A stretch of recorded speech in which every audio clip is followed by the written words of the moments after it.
Good morning, hello and welcome to Regional Championship 9 here at Melbourne, Australia. I'm Jim Dowling, back again, and I'm joined by Rihanna Milton here for round one. How are you going? Yeah, good, thanks. How You are excited to watch some magic? I am excited to watch some magic. That's great. We've actually got a game at the table right now, so we're going to head down to it now.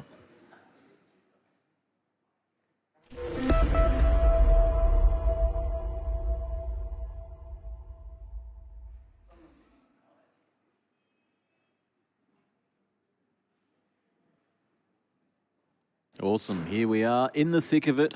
We are a few minutes into game one here of round one.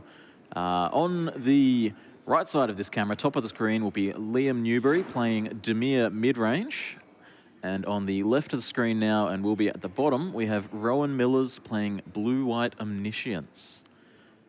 Two of the, not the most common deck in the room, but still quite a reasonable amount of play here. What is going on here on this board? Let's break this down, Rihanna. We have a Spyglass Siren, a bat, a map, two bats actually, some cards under those bats, a Roiling Dragonstorm, and a stock up being resolved. Resolved, yeah. We're in the middle of resolving a stock up. And then in the graveyard here for Rowan, I can see two Spell Piercers and an Omniscience. That's where you want the Omniscience, at least. That is exactly where you want the Omniscience. And for Liam, just one Spell Pierce in the graveyard. The rest of the action has been in play. What's been taken by these bats? It looks like one bat has taken the Abuela's Awakening, which is what Rowan would want to have in hand to bring back the Omniscience. The other bat may also have the same card, but it's a little bit obscured. I think I can see a Mythic Mana symbol there under the second bat. But let's have a look here at Abuela's Awakening, which is going to give us really some insight into what this deck is trying to do, why we're talking about why this 10 mana enchantment is in the graveyard as we see an attack coming across here. We'll make sure that these life totals are up to date here as we have 21 plays 13. So Abuela's Awakening, a sorcery that can return a enchantment or an artifact from the graveyard to the battlefield. Of course, getting a super big discount on Omniscience. But what's the plan after Omniscience gets into play here? I know it's pretty simple to win the game once you've got a 10 mana enchantment in the play a lot of the time. Look, it's pretty sweet when you can cast all your spells in hand from free. The plan is to get some big creatures onto the field, which is the Meringue River Regent. It's a 6/6 flyer. You can loop quite comfortably through the deck using those and the Roiling Dragonstorm that we have on the battlefield right now. The great thing about the new dragon from Tarkia is it's not the same as Adventure. It when you cast the Adventure side, you're then shuffling it back in. Sure, okay. It's not going on an adventure to then cast the creature. You shuffle it in, and you can draw it again with the abundance of looking at the top card draw spells that the deck runs in stock up, Dragonstorm. And we got to see exactly what Liam's trying to do here as Rowan casting a temporary lockdown, looking to remove all of this nonsense from the battlefield. Get everything back into hand. Have the ability to play the game again. But Liam with a cheap interactive spell. Is that Phantom Interference? Yep, super nice cheap. Little interactive, and it's got the bonus of giving you a creature later as well if you wanted to. It does have the bonus. I mean, it can give you, if you've got enough money, you can get a creature and counter something, which is excellent. Which is the great thing about the sprees is that, you're not stuck in one mode. You can go all in, or you can use it kind of make a creature or counter a spell. It just depends on how much you want to pay. There we see it on the screen there. Phantom Interference. It's always tough when we jump in halfway through a game, but who is in charge of this game right now? Who would you favour? Whose seat would you rather be sitting in, Rowan or Liam, as Rowan is putting a Ephara's Dispersal on the stack? Look, I'd feel pretty confident being Liam, having countered the temporary lockdown and still having the bats taking really important cards from Rowan. But that being said, Rowan could easily draw more of another Abuelos, and in which case can just get that Omniscience back and go from there. Interesting note here. All of Liam's blue sources are coming from underground rivers right now, having to pay life for every Spyglass Siren. and every Phantom Interference and Spell Pierce. Now, granted, if there's one matchup where you don't care about your life total, it's probably this one. As we see another Abuelo's Awakening from hand coming down, looking to put Omniscience into play. There we go. So Omniscience is going to come back as a 1/1 spirit creature. So it could still be removed with cut down, go for the throat. But yeah, certainly not foolproof. it's not foolproof, and now all of Rowan's counterspells, if he has any in hand, are free. So yep, there's the cut down to try and remove Cut it. down your Omniscience. And in response, we have a Meringue River Regent. Yeah, we're casting the... It's called Coil and Catch. Looking to draw 3 and discard 1, and we're responding with another removal spell. Double removal. Why is that? Why do we not want to let this resolve? Are you worried about a counterspell coming down? Yeah, you want to act with your opponent with the least amount of cards in hand. So waiting for your opponent to draw would be not so great timing. They could easily draw into some counterspells that then, I mean, Liam's now tapped out, so wouldn't be able to pay for something that's asking for attacks or cast a third removal spell. So we've seen Spell Pierces from Rowan, and of course those could have been paid for. What other counter magic are we looking at? Why, if you could already pay for the Spell Pierce, what's the problem with letting your opponent draw before you cast another kill spell? Is there other counter spells that you got to worry about? Yeah, there's the Confounding Riddle, which counter target spell unless its controller pays 4, which is a lot higher than a Spell Pierce. There's also more instant draw to then dig for those counter spells. Just fine, and even just sculpting a hand. Moment of truth. And well, yeah, sculpt a hand to then Abuelo's in the next turn, and just do the same thing again. And now knowing the opponent's lost 2 removal spells and is less likely to be able to interact with you. It looks like Liam's down to 1 card in hand. Really, if this bat that's holding the Awakening goes away, then we could see a flurry of spells being cast, but we do have to look and pay attention. Rowan being on 11 life, and there's 3 power in play. A map could make that 4. Yep. So we've only got a few turns. And here we see the map is going to be sacrificed, targeting the Siren. There's a Dreams of Steel and Oil. You've got to be pretty unhappy, happy putting that in the graveyard if you're Rowan, honestly. I mean, it's probably better than a land at this point, because it's making your Siren Spyglass Siren bigger, and death by 1,000 cuts is a bit better when the cuts are a little bit deeper. So we've now got a Preacher of the Schism in play, which is making the clock even shorter. Yeah, that's definitely going to cut down how long Rowan has here. Another 2 power, and might be creating some. Won't be. Drawing cards. That's what it does. Drawing cards. We've now got we've got an Omniscience returned. I can never remember which side of this card. Okay, yeah. And then an Omniscience also in play. Well, that's a good way to get around the counter magic, right? If you make an Omniscience, cast Omniscience. Yes, absolutely. You never have to worry about a removal. You never have. Well, unless they've got enchantment removal, but that's not so much of a problem. But Liam has tapped all of the lands, and we do see a Meringue River Regent here, ready to bounce 2 Roiling Dragonstorms, and the Preacher. Could have chosen to bounce a bat as well, if I'm not mistaken. Could have chosen to bounce a bat, but just being able to loot even deeper into the deck is probably exactly what Rowan wants to do here. He should be able to comfortably just cycle through this to build up such an oppressive board state that there's not much Liam's going to be able to do to get through it.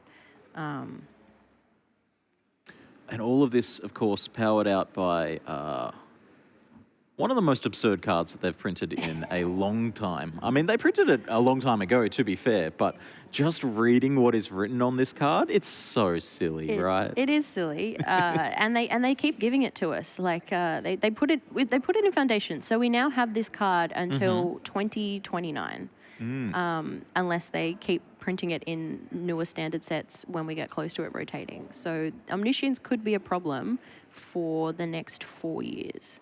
And this card has seen play in a lot of formats over the years. Of course, it's going to be a Commander All-Star. But I've played against this card in Vintage of all formats. You know, the format where you can do anything, play any card in Magic's history. And why wouldn't you Except play Lewis. Omniscience? Because it costs 10. But if you, I mean, it costs 4 for Rowan, so 4 is a lot of mana. Anyway, we have a temporary lockdown, 8, 3 roiling dragon storms, and all of the creatures from Liam's side. Another Spyglass Siren. So, is that another Preacher? It as is well? another And Preacher. that was going in the graveyard. We've got a 2/2. What are we searching for then? What are the outs? How do we beat this Meringue River region? I mean, we could get a Go for the Throat, which is probably one of our few removals to deal with it that Liam could be digging for.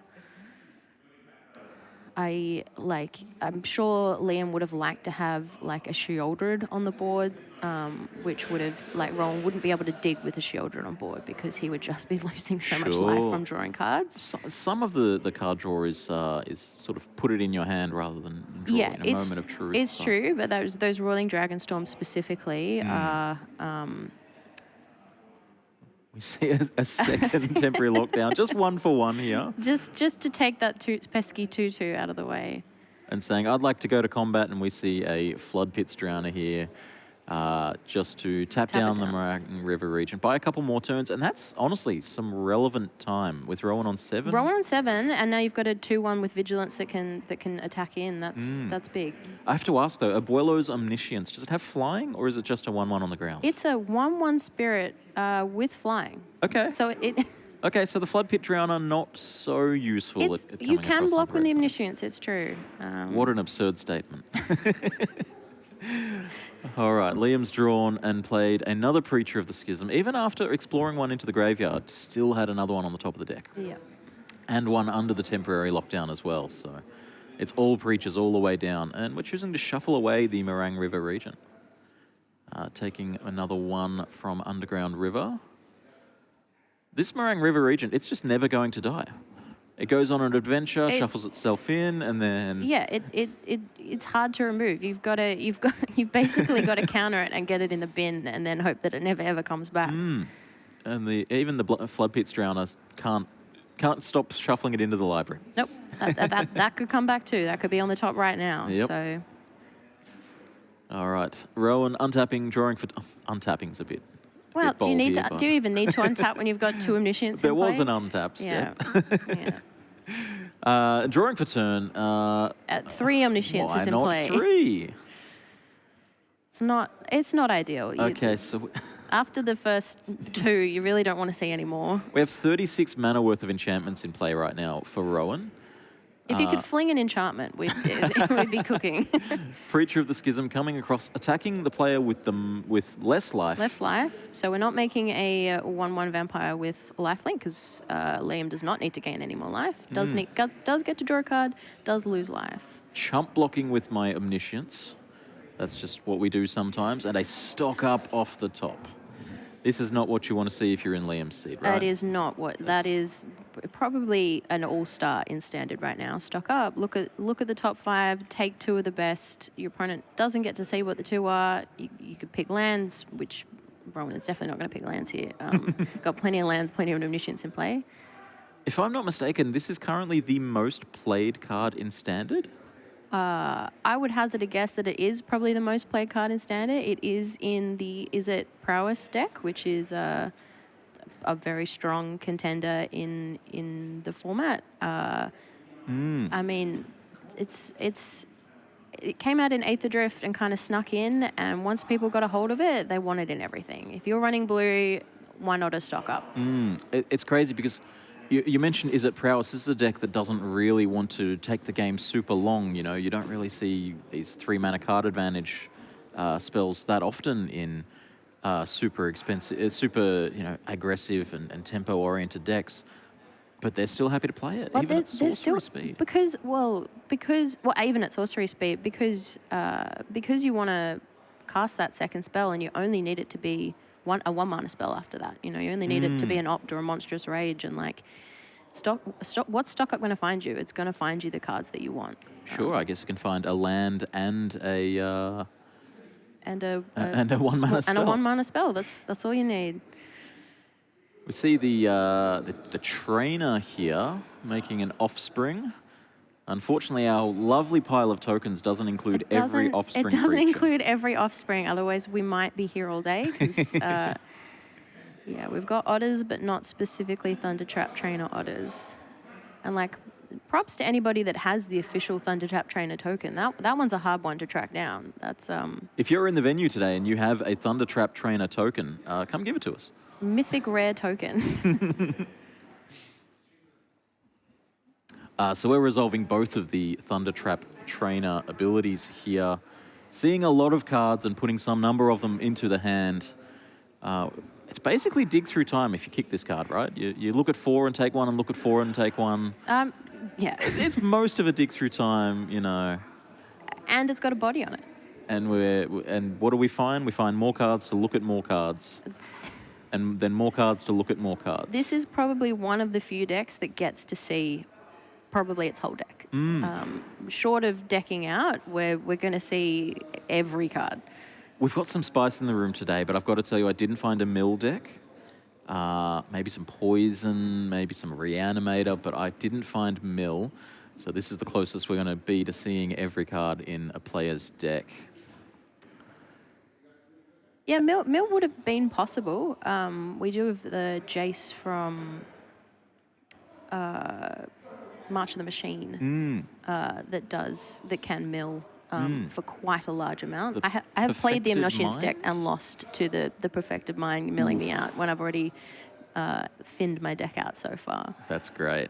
What are you doing if you're in Liam's seat here? As a player, you're sitting here, you sort of the writing's on the wall, your opponent is sifting through the vast majority of their library. What can you do? How do you keep your mental okay? Are you just thinking about game 2? Are you just thinking about sideboarding? I think you, especially against combo decks, you always want to see them play it out the first game. You want to see them play it out. You want to see it's open deck lists for this event, so you know the full list of the cards. So it's not like you're trying to find out what is in the deck, but it is good to see the combo and maybe see some information from your opponent, maybe some tells on whether or not they have something in hand in the early game, and fully see what the combo gets to. That's enough. We found the combo there of 2 dragons to bounce each other and a founding the third path. Okay, all right, bit of a long game 1, longer than I was expecting for game 1, but you know, we have 2 players here. They're both from Melbourne, actually. One of them plays at the Games District, which is actually very close to where we are now here in Coburg in Melbourne in the northern suburbs. Liam loves playing there, and Rowan, a regular at Games Portal out in the eastern suburbs. I believe Rowan has been at every regional championship. That's impressive. Since the pandemic. Loves the grind, loves playing, plays to win as well. As we see the players consulting each other's deck list here and their sideboard notes. We also have access to their deck lists, and we can look at what they will be sideboarding in. So let's look at Liam's sideboard first as non-victorious in game 1 here. We've got a couple of Fairy Mastermind, Scavenger Regent, a Sheoldred. Is that a second one in the sideboard? Yeah, one in the main, one in the board. A couple of Tidebinders, some extra discard spells, and a Ghost Vacuum. What do you think from these is worth bringing in here? I reckon we are definitely bringing in the 2 Ghost Vacuums. Yep. Because it will remove the key cards from the graveyard. So remove the Omniscience. It will require Rowan to temporary lockdown or counter the Ghost Vacuum. Temporary lockdown can very easily stay in this match given the number of small creatures that Liam's playing. The bats, temporary lockdown deals with the bats. Probably can bring in... Would you like the discard? Would you like the disdainful strokes, perhaps? They don't- Disdainful Stroke will deal with Abuelos. But it doesn't It counter doesn't deal with the lockdown. smaller things. It does counter a river. It does counter the dragon. Sure. Which is important because the dragon getting into the graveyard is almost impossible to recover from. But then there's 3 more of them, so you've gotten rid of 1. And what could you possibly board out to make room for these? Obviously, you can't board out everything and board in everything. You know, you've got 7 removal spells in the main deck. You've got some soft counter magic that you're looking to replace with your Disdainful Strokes. I mean, It could be Enduring Curiosities that come out. it could be the Enduring Curiosities that come out. They're a bit high-costed and a bit slow against a deck that can functionally get to a board state that will win the game on turn 4. Well, speaking of that deck, let's look at their sideboard. The Blue-White Omniscience deck has access to some Beezers, some Overlords if you're looking to take the game longer. A couple of more niche removal spells. Exercise, change the equation as a counter spell for not this matchup. Get Lost, and then a couple more niche counter spells, a Second Minor Misstep and a Negate. I'm probably bringing in the Voice of Victory here, which is Grand Abolisher with more. Okay. It's Grand Abolisher with the benefit of Mobilize, which when it attacks, you get to make a warrior. Sure. So it's your opponent can't cast spells during your turn. That's pretty good. You get to be like, I lock this down. It can't get you play it. Your opponent can't remove it that turn. They can only remove it in their own turn, which cuts them off of mana. And it means that there's just no way to interact once we... You know that once your combo starts, then it's safe. It's safe. Your opponent is stuck. They cannot cast anything. Would you look to board in the Beezers and the Overlords to sort of take the game longer, or are they, Beezers obviously really good when your life total's under pressure. What do you think? Look, I'm not sure that I personally would bring in some Overlords in this. I don't think the game needs to go longer, especially with how long game 1 went. I mean, you could try and draw it out, and if say the next game went for 23 minutes and 5 turns, Rowan would win from. Sorry. Yeah, Rowan would win if he won. If game 2 was a draw, Rowan being up a game would take the match. Yeah. Looks like Rowan's just putting the final touches on his sideboarding here.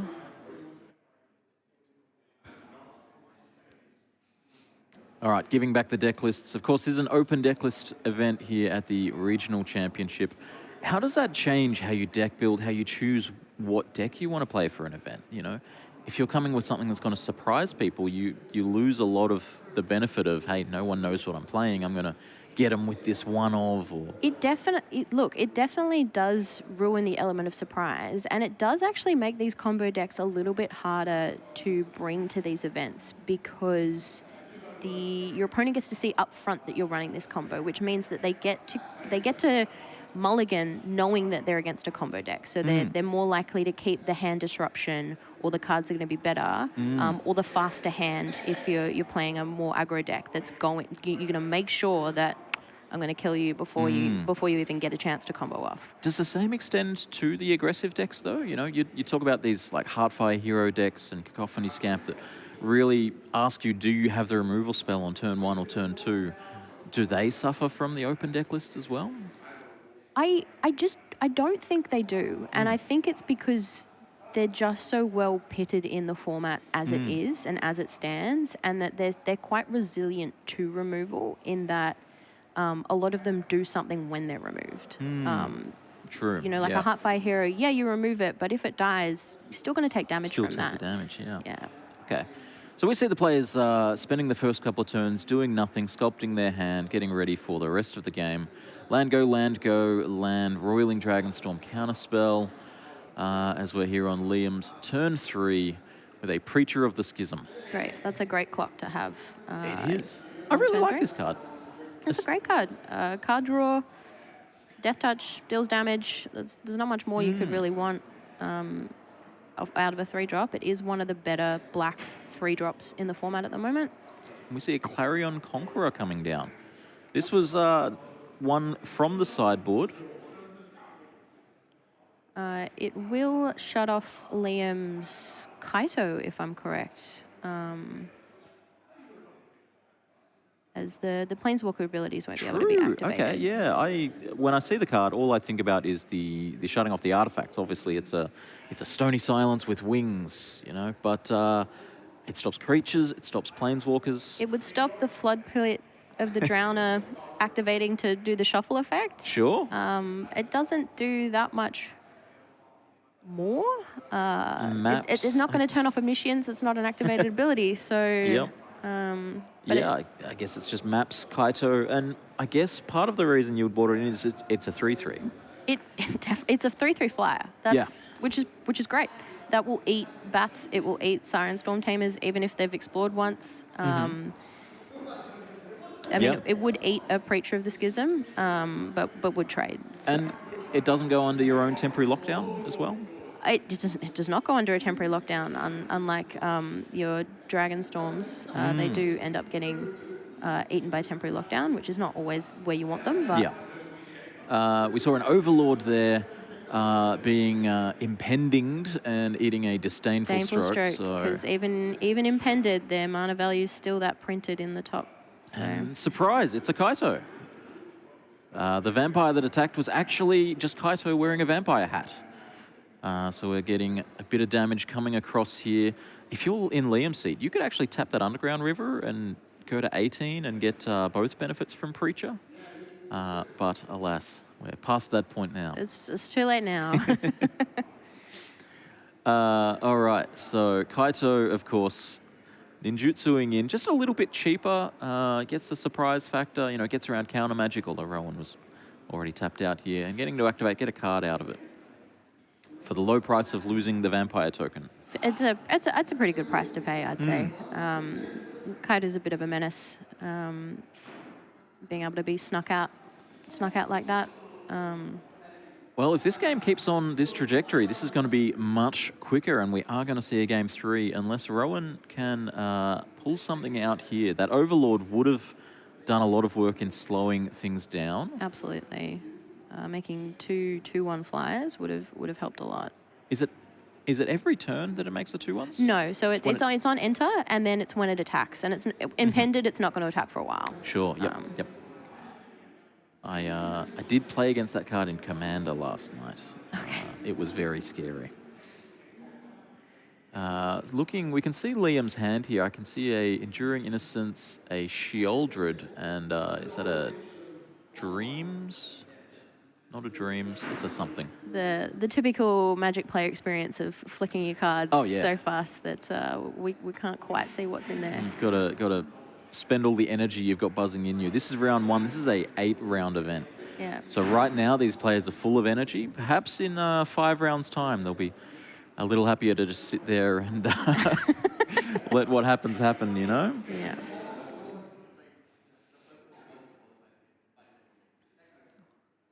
Roiling Dragonstorm was the play for Rowan on the previous turn, and Kaito making an emblem. Ninjas get +1/+1, and Kaito himself being a ninja benefits from that.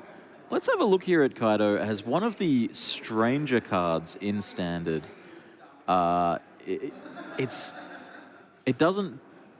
It's not simple, you know? It's not simple. It's not simple, especially in a format that also has Tishana's Tidebinder in it. Yeah, and this is a huge board. And then the Ghost Vacuum to take the Omniscience. That's not what you want to see for Rowan. So Kaito here with the ninjutsu ability coming in, being able to get into the red zone on the first turn that it comes in for a little cheaper, get around counter magic, and then still gets to activate. And then it's not a Planeswalker on your turn, just a creature? It's just a creature on your turn. It's not a Planeswalker. But you can still use the loyalty abilities. You do not need to be a Planeswalker to use loyalty abilities, which is a funky interaction. Magic is strange. Magic is strange. Yeah, that was a great board state from Liam there with the Sheoldred, meaning that there's only so many cards Rowan can draw before dying. So. Yeah, that timely Ghost Vacuum, I think, really sealed it taking that Omniscience. Which means we do get to go to a game 3. Yeah, that was a quicker one. That was a much quicker game 2. Means that they should have plenty of time for game 3 here. I mentioned before, you know, if you were in Liam's seat and your opponent's playing out a long combo, what are you doing? I think it's important to touch on the mental fatigue that you can get playing an 8-round event, you know, playing competitive Magic for 8 hours straight. And I think it's actually really good sometimes if your opponent's just like, I'm going to do things for 5 minutes straight. And Yeah, if your opponent's going to play solitaire, you can take that time to rest a bit and mentally reset on, okay, well, this game is a wash, and I know it's a wash. Yep. I'm just going to let it happen. Yep. And your opponent still has to spend mental energy during that game. They still have to do the thing. They chose to combo out, so.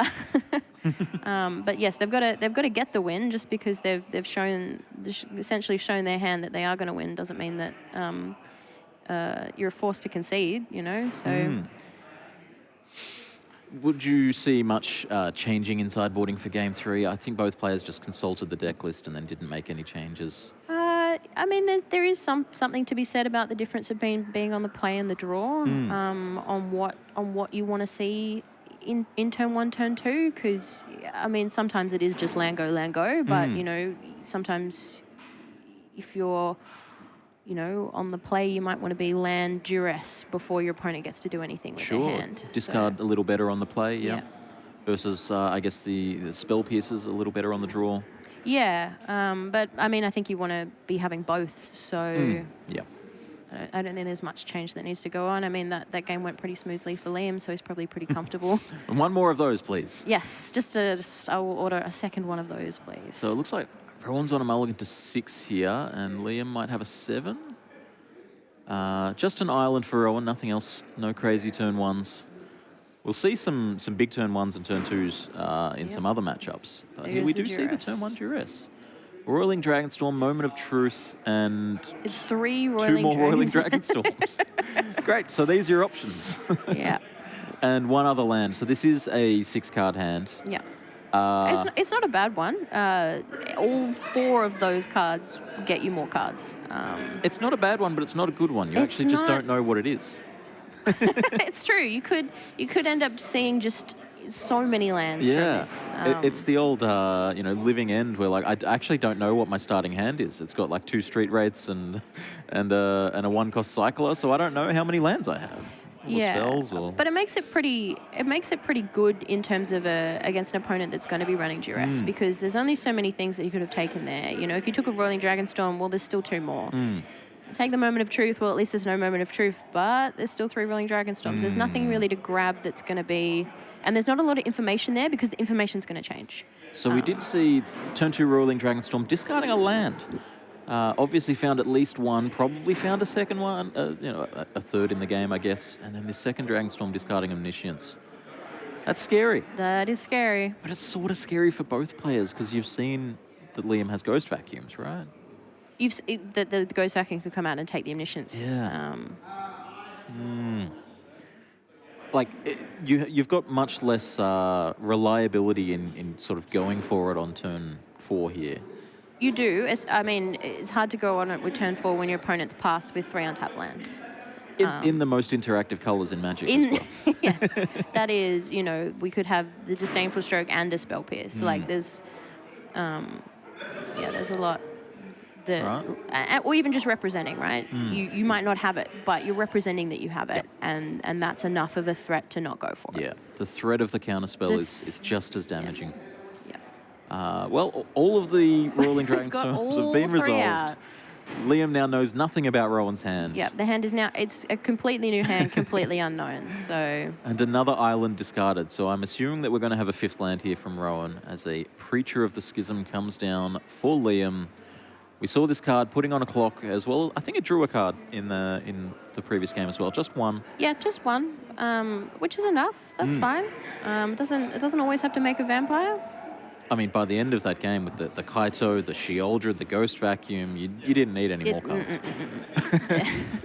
You'd need a crazy board wipe to get rid of all of that Yeah, which the Omniscient decks they're not running. They're not often in that you know, that Sunfall realm or planar cleansing. Day of Judgment. Yep. Or yeah. Stock up again. A spell pierce. Pay these to the spell pierce. Talk to me. Why are we spell piercing this stock up with 2 mana available? Are we worried about a 2-drop coming down afterwards? A land's already been played for the turn, so you're not worried about, you know, land Clarion Conqueror or something like that. Are we making sure that we can't play a removal spell that we find off the stock up? It's possible that we're trying to avoid a removal spell off the stock up, or having a counter spell for what Liam maybe next wants to do. Like if Liam wants to drop down a Sheoldred, Liam would now be able to do so. If Liam wants to drop down a Ghost Vacuum to try and grab the Omniscience now, that's doable. Okay, so it's sort of an aggressive spell pierce. It is quite an aggressive spell pierce, and it puts you in a position, right? Like if your opponent doesn't pay for it, then you might know that they've got, you get some information from that, and you might get a bit of fear from that. You could be stoked as well, like you just spell pierce to stock up. I love a spell pierce to stock up when my opponent could pay for it and didn't. That's pretty good. Good. I got a flash of Liam's hand there. I think I saw a Kaito. I didn't see a Sheoldred, but that doesn't mean that there isn't one. It does not mean that there isn't one. So drawing a card, making a vampire. Life totals haven't changed yet, so it looks like we are going to bring out Kaito, returning that creature. There it is, yep. Right. And Rowan was sitting there hovering over the life total button. Just, am I taking damage? I'm assuming something's happening here. What's damage going am I taking? Is it Kaito damage or is it Preacher damage? All right, and Kaito, of course, going to come in here. Look at the top 2. 1 in hand. That's a bat and a... It looks like maybe a Disdainful Stroke. The other Disdainful Stroke in hand, there's also, by the way, there's a Disdainful Stroke in hand. It's the old bordered one. You're going to mix up the art sometimes. It does make it a little bit hard. Both going in the graveyard. Don't want them. Even Rowan had to look at it. Yeah. Took something else instead. Not taking a bat here, so I guess I'm expecting we'll see a pass and hold up a stroke. Your opponent's got an Omniscience in the graveyard, and never mind. I don't need that bat. I've got one from home. Are we talking about mixing up artworks? Because well, it's hard. The bat that has just entered play was a store championship promo for participation. So everyone would have gotten one that participated, but it then makes it hard to get a play set. It is a very nice bat, but yeah, mixing up the artworks. Well, let's have a look in the hand here. We have 2 copies of Get Lost, speaking of promo artworks, a Clarion Conqueror and a Blast Zone, and 1 Abuelo's Awakening. So 2 removal spells, both can answer this bat at a moment's notice. A Clarion Conqueror to turn off the goodies that you get from Get Lost. Yeah. And 1 Reanimate spell for the Omniscience. Yeah, so Rowan is able to now, I mean, Liam's tapped out. On Rowan's turn, assuming the Abuelos isn't taken, Rowan could reanimate the Omniscience, but then doesn't have anything. Doesn't have anything. The Get Lost doesn't do anything, Blast Zone's not going to do anything, and the Clarion's doesn't draw cards. We're kind of bricked a bit there, unless what's on the top card, what's on the top of the deck. I still feel like you've got to take the Abuelo's Awakening, though, right? I mean, you do. You know, Liam agrees. You can't take a Get Lost because he'll just use the Get Lost. Yep. You take the Abuelos, it's forced to use the Get Lost. Yep. All right, and we do see land number 6, and Blast Zone. There's tapping all 6 here to... All right, hang on. I think this was tap, Get Lost the thing, and then cast the Abuelo's Awakening. Yes, okay, we were just speeding through it. I thought we were putting counters on Blast Zone. There was a lot going on. All right. Getting some maps, of course, from the Get Lost. What a cool, flavorful card, you know. And the Omniscience is a 1/1 creature. And what was the extra card drawn? I don't think we're going to find... Oh, the Clarion Conqueror is a dragon. We're silly. How do we not know this? That's the missing piece. Okay, yeah, sure. Yep. And that's why it's so easy to board in here. You know, we don't have to stress about, is this the highest value card? We're sort of happy with it being a body and a dragon. And a dragon, that's the missing piece. It being a dragon is all the difference in the world. And all right. 3 Roiling Dragon Storms, that's going to go so deep. That is going to go very deep, and now it's no longer a bricked hand of get lost. So it's we've a lot discarded more. 2 lands and an Omniscience, which are not cards that we knew about, but there's a Meringue River region. We're going to bounce our dragon as well, so we have 3 Dragon Storms returning and a dragon returning. And this is again a moment where Liam is just, all right, I'm mentally on lunch right now, I think. Yeah, where am I going to go for lunch? Kaito's back in hand here as we see Rowan going through these Roiling Dragon Storms. A 6th one for the turn, by the way. For 0 mana. Must be nice. And another Meringue River region, Yeah, so we're going to see every card in the deck. That's enough. That's enough for Liam. Liam's like, I've seen it. I'm done. A marathon game 1 into 2 very quick game 2s. Yep. Let's bring it back into the booth and talk about the event.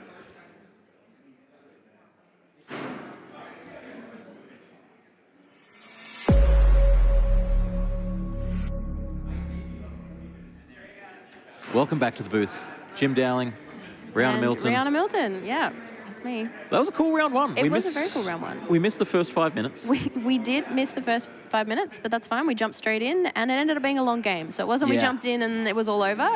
Which is lucky, because if we missed the first 5 minutes of game 2 or game 3, we wouldn't have had a game 2 or game 3. There would have been nothing. Would have skipped the game entirely. Skipped the game entirely. We would have missed it. Blue-White Omniscience and DIMIR Midrange. They're not the most popular deck in the room today. They definitely aren't. We will have that data for you very soon, I believe. Of course, Jeskai Prowess, 30-something% of the metagame at the previous weekend's events, 35 and 33, I want to say. Is it Prowess? Is it Prowess? Yep, yes. Is it Prowess? But the Jeskai also very popular. Jeskai Jeskai Oculus, Jeskai Control. Yeah, green is not a popular color at the moment in Magic in Standard. There's still some diehards playing Golgari. There's a Bug Otters player in the room. There is a Bug Otters player in the room. You see the green in some of the aggro decks as well. Some of these you got to get a Giant Growth out, you know, or a Questing Druid. But yeah, the color pie is looking suspiciously off center at the moment. Yeah. Well, we've got 8 rounds here today, as we're going to be giving out 10 invites to Pro Tour Edge of Eternities in Atlanta in October. That's exciting. We have 222 of the best players in Australia in that room, through that wall, playing Magic on their lunch breaks right now. 8 rounds. It's going to be a long day, and we've got a great team to bring it to you. We've got myself, we've got Rihanna. Yep. We've even got 2 other commentators who you're going to see in the next round. And it's not just going to be us 2. So stick around as we're going to take a break, and we'll be back shortly with round 2 for you.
Good morning, Magic fans, and welcome back to Regional Championship 9 here in sunny, bright Melbourne, Australia at the Coburg Town Hall. There are over 200 fellow travellers ready to take the next step on their organised play journey. I'm so happy to be here to bring it to you. My name is Thomas Anderson, and co-casting with me today will be my standard expert, Kira Turetsky. Good morning. Welcome to bright, beautiful, cold Melbourne this morning. We have so much on the line today. We are just about to start and sit down for round 2 of RC9. And what are we playing for today, Thomas? Well, I'm glad you asked because it's such an exciting prize pool at stake here. To start, a cool $15,000 US. So if you're all about the cheddar, there is a stack of cheese available today for the first few spots in the prize list. But I feel like a lot of the players probably care more about the invite to Worlds. Yes, that's right. So the winner of this event, straight to Worlds, direct qualification, also 10 Pro Tour invites on the table. So it's not just winner takes all. There is a lot on offer in here today, and these players are already, right in the thick of it. We've had round 1, obviously some heartbreak and some triumph already, but there's a long road ahead of them. 8 Swiss rounds today at my last count. So we'll be bringing you the next couple of those, and I feel astonishingly privileged because there are some really cool decks in this field, Kira. There are some really awesome decks. We've even got one sitting down at the feature match table. We have got Bug Otters this morning. Yeah, not one of the decks I thought of. Like, I was trying to rack my brains. I feel like I'm across all these lists. Have not seen the Otter combo in a while. There's a few spicy combo decks running around. And then, of course, across the table, also something non-standard from the aggro player side. There's a lot of blue-red prowess in the room, unsurprisingly perhaps. But some people are still sticking with tried and true mono-red, or in this case, red-green GRUUL aggro in the hands of Nathanael Adams will be in our feature match area. Amazing. So we've got word. We're going to head on down to the table.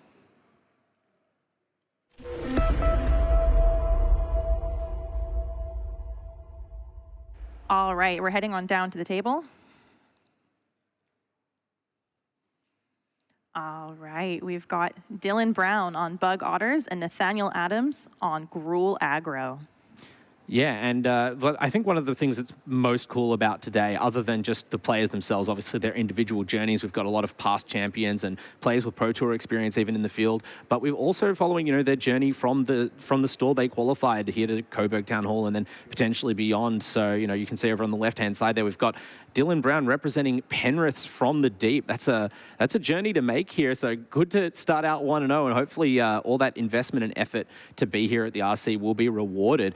Even more impressive then that you're prepared to stake all of that on the Otter combo deck. Do you want to remind me a bit more about this? Because it's been a while since we saw Teamer Otters kind of have a moment in Standard. How did we get to Bug, and why would you bring it to this event over the more common choices? The interesting thing about Dylan's list as well is that the red in her list is largely in the sideboard. That is a sideboard plan with Song of Totentanz as well as the pivotal cards.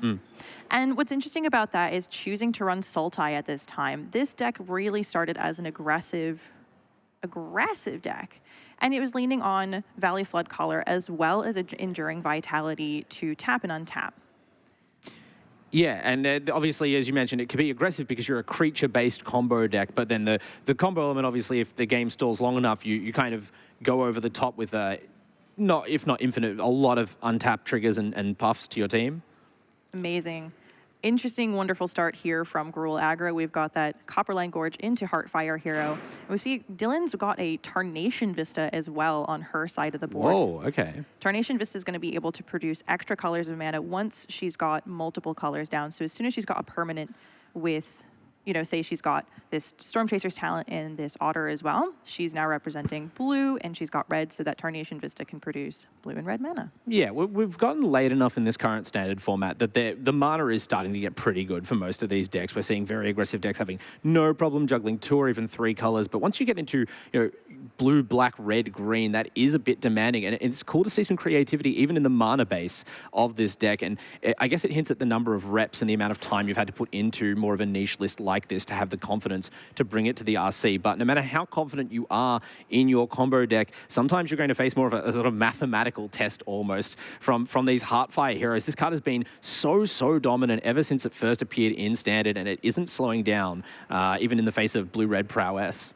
And true to form, we are moving quickly here in game 1. We are already starting on turn 3. We've got 2 Heartfire heroes down. Now, interestingly, no pump effects yet, and this is one of those valiant mice. Third Heartfire hero. Okay, 3 of a kind. Looks like maybe a winning hand here for Nathaniel Adams. Dylan, obviously, without, as you said, without the pump effects, these mice are still relatively minute, actual to scale mice, but they can get very big very fast, and they don't have to get that big at all, right? With that death trigger in play as well, unless you have very specialized removal, it really cuts down your options for how you can stymie the aggro and try and stabilize against these mice aggro decks. But Beanstalk, a very powerful card in every format coming down here, helping to show that, if there isn't the clock present, if these mice don't start to grow and get some counters on them, then Dylan really is threatening to take over the game at a certain point. It will be sudden and violent. Well, and interestingly as well, we saw Dylan play that Rakshasa's Bargain, a new card from Tarkir Dragonstorm. And now what's really interesting about Rakshasa's Bargain is that it triggers up the Beanstalk. Now, Dylan, of course, is not going to be paying 6 mana for this spell. She's going to be paying just the 3 colored pip requirements, but still triggers up the Beanstalk to get an extra card while she's also still drawing off of Rakshasa's Bargain. Yeah, you love to see that kind of thing because, it's almost like a prize for canny deck builders to see, oh, these, 2-ender color mana symbols aren't just there to try and encourage me into Sultai, which, as you mentioned, the deck's kind of made that transition from Temur over 4 cards like this. But the fact that it becomes such a potent card advantage spell with Up the Beanstalk really rewards that kind of deep dive. And now we see another card that's become really prominent in the standard format, really influenced the way the decks are being built, and a great tool against the Heartfire heroes in Nowhere to Run. Really excellent move here from Dylan to do the Nowhere to Run on one of the Heartfire heroes to give -3/-3. And now what's important about that is when Heartfire hero dies, it deals damage equal to its power, but unfortunately you can't deal -2 damage to your opponent. Yeah, exactly. And on top of that, like it's such a nice tech piece for this matchup. And I guess it rewards having that card still in your sights, even as, these green decks become a bit less prominent in the ranks of red X aggro, because another one of the green cards in this GRUUL list is Snakeskin Veil. That's normally such a beating when you commit mana to a removal spell on these mice, but Nowhere to Run, invalidating ward and hexproof, making it so that you can be a lot more safe in trying to target these mice. We also have a Screaming Nemesis in the bin as well, and that actually may have been the target of the Nowhere to Run. We're moving so quickly here in this round. Yeah, exactly. So we're trying to keep up in the sort of fast start to the day. It's a challenging warm-up on commentary, but as you can see, these players are already locked in. Nathaniel Adams not being slowed down or even really visibly demoralized by the loss of that powerful creature. Another strong death trigger that, again, you're very grateful to have -/- removal for. Again, another form of non-destructive, non-death trigger invoking removal here, potentially in the form of this town in big enough, but possibly also targeting 2 of Dylan's own things. You're seeing Dylan step through. There's a lot of triggers to resolve with a deck like this. There's another card, built seemingly to work with Up the Beanstalk from the jump. We've got another draw trigger on Up the Beanstalk from casting this town. I saw we've got another Rakshasa's Bargain in hand from Dylan as well. So going to probably sit on that for a little bit longer. Yeah, so Dylan right now, it feels like actually a pretty good position for all the terrifying 3 mice start. And Nathaniel, there still hasn't really been any appearance from the deck's many pump effects. So those Valiant triggers are not coming through. And as a result, the clock's a bit anemic here. Not that much pressure on the Otters deck as it continues to kind of draw cards and amass resources. Yes, all right. So we've seen Dylan here has picked up the Storm Chaser's talent and the Nowhere to Run. We're going to likely replay. Yep, there it goes. That's the Nowhere to Run. What's the target here? It could be, perhaps you could go for the creature land there, but I feel like you rather get rid of these mice while they're small. It feels like you can manage finite chunks of damage, creatures that scale linearly. You don't want to let these mice stack up, because even if you aren't thinking about killing them right now, there's going to come a point in the game where you're trying to force through a combo turn. You don't want the red deck to have reach on board in the form of these mice. It's not as dire a situation as some of these builds, like the red-black Leyline deck that I've seen running around in the field that can really burst you, but I guess it shows how good your start is. You're already kind of considering worst-case scenarios. How do I lose this from here, and how can I reduce the odds of that happening, even if it seems fringe right now? As we see another core component of the deck come down. You talk about what this enduring creature does for the Otter deck. So this is Enduring Vitality. Enduring Vitality is so critical to the way that the deck works, because this creature allows your creatures to tap for 1 mana of those creatures' colors. And in combination with Valley Flood Caller, if Dylan's going to be able to find it, I know she's got that Rakshas's Bargain in hand. We're going to be able to tap and untap our otters pretty much infinitely, as long as you've got enough spells to follow the activations of those.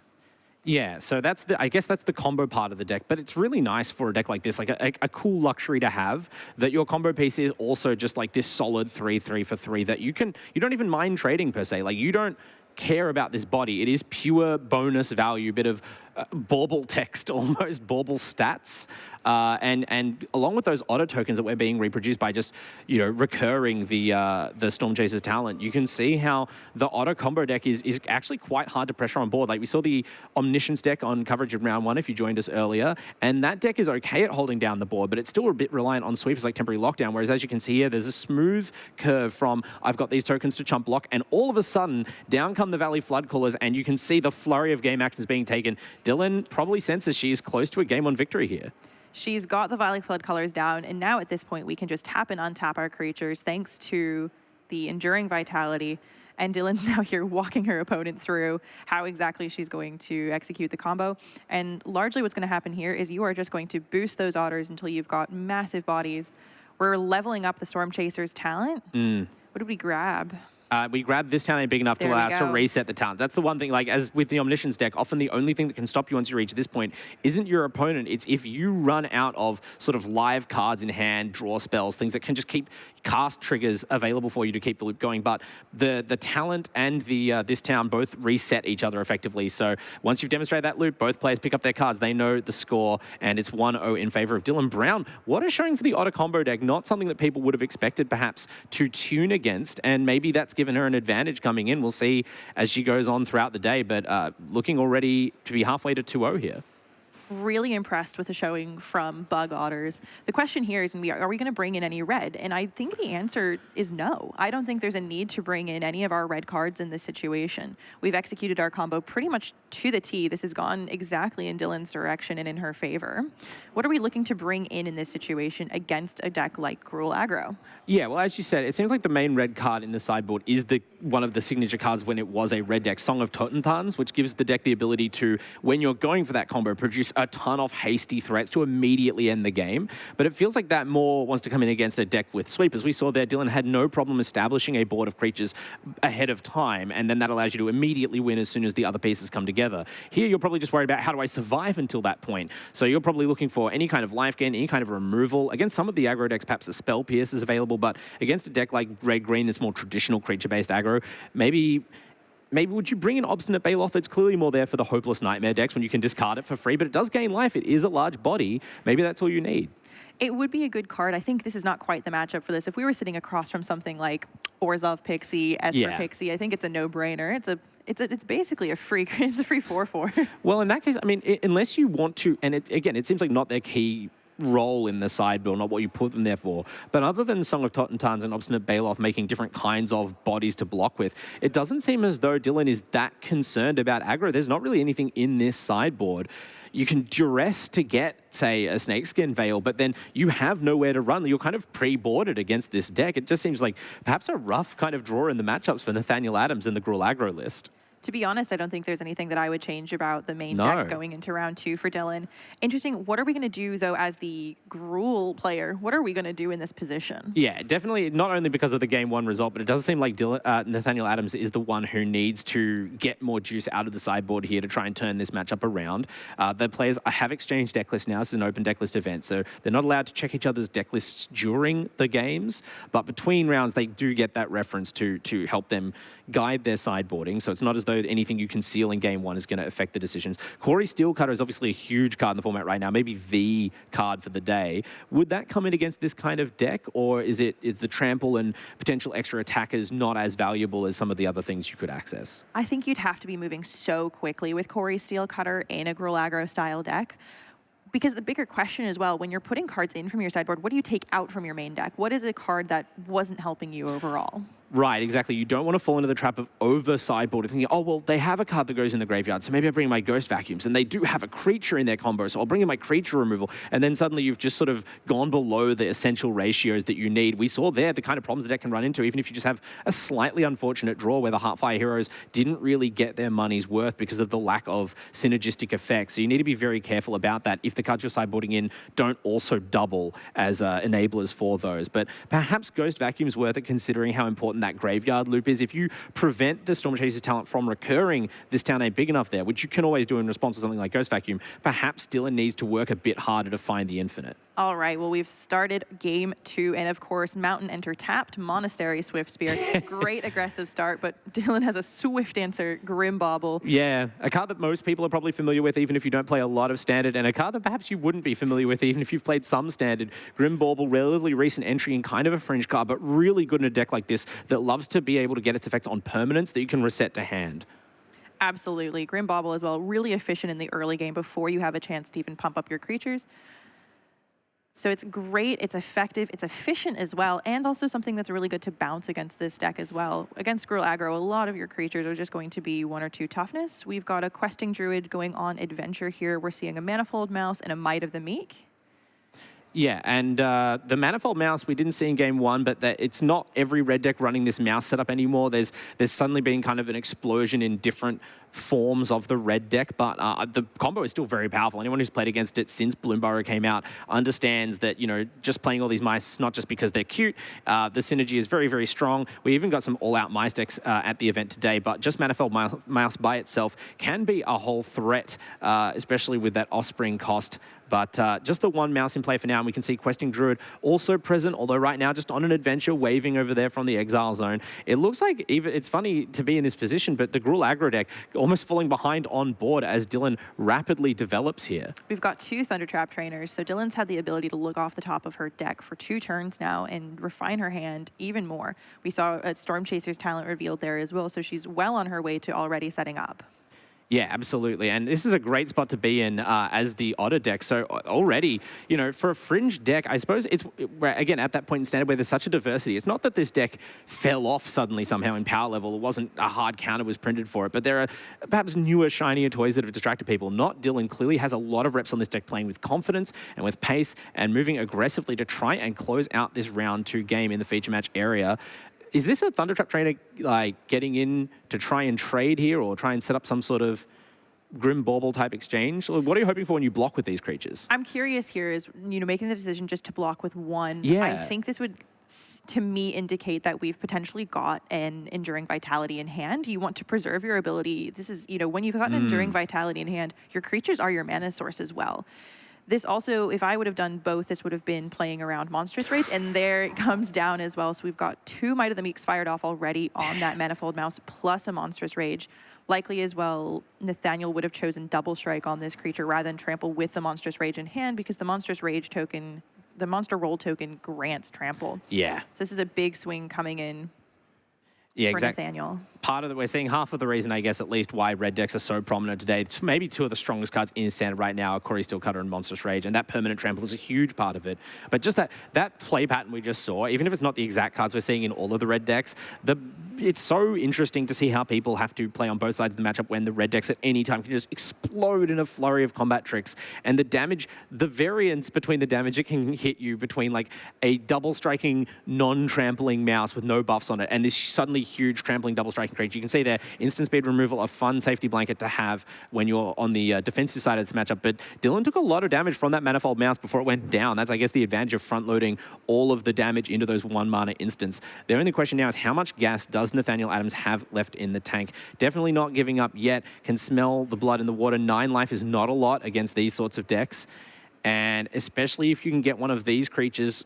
Oh, 2 of these. Okay, so this is what we were missing in game 1, right? The synergy between these 2 mice. But immediately that is broken up by nowhere to run. And the reason Manifold Mouse and Heartfire Hero is such a devastating combo is the ability for the Manifold Mouse to trigger Heartfire Hero's Valiant ability on the turn it comes down. Even though neither creature has haste, you're going to be able to get off that first on the beginning of combat on your turn, target mouse gains Double Strike or Trample. And Dylan is chugging right along, not intimidated in the slightest. We've got another Storm Chaser's talent coming down. That was the one that was revealed off of the Thundertrap trainer earlier, making that 1/1 Otter with prowess. Yeah. This, to me, these are both like the good aspect and the fun aspect of playing specifically creature-based combo decks. You can see Dylan has so many decisions to make even before the combo is really in the picture. These creatures are resources that have so many uses. When you're declaring blocks, you're right. Can I afford to use these to spare my life total? Do I need to save these to become mana producers? Do I need these in hand in case I top deck, this town ain't big enough so I have some value to reset here? But Dylan just expertly navigating these decisions and somehow ending up seemingly very quickly with a dominant board position as another nowhere to run, and now the board is clear, you follow up immediately with that ultra-efficient card advantage from Up the Beanstalk. And if the game's not over yet, you have to fill a Nathaniel's seat now. It's perilously close. We're really teetering on the edge here. Really efficient plays from Dylan. We had an Analyze the Pollen to go fetch a basic, following up with a Bushwhack to have the Prowess Otter fight the Manifold Mouse. Wins in the exchange. And we're casting, Nathaniel now casting the Questing Druid from Adventure, followed by a Monastery Swift Spear. So we're going to put a counter on the Questing Druid, trying to build up our defenses here. And it's really not great when GRUUL aggro is on the back foot and trying to play defense. Yeah, and you can see there's some hope here compared to some aggro decks, right? Because we can see now not only the Questing Druid, but also the Ember Heart Challenger, right? You have these weird card advantage engines in creature form, can also get a bit big, can also threaten some burst damage, but you have to imagine this is probably the last flurry from Nathaniel. So presenting those creatures unable to get a good attack off this turn, going to need to rely on triggering the Valiant from the Challenger. And you can see, yeah, almost immediately that's the threat that needs to be dealt with, because that is the source of worst case scenario for Dylan. So she's so on top of what could get her deck out of this winning position and just effortlessly controlling game two, it seems. She's in such a dominant position. And you wouldn't think, given the life totals currently, we've got Dylan on 9, Nathaniel on 19. You'd think that Dylan would be the one having to play defensively, but you look at the difference in board state between these two. Nathaniel going ahead to choose and activate the Restless Ridgeline and animating it into a creature, and we're going to start swinging. Yeah, this is what we mean when, Magic players say life is a resource, only the final point matters. Dylan, you can sense from the start of the game, even blocking with the one Thunder Trap Trainer and not two, seemingly knows exactly how much life she can afford to concede to opponents and still have a safe buffer, right? Because at 9 life, yeah, it's not great. Monstrous Rage, really good at ruining people's calculations, but it doesn't seem like a situation, even from Nathaniel's seat, if you're hoping for the best, where that's likely to get you over the line. You need a couple of hot draws in a row and kind of hope to that Dylan's draws are maybe dead lands or something else. But as we saw earlier, there's Analyze the Pollen and Bushwhack in this deck. The deck is built to minimize the number of times you can draw a blank. All right, here, and we've got the Rakshasa's Bargain being fired off here. And we've got a draw trigger from Up the Beanstalk, plus we get to look at cards in the top of our library off of the Rakshasa's Bargain. So Dylan has a chance to really refine her hand here. We did see an Enduring Curiosity, but that's been put in the bin. Yeah, I suppose at this point, the emphasis is still on controlling the board. I suppose you feel as though as long as you aren't dying and as long as you're constantly chewing through Nathaniel's remaining resources, like the fewer creatures are on board, the less damage any top-decked instance or combat tricks represent. And once you feel completely safe, you can assemble the combo at your leisure if Nathaniel doesn't just choose to concede. But Nathaniel clearly not ready to concede yet, and rightly so. Fight it out until the end here. Going to trigger, the creatures in play, buff Questing Druid a little bit, try and fight it out with this Prowess up Otter. I just don't see 9 damage surprising Dylan from this spot. Like, the resources are not there to create the uncertainty you would need to sneak through a winning line right now. We've got Dylan down to 1, and sorry, that's an Enduring Vitality in the graveyard, not an Enduring Curiosity. So the other enduring creature you're likely to see at this event, but yes, the green one for now, at least there. Dylan confidently down to 1 in this position. Yeah. Her hand has to be so good. And that's the open deck list scenario, right? Like, you would not probably dare to drop to 1 against a red deck if you did not already see the list and go, okay, there's no shock, there's no burst lightning, there's no lightning strike. The only way I get got here is if I accidentally eat a Heartfire trigger or let through some trample damage. But that is still somewhat real. Like, this Questing Druid's sizable. It's still, Nathaniel probably knows how many cards Dylan saw off that Rakshasa's, so you have to suspect that's a calculated drop to 1 life. All right, we've got a full out swing from Nathaniel here. Asking Dylan the with question. only 1 blocker as well. Ah, surprise. It's an otter. Surprise. There was more than one blocker. I might have meant to go down to one on purpose. Still, like, again, you're not out of the woods. This is still a match. I don't want to get too ahead of ourselves in proclaiming these otters victorious, but as you can see, Dylan just playing with the air of someone who is not threatened right now, even on one life. And you can see now the untapped triggers coming through, but without the enduring creature in play here, this doesn't represent mana, so you can only get so many of these triggers, right? We're still kind of fishing for resources. Well, what we've done here is we've done an analyze the pollen with collect evidence. So this is now Jillian being able to tutor a card directly that she wants. And we can see that she's grabbed another Thundertrap trainer. So likely what she's going to try and do, we're going to set up for better blocks, because the most important thing here is we can't die. Yeah, exactly. The priorities, at least, are very easy to tell right here. We talked before about having to juggle between, do I preserve my life total? Do I try and, preserve combo pieces for later? Right now, you don't have that choice. You cannot drop below one life. This deck is not running any real solution to that. And so all these cute plays do have to end up soaking whatever damage is available. But Nathaniel, does Nathaniel even have cards in hand at this point? I think one on the table there, it looks like. Not a lot, to be fair. So you're fairly confident as long as you block these up with sufficient toughness, maybe account for a little bit of extra trampling damage, potentially the trick from hand, then you're still okay. And so Dylan...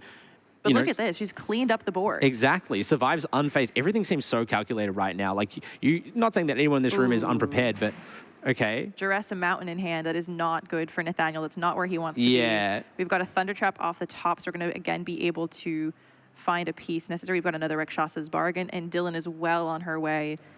Exactly. The Thundertrap trainers just keep coming down. This deck does not really run out of resources. So as long as you are not losing that one life, and again, as you said, when you duress, it doesn't matter that you missed, quote unquote, by like revealing a mountain. You're just happy to see nothing, right, for Nathaniel, because now you really limit the number of scenarios that can happen. Although Questing Druid, this is how you create some uncertainty.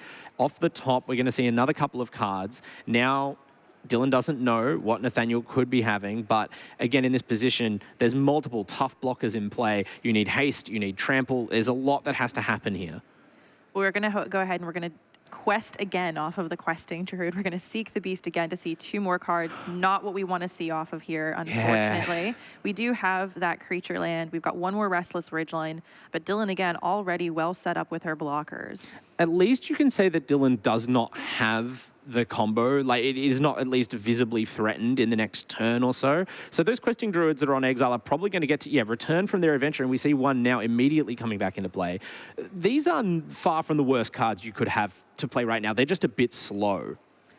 Oh, well, Dylan's off the top of that second Rakshas's Bargain. She's got the Enduring Vitality, and that, if she's got the Valley Flood Collar as well, is going to probably spell game, unfortunately. Yeah, and even there's this town, there's the talent. So all of the pieces you saw in game one that led to a swift closing of the game in Dylan's favor coming together now. Dylan not making too much of a show of, I've got this, but once these cards start to come down, I'm sure Nathaniel is aware how close this must be, because even if you haven't seen the combo pieces yet, you know how deep into your opponent's deck they have seen with all of these bargains and these beanstalk triggers. And you have to know your time is, you're kind of past your time limit as the red-green deck here. You're just playing because you're not dead yet, but...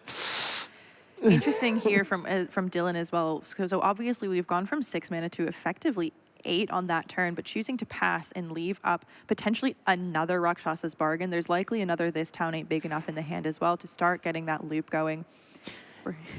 I mean, as we saw before, right, even if it looks like you might be dead to an attack, you're not. There's so many instances, and even the creatures in this deck, like the Valley Flood Caller has Flash, so even if you had the combo, you're under no pressure to play that out. You can always wait and then get even more surety that you won't die to some unexpected crazy line, see exactly what's coming at you, and then with full information make the right decision. And again, just another upside of how this deck's built with all these powerful instance and information granting spells. All right. Ooh. Okay. Nathaniel here, that would have been a Manifold Mouse off the top, which is really important here. Just again, building up an ability to block against now, because now Dylan again remains the aggressor. Yeah. Exactly, and you have to, again, as we said, Nathaniel probably not at all disillusioned, or have any illusions of being able to play this out with infinite turns. You have to know the combos on the way. And so in the worst case scenario where you're blocking some very large otters all of a sudden, it is reassuring to have all of these bodies on the field. But still, that doesn't really seem like you can consider it a winning line in most situations if you're trading your whole board to not die to infinite mana this turn. I'm so impressed with Dylan managing to stay so calm and collected on 1 life. This interesting as well in Nathaniel's list, because Nathaniel not playing, there's 4 copies of Burst Lightning.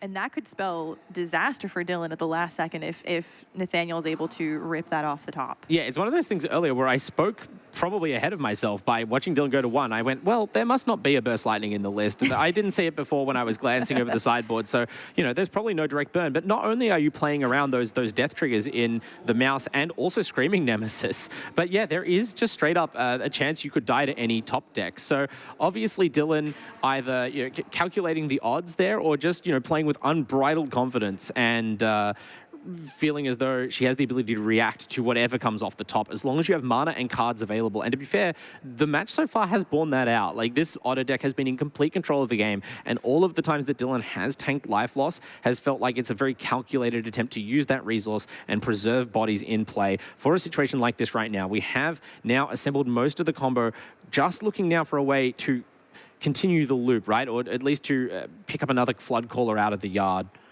The other thing that this says to me that Dylan might be holding is she may have a negate in hand as well for that Burst Lightning. Having to play around and making sure that no matter what, we don't want to die to a Burst Lightning ripped off the top, especially because we know that Nathaniel's at a point where we're just top decking. Yeah, I said unbridled confidence before, but not like baseless confidence. You don't just want to be, nah, I'm too good. My opponent would simply not draw their 4 copies of Burst Lightning. Unless you feel... Maybe if it's someone you play against at your local store all the time, if both these players were from Penrith and you think, oh, I know that Nathaniel sides out Burst Lightning every time for some reason. But, in general, you'd like to think that the answer's available in hand. And certainly there has to be something in Dylan's hand, right? Because she's keeping sort of a tight grip on those cards there. But there's a lot of resources available for a player who still has not yet quite managed to close this game 2 out. Nathaniel as well, forcing Dylan into an uncomfortable position, having to make some blocks. But the best thing about blocking with an enduring vitality is that it comes back because it endures. Exactly. It's very demoralizing as a player trying to get aggressive against this deck or the Enduring Curiosity deck to know that even if you trade for these key pieces, and they're strong effects with pretty sizable bodies on them, like they get by the vanilla test okay, and then they're not at all vanilla, and that you still arguably have to deal with a harder to remove version of the permanent afterwards. That might be one of the last pieces we were looking for. This town ain't big enough for both of these players. This main stage certainly only has space for 1 winner, and Dylan really wants to make sure it's her picking up the Storm Chaser's talent that's going to represent more blockers, and more importantly, it's going to represent another ability to re-level up that enchantment and pick up more resources out of the graveyard, which obviously can be this town itself, but can also be those tutors we saw earlier. So if you were missing the Valley Flood Caller, suddenly that becomes very easy to access. Skillfully as well, choosing to pick up the Grim Bauble to take care of that Manifold Mouse. And again, as long as Nathaniel's board is clear, Dylan's in a relatively safe position to play to her win. Yeah, I feel bad. I feel like we've been making it seem like Dylan is really dragging this out and toying with her food because the position looked so strong for the Otter deck from early on. But admittedly, when you are willing to drop to 1 life like this, you do that with the knowledge that you are going to have to play as safe as possible the rest of the game. You would not like to go to a game 3 and roll the dice that this GRUUL deck has some crazy aggro draw and just runs you off the table. So make sure that everything is completely accounted for, completely clear Nathaniel's board, and then at your leisure end the game. Nathaniel as well, 2 cards in hand. Corey Steelcutter. So we did board a Corey Steelcutter into this match. Do you think that's the right call? I understand the temptation to do it because there's a lot of tokens on the other side, right? We're seeing Dylan like kind of effortlessly loop these talents, and it's not the main reason you play the card, but you're generating a lot of these Otter tokens. So being able to trample in for damage is huge. Being able to potentially even equip to a mouse isn't the worst way to spend your mana if you need to trigger that Valiant. It does trigger off abilities that target, such as equip. But you're right, in this sort of situation, it just seems too late in the day for this Steelcutter to make any difference. And even if you're trying to play around removal, right? Like the thing that this card does well is grind. You're not out grinding a deck with this much card advantage, and Dylan is able to win in the late game, as you'd expect. 2-0, an astonishingly powerful show of force for this Otter deck.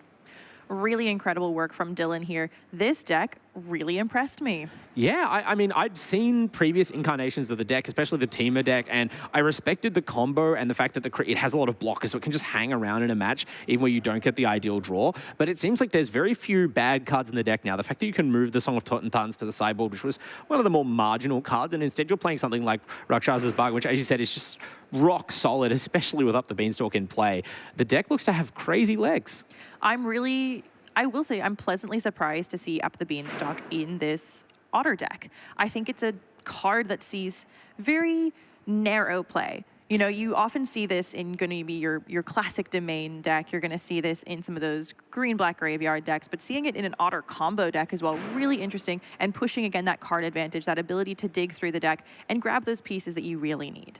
Yeah, so a clean 2-0 victory to Dylan Brown on that Otter deck. Perhaps someone we'll be seeing later on in our broadcast or even tomorrow on finals day. But as we mentioned before, there's a huge amount at stake here for these players. 15,000 US in prizes, and of course, that invite to Worlds. It'll be what a way to win that with the Valley Flood Caller and really putting your money where your heart is, I guess, if that's your pet deck of choice. Good luck to Dylan the rest of the day. Really well done. Really amazing close to the game as well. We saw that Corey Steelcutter come down, and that's just not what you want to see. Your opponent on one life, you're hoping it's a burst lightning off the top each and every time. Maybe the only time in today and tomorrow that we'll say that about Corey Steelcutter. That's the wrong top deck. That card having a massive impact on the format right now. But as you can see, it is not infallible, and there are plenty of ways to get around it, or indeed, if you can't beat it, to join it and get that card over the top. I'm sure that in the ensuing rounds, we'll see a lot of blue-red prowess making perhaps better use of the artifact. But it's great to see the diversity in the field before we maybe enter into those grueling mirror matches. Well, best of luck to both of these players. Dylan Brown going 2-0 into round 3. Amazing work from one life, seemingly from behind, and absolutely just dominated that last match. Exactly, and to Nathaniel, hopefully not the demoralizing loss that leads to a downward spiral, but the early obstacle that you overcome. Both of these players may end up facing each other again later on. We are so early into this. We are moving into round 3, and out of 8. We've got a long way to go. This is just the beginning. There is so much more to come. So if you just joined us and I only caught the last 2 turns of that match, that Otter deck looked great. Don't worry, here in Coburg in Melbourne for the Regional Championship 9, we have so much more Magic to play. We hope you'll stay with us in round 3 and beyond.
Welcome back to Melbourne, Australia for Regional Championship 9. We're up to round 3 of our standard competition today. Still many rounds of exciting Swiss ahead, and we are seeing the full diversity of current standard in play. Here I am, Thomas Anderson, bringing you these games, and joining me, of course, is my standard expert, Kira Turetsky. Kira, we have some really spicy ones up on the feature area right now, don't we? I am so excited for this match. We've got ORZHOV PIXIE and Mono Black Demons. This is going to be a really interesting matchup for these two decks, so let's head on down to the table.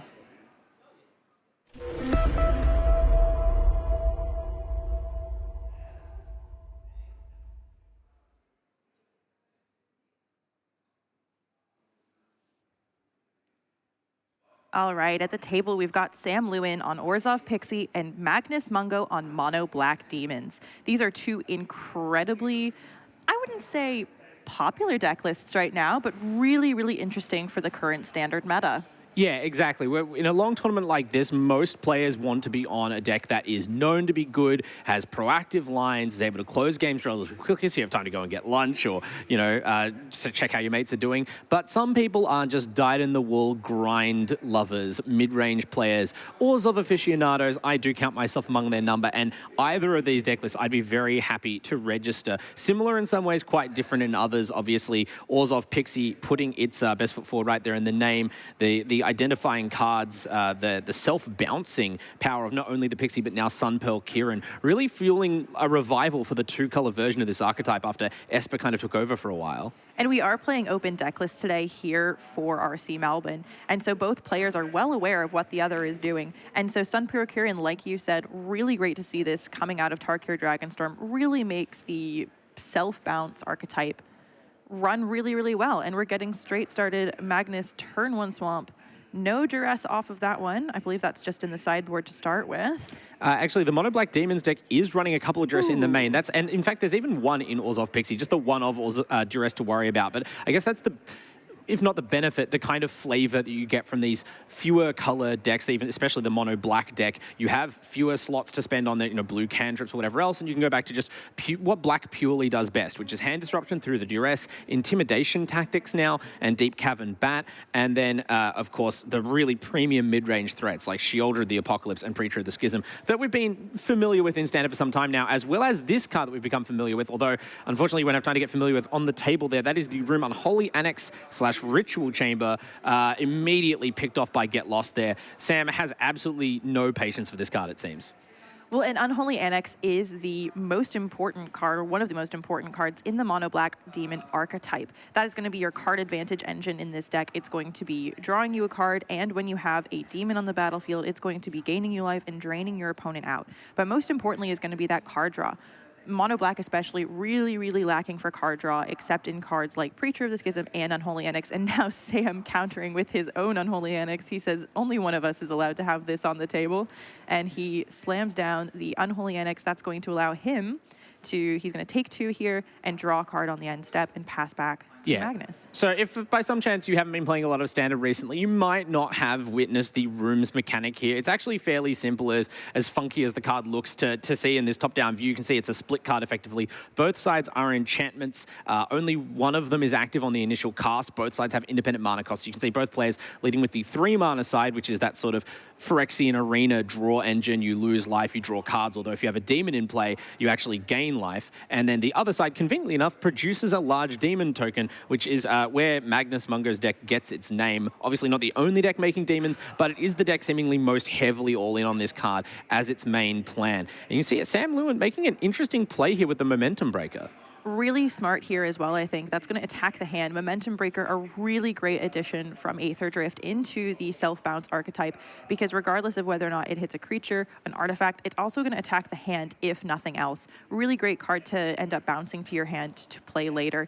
And again, Magnus has also got down an Unholy Annex and has drawn another one off the top, so we're really, really heavy on annexes here. No demons as of yet, so both players are going to be taking some damage from their own annexes, and Magnus is going to put a second, that's the fourth for this game, third for Magnus. We're going to put down another Unholy Annex, again, only on that card draw side, not the Ritual Chamber side. Yeah.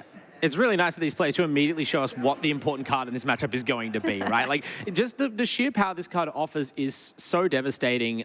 Both sides of the card very effective on their own. Together, outright game winning. Then you have further synergies in both decks in different ways, right? We see a rapid exchange of cards there as Sunpearl Kirin comes down to return the Momentum Breaker, trying to offset some of that card advantage that Magnus has, and Magnus at least going to protect the life total and take away the chance of the Kirin itself being recurred, because that's really the kind of long game that yours of Pixie deck can offer, right? There's an almost inexhaustible amount of card advantage if you let the engine get rolling. Sam is well going to activate the Ritual Chamber half of the Unholy Annex and create that 6/6 Flying Demon. So now on his end step, he's going to gain 2. Magnus is going to lose 2. He's going to draw that extra card. Now, this is definitely a match. It's really good in a way that these are, far different from the last match that we just saw. This is a bit of a slower game overall, and otherwise you'd be dying to your own Unholy Annex triggers pretty quickly. Already we're down to 12 for Magnus, 18 for Sam, and we're pretty early on into this match, all things considered. Yeah, but I mean, both of these decks, though, they can afford to play down to a lower life total. You can see the Momentum Breaker is one of the different marginal sources of life gain. There's not like very obvious sources of life gain other than the Sheoldred, but both of these decks can recoup the life loss from the enchantment. It's obviously part of the way they're built. And in this kind of matchup that's very clearly taking on a bit of a slower pace, you're not as worried about sudden burst damage as you would be from any of the red decks in the field.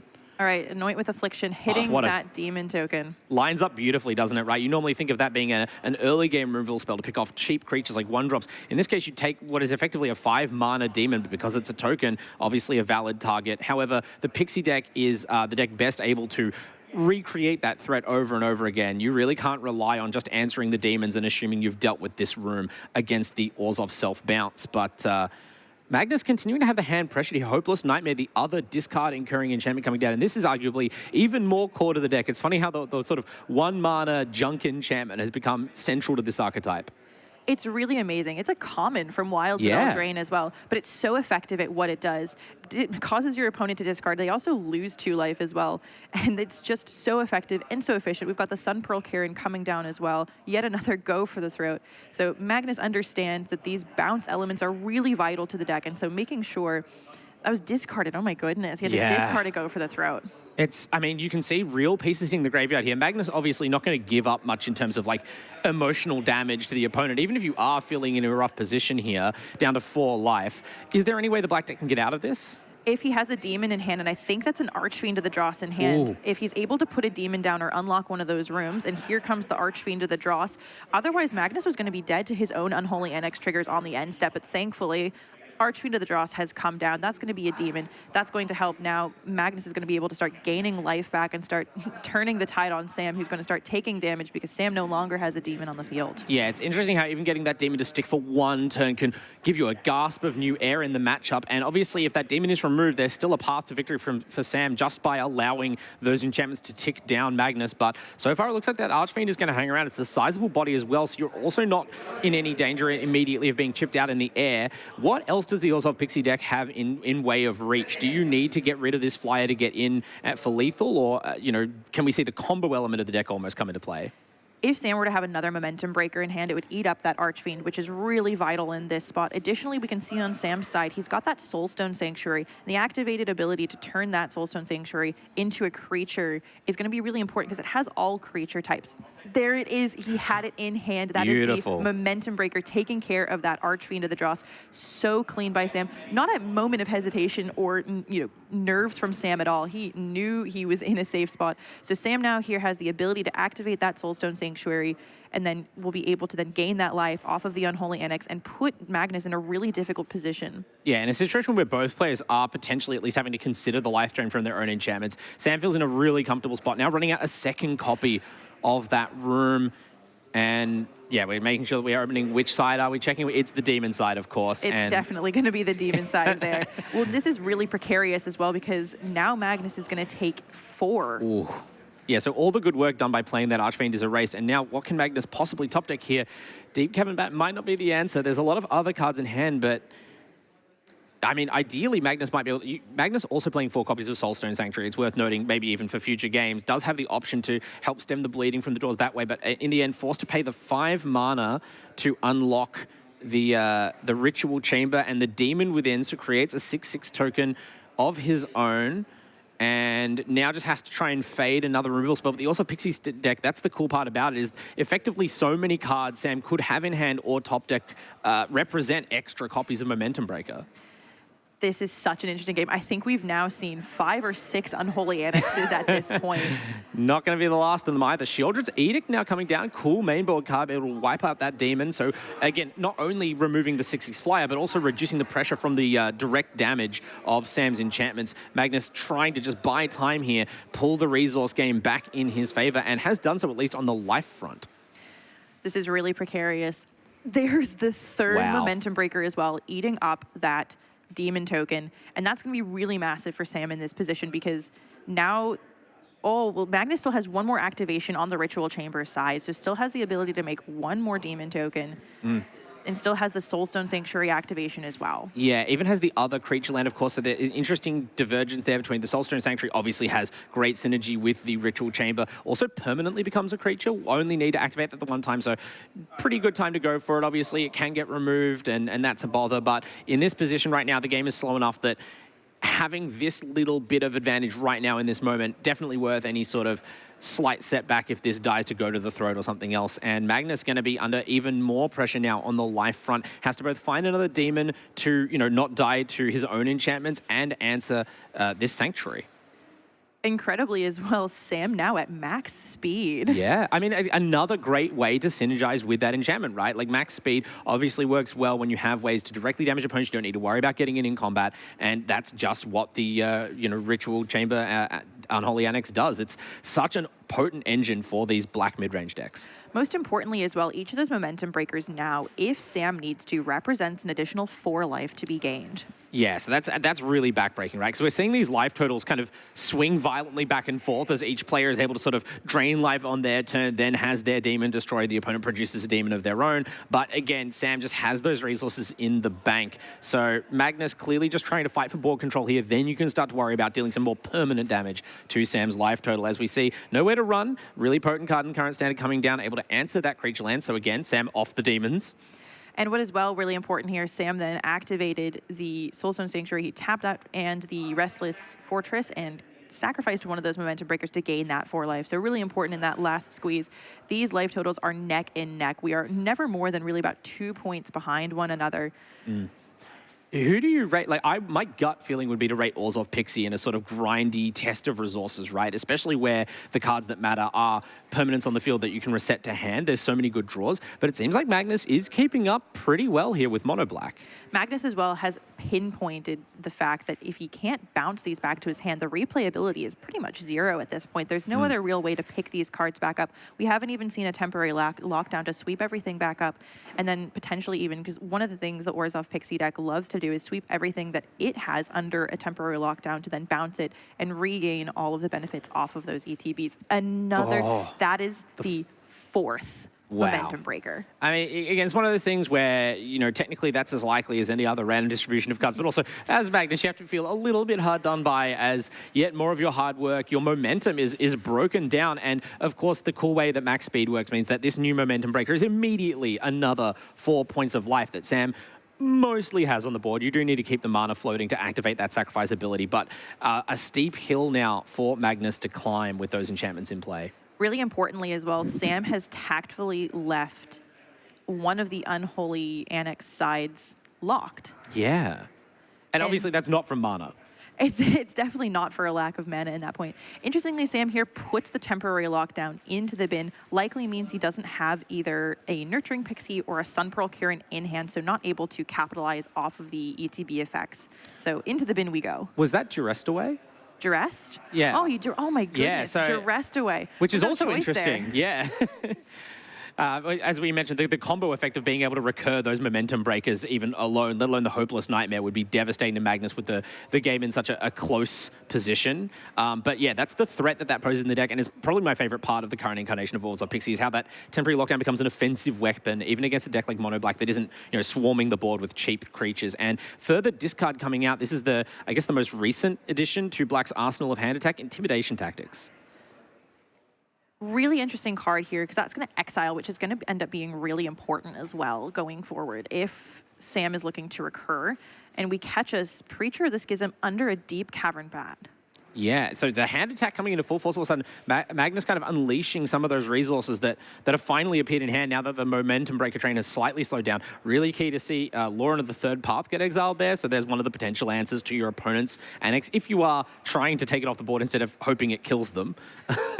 Sam is well going to activate that momentum breaker once more. So that's 8 life already gained off of those 2 cards. Which is obviously great, but then you could also view it as like sort of an admission of weakness where Sam, despite having had a lot of play this game and clearly having resources available, as you said, hasn't even unlocked that annex yet, but in some ways seems like maybe does not feel confident to unlock the annex even with all that life in play, whereas Magnus, having been under pressure perhaps a bit more, is in a confident position all of a sudden. There's bats in play as a source of potential life gain. There's even maps to pump it up if it's not dealt with. It could even be a buffer against future sacrifice effects if you're able to recur some of those breakers. And yeah, those discard spells really finding pay dirt late in the game.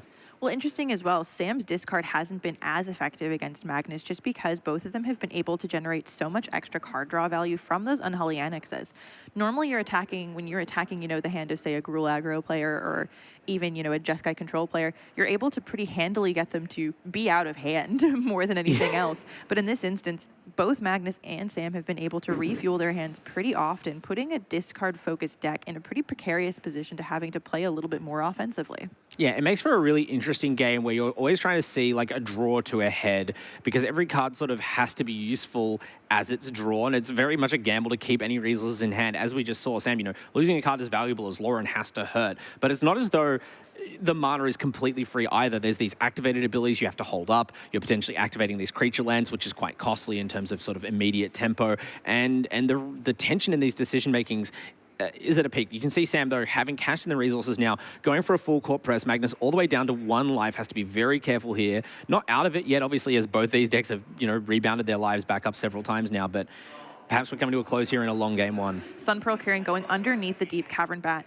Both players now with 2 different sets of Unholy Annex Ritual Chamber fully unlocked now as well. But interestingly as well, Sam made the decision here not to play the Sun Pearl Kirin and bounce the Hopeless Nightmare back to hand and ping Magnus down for that last 2 points of damage. Really interesting line to draw there from Sam. Yeah, it's both these players are obviously, you know, having to reserve their mana for a lot of different causes. They have to be really careful because you could even die in your own end step if you, say, forget to activate a Sanctuary. There's a lot of considerations to take, but both players obviously have the reps. They're navigating this well. And here's another card we have not seen yet that could be really pivotal, especially we're talking about life gain. Classy Revenant here for Magnus, another flying life linker.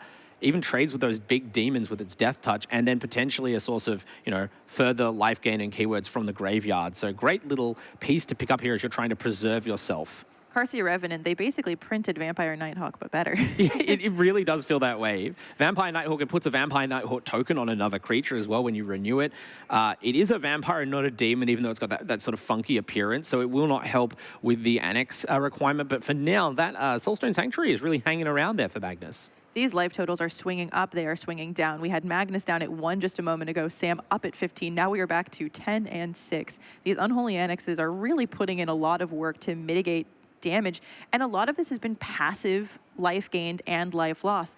Really, the only attack we've seen so far is Sam attacked with the Soulstone Sanctuary once, and we've seen an attack from the Deep Cavern Bat from Magnus, but otherwise, all of this damage is coming from things like Hopeless Nightmare and damage from their own unholy annexes. Yeah, you know you are in a white-black mirror when the main point of attacking your opponent is to restore your life rather than attempt to deplete theirs. And it just goes to show like how mid-rangey this matchup is. I mean, you can kind of argue that a mid-range matchup like this is always about getting board control, and then the life totals come after, right? If you win the battle for the board, you're going to end up taking your opponent down. But the Unholy Annex and the way it interacts with these demons and spikes your life in both directions really just makes that literal. Sam Lewin asking to have a look at Magnus's graveyard for the moment. Wonder what he's checking for right now, probably counting to see how many extra removal spells Magnus has got left in his deck. Yeah, as we pointed out, at this point, players are starting to really get through their deck and... Ooh, here comes a Nurturing Pixie, picking up the Hopeless Nightmare and then playing the Hopeless Nightmare again. This is the kind of gameplay that you think of when you think of the ORZHOV Pixie deck, and it feels like Sam maybe just hasn't had access to those components of the list so far, just with the way the cards have fallen for him. But perhaps now this is the way that the corner can be turned, or the last little bit of pressure can be applied again. You can't always trust the life totals. I'm so glad we don't have to fill out the traditional momentum bar for this game. But okay, the players are scooping up. And we've scooped up. Yeah, I mean, a 10-4 and 2 Unholy Annex triggers ready to go. Unfortunately, Magnus doesn't have a way to instantly react with something like Momentum Breaker, so that's just lethal, it looks like. And Sam Lewin, I believe, has taken game 1. No ability to respond, unfortunately, to those triggers going on the stack from Magnus. So as much as he would have been able to capitalize off of his own Unholy Annex triggers on his turn, 2-2 is unfortunately 2 instances of that's game. Yeah, it's one of those interesting things about this not quite a mirror, because the mono black deck, even though Momentum Breaker is a black card, without the white elements of self-bounce in the Pixie and the Kieran, they don't have the same impetus towards playing permanent type effects. And as a result, you lose out on what is kind of the utility text of that card, but in that game came up clutch, the instant activation to gain 4 life. Both players heading to sideboard now, and again, this is an open deck list event, so both of them are well aware of what's available to their opponent in their sideboards. And what are you looking to bring in? I'm looking at Mono Black Demons, I'm looking at Magnus's sideboard, and I'm seeing a really interesting representation of the Stone Brain in here. Yeah, I mean, there are combo decks running around, and being able to hate out specific card name from all of your opponent's zones is the real kind of like home run against certain decks. I don't know if that's the case here, although obviously it's sort of like a extraction type situation. You can justify it in nearly any matchup. I'm looking at the Filigree Silex, though. Ways to sweep away mass permanence against a deck that plays wide and cheap like ORZHOV Pixie can be very powerful. You obviously don't want those things sitting around, because even though Hopeless Nightmare might not have a lot of useful text while it's in play, the way that it interacts with Temporary Lockdown and the bounce cards means you'd rather not leave it around. It's sort of like an armed mine. Really interesting here. We'll have a squiz over at the ORZHOV Pixie list as well. And what are we thinking here? I'm thinking Beza coming in really to mitigate in the mid game. Yeah, it's interesting. ORZHOV Pixie actually does not have all of its copies of the Unholy Annex Ritual Chamber room in the main deck. There's one in the side. So I feel like a couple of these sideboard, like chunky threats, Beza the Bounding Spring, obviously great when your opponent is discarding you. Sheoldred the Apocalypse, a copy of your own, wouldn't hurt to bring in. You're just trying to bring in more high value cards, because there's just a lot of 1-for-1 going on. So you'd rather that when you eventually get down to your last card, that it be something that can really close the game on its own. I don't know if many of the more tech type cards like Kutzil's Flanker are going to be super relevant here. The graveyard effects in either deck are not central, I'd say, but you could bring in some of the splash removal. It is one of those sideboards here for the ORZHOV Pixie deck that's a lot of 1 and 2-ofs. Honestly, like there's some cards in here as well. Day of Judgment, I'd leave that out. No need to bring that in. This is that not destroys a demon, though. Just look, in this matchup, there's actually many things that destroy a demon, thankfully. Oh, okay. Well, yeah, exactly. It's the point you brought up in the last round. It's not just can this card be applicable against my opponent. Is it actually better than what I have in my deck? And once again, the ORZHOV Pixie list, you've kind of got a little engine that you need to be aware of. You don't want to break down your own card, like ripping out parts to bring in just stuff to spite your opponent. I think both these players are going to be pretty confident in how they sideboard here. A couple of key changes and mostly just run it back, because that was such a close game 1, right? They probably both felt like they could have won. It was really neck and neck. Again, we were watching these life totals go up and down the whole time. There was never really a moment, I think, except towards like the literal very, very end, where I felt like anyone had a firm grasp on the win. I would be lying if I said that I didn't go to call the match a couple of different times. And they go, actually, that's he found another demon, so back up to 10 life all of a sudden out of nowhere. Exactly. Again, like we had that whole swing, Magnus on 1, Sam on 15, and then out of nowhere, Magnus back up to 8. Really interesting match here between these two decks. Really interesting as well, because these are not outwardly aggressive decks. No, and exactly. And granted, maybe the pace felt a bit faster because they both sort of play at the same pace. You're not really contrasting one of these against the GRUUL Mice deck or something, which is trying to explode on turn 2 or 3. But they still take chunks out of opponents' lives. Again, it's interesting the way that the Unholy Annex makes the impact from swinging the board control. Like, one removal spell doesn't just take out your opponent's best threat and lead to damage down the line. It's like, I kill your demon, I hit you for 6 with my demon in the air, then you take another 4 direct damage in my insect, which is actually an 8 life swing. And it's like, what happened? He had 15 life a turn ago. Exactly. Well, interesting as well, like, partway through the game, we were down to, 16 and 12, and that had been no combat damage at all. That was just unholy annex triggers and hopeless nightmares. So it really speaks to the kind of hidden power of ORZHOV PIXIE, is the ability to really drain your opponent out of nowhere. Yeah, it's a draining deck for the opponent, for the pilot in some cases, but it's good to see both these players, Sam and Magnus, having a laugh between games and staying in good spirits. They've obviously got a long match left to play. And if you're just joining us, by the way, we're here after game 1 of round 3 of Standard here at RC9 in Melbourne, Australia. It's really cool to see these players coming down to Melbourne, to the town hall in Coburg from all across, Australia's cities. We've got Elemental Arcade Central Coast versus Vault Game Brisbane here, if you're looking at where these players qualified from. So either they traveled a long way to qualify for the event, or they've traveled a long way to cash in that qualification. And here they are on the main stage in the feature match area. I mean, one of them won't be undefeated after this round, but both off to a hot start. Looks like as well, I believe Sam's taken a mulligan for this one. Okay. I mean, these are decks, would you say they mulligan well, either of these decks?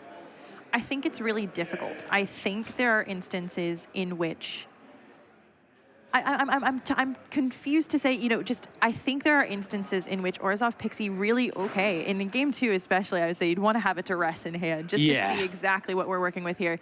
Really interesting hand from Magnus here. 2 lands, go for the throat, cut down, and 2 Carsey Revenant. Bit of a repetitive hand, it looks like. Yeah, I mean, again, these are mid-range decks, so it's not as clear-cut. They're also like, oh, I found a combo piece. This is the one. I have to get it. But that makes the Duress decisions almost more interesting. It's almost one of those cases where I'm happier just to have seen my opponent's hand with the Duress than to take a specific card. Although, go to the throat, that's one more demon you get to keep around potentially. It's good to start whittling away those answers because these players are probably going to exhaust their hands many times over before the match swings one way or the other. It's going to be hard for one of them to really steal a game from the other one unless there's a kind of terrible mulligan scenario happening. And both players seem to have avoided that so far. You see early Soulstone Sanctuary there for Magnus. Sam Lewin has his Colors of Mana available. And this is a card we did not see early on in the previous game. The Carsey Revenant showing up again here. Is this likely to be able to set the tone differently now that Magnus has it on curve? I think it's going to put Magnus in a much better position. Flying, Death Touch, Lifelink. What an amazing set of keywords. Music to my this. ears. It's a really good, and already Sam's got nothing on board currently. This already is going to be a 3-point life total swing.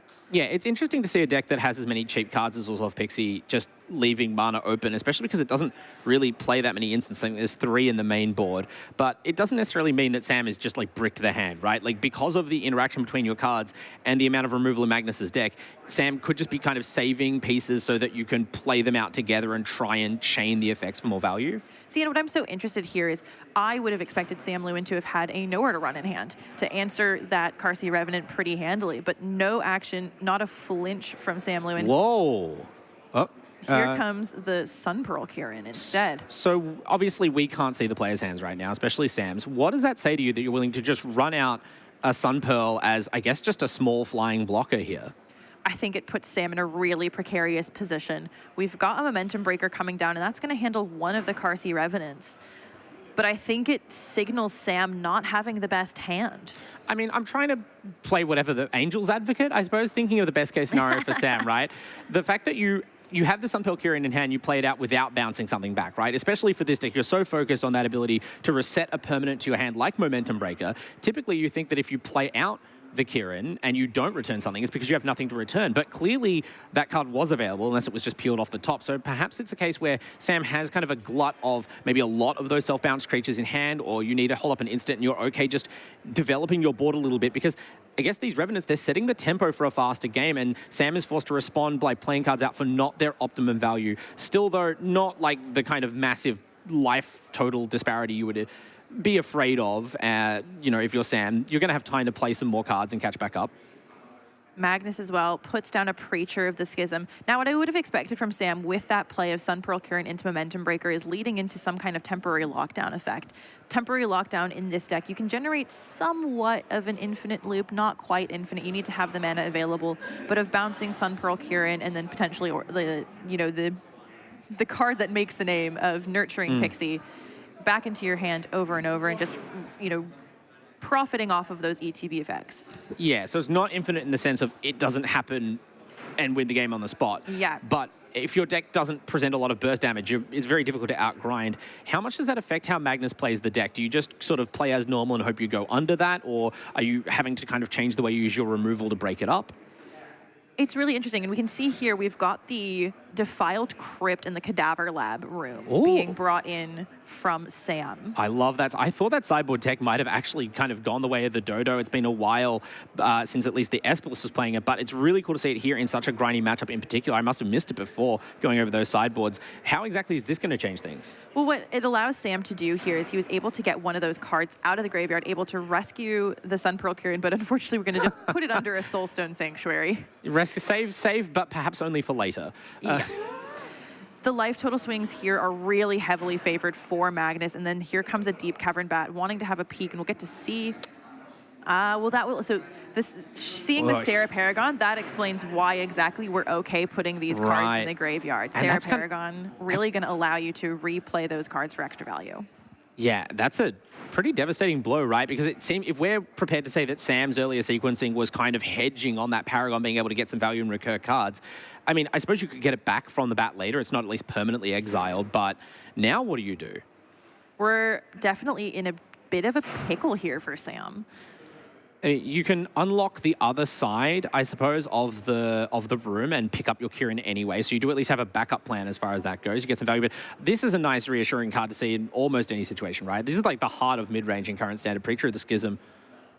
Really going to be important for Sam here. It's going to be able to give him those 1/1 white vampire creature tokens with lifelink, and that's going to be important here. Sam at half of Magnus's life total, less than half, really. It's so crazy to see how different this game is from game one and how it played out. Like, I think by this point in game one, we'd already seen 3 out of 4 momentum breakers and 6 out of 8 total unholy annex, or 6 out of 7 annexes. This game, you know, neither of those cards really making an appearance, and perhaps as a result, Magnus faring much better, just beating down right now. Magnus as well going to use the Renew ability on that Carsey Revenant, on the Preacher of the Schism and Soulstone Sanctuary. So Magnus is pushing hard right now against Sam. And Sam really struggling to get the bounce engine of the ORZHOV Pixie deck online. Yeah, I guess this is the problem when you take mulligans as this deck, right? Is that like the cards on their own are some of the weakest that you can get away with playing in current standard. These are real incremental effects, and you need a certain weight of them, a certain critical mass to get going. Magnus's deck, not so. That's more traditional mid-range. Every card is pretty gas on its own, and you can see that, especially even the bat, the smallest creature, arguably having the largest impact, not only by taking the Paragon, but by just giving you the green light to say, this is your window to push. Really crazy swing here towards Magnus. It doesn't even feel like we're watching the same match. No, almost 2 different decks, and certainly this is a matchup, if these were different decks that Magnus would choose to play if there is a game 3, because right now he is on the brink of forcing one. Again, the damage, not explosive, but almost inevitable at this point. Sam really needs some strong top decks, but what cards exactly are best at bailing you out of this situation? Because even the temporary lockdown won't fully clear this up, right? Temporary lockdown barely deals with Magnus's board because of that Preacher of the Schism, and that's going to be one of your really dangerous cards here to go against. We've got a little bit of a blocker, but unfortunately with the Renew ability from the Carsey Revenant, you're put in a position where you can't do too much blocking. I mean, there is the situation, you've got the Momentum Breaker. We talked in game 1, that card was critical for its ability to gain life. It'll be the same here, although without the ability to push damage, that maximum speed is limited, which is maybe why, or part of why, we see Sam making an attack here. You will still have the same number of blockers, and that's a huge draw, one of those sideboard cards we mentioned earlier. Amazing to see Sheoldred the Apocalypse.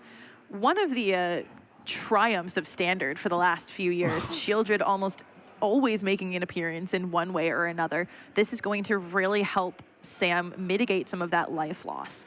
And as well, with the Preacher of the Schism, every time Magnus draws a card, he's going to lose even more life off of the Sheoldred triggers. Magnus isn't exactly wanting for life at this point. He's got a little bit to work with right now, but it's going to have to force some difficult decisions, because if he throws down an Unholy Annex, uh-oh, that's a few extra cards drawn. Yeah, it's crazy how much this card, like, it's not that the Sheoldred looks like a bad card on its surface, but it changes the texture of so many matchups, and this one, maybe more than any other, that there's so many cards in the deck who get completely reevaluated when either player has this legend in play. Wondering if Magnus has a response to the Sheoldred in this moment. Lauren going under a Deep Cavern Bat. Lauren, unfortunately, really not putting in a lot of work right now. We haven't seen any Unholy Annexes from Magnus. Yeah, it's interesting. You can't really necessarily call it strategic or call it an error on Sam's part, but it's funny to see this card. It's normally quite powerful in this matchup, just kind of being left to rot in hand and eventually being discarded in both games because there hasn't been an opportune moment to play it for one reason or another. Although, even though that would obviously be another nice piece of synergy with Sheoldred when you're trying to dig your way out of a life hole, Magnus understanding with Sheoldred in play, there's more imperative than ever to get in, and that litany of keywords provided by the Kasi Revenants, even after their death, is maybe going to get Magnus over the line. Sam as well looking as though he's contemplating activating the Restless Fortress just to push some of that extra life gain, because that's going to be, you're going to gain 2 and drain 2. No. And we're picking it up. That's going to be a win for Magnus Mungo in this round, and we're headed to game 3. Wow, what a thrilling end. I really thought that Sam actually maybe had a last chance to stabilize there, maybe a breath of hope from that Sheoldred, but it was too little too late, I suppose. And maybe you can hope a bit of foreshadowing for game 3, but that was the strength of the mono black deck on display right there. Discard into pressure, seizing your windows to attack whenever they come in the game. And I'm so glad we get a third matchup between these two decks. Those first 2 Karsi Revenants really set the tone for this match, because that was an immediate on, turn 4, a 6-point life total swing between the 2 players here. That was really important. And interestingly, I thought the decision initially from Sam when we had that turn 1 duress to take the cut down, to go for the throw instead of the cut down, giving Magnus a more efficient removal, knowing that a lot of the cards in Sam's decks fall to cut down. It's interesting, right? Because I guess you're saying to yourself then, well, if both of these removal spells kill my small creatures, but if I get a big creature, then at least I've got a bullet there. I can take away the one removal spell that currently answers it. Maybe I can steal a march, but perhaps just after game 1 went so long, you don't have it in mind. What if my opponent beats me down with 3 drops? And then even after you deal with those 3 drops, you can't really cleanly answer them because that renewability ended up basically winning the game for Magnus. What are we looking for as we head into game 3 here? This is the pivotal match between these 2 players. We'll see one player into a 3-0 slot. Yeah, I mean, and that's a huge start, right? Going into lunch undefeated would feel fantastic for either player, but I'm not really sure what to expect because we saw kind of night and day, 2 completely different matches, game 1 and 2. I guess maybe Magnus is saying, no, that game 2 is actually more of what my deck's about, right? Because if you look at the 2 decks, this one definitely has more potential to set the tempo higher, right? We didn't really see Archfiend of the Dross other than a brief cameo in game 1, but one of those on curve after a Deep Cavern Bat and a Kasi Revenant could put a ton of pressure on Sam's decks, right? Like, how many ways does the Pixie deck have to deal with things that are too big to get swept up by temporary lockdown? One of the issues actually with Sam Lewin's deck is the temporary lockdown is for me, not for thee, really. Yeah. The way that the deck tends to operate is not worrying about sweeping your opponent's cards under the temporary lockdown. It's really far more concerned with putting those high-value ETB effects under the temporary lockdown to benefit off of them coming back in. All right, and we've shuffled up. Do you think either of these players would have taken the opportunity to change their sideboarding after game 2, or they're just fully confident their plan was correct and you just have to chalk it up to variance? Wouldn't be surprised if there was a little bit of change here between games 2 and 3. Ultimately, though, you're in a position to understand what you need to do. And if you know what you need to do in game 2, then you surely need to know what to do in game 3. Yeah, you've only had it reinforced. I guess the other question that comes to front of mind here, right, is you're thinking, how is this going to be different from game 2 for Sam? How much difference is being on the play make? It obviously makes some, but this isn't really an explosive aggro deck or explosive at all. Does it really give you that much advantage? Sam being able to capitalize on being on the play here, I think could be really important. Whether you're able to get that turn 1 duress or that turn 1 hopeless nightmare off is going to be really important and put you in a strong position. But Sam here, Magnus is here, has taken a mulligan. Sam starting on Restless Fortress, and we've immediately already passed back. I'm not going to say the mulligan was responsible for that game 2 loss by Sam, but in a match with so many like 1-for-1s, as you said, the temporary lockdown even not really acting as a multi-card sweeper, being up a card at the start of the game on the play must feel pretty good, although this bat is going to bring you back down to earth, perhaps. Really good for Magnus here to see what's in Sam's hand, because Magnus has had to take a mulligan in this game 3, which is really not a position you want to be in going for game 3. Sam taking a long pause before allowing Magnus to see his hand with the resolution of this bat trigger. So, no, okay. Well, that to me would have either said some kind of removal, and we can see a get lost here, because that would have, you still would have seen the cards, but you wouldn't have taken one if you're Magnus. Magnus here with a kind of tough decision, I think. What are you taking in this position? We can see the Defiled Crypt in the Cadaver Lab, Preacher of the Schism, Sarah Paragon, Nurturing Pixie, and Caves of Koilos, that's what that was. Yeah, it's interesting because you probably take the get lost, right? It's one of those things where the chalk action, right, is you take the removal spell, especially if there's only one, because otherwise your opponent can just they can just kill the bat and get whatever back. But last game you won kind of on tempo, so there might have been some argument to say take the Preacher there because it's sort of the best creature that can be immediately played, or the Pixie because it unlocks so many other draws in the deck. But that hand, kind of like the first two games, we haven't really seen the Pixie shine. Doesn't seem like there's immediate profit for it to take in the hand there either, and so just taking the removal spell sets up Magnus to maybe press here. Great removal spell to have ready for that Preacher. Anoint with Affliction. It's one of my favorite removal spells currently because it exiles. And I find exile removal so important in the current standard meta. Not even just for various, small creatures or tokens, but what's so important is there's a lot of decks that are capitalizing off the graveyard. And so being able to remove that card from the game entirely ends up being really important. Yeah, when this card was printed, I admit, I thought, oh, okay, fringe sideboard tech, perhaps it was great, limited. But the number of death triggers even in South, the aggro decks want their creatures to die, not get exiled. The graveyard decks want their creatures to be able to be recurred. And, having these options wiped away by your, 2-mana instant speed as well.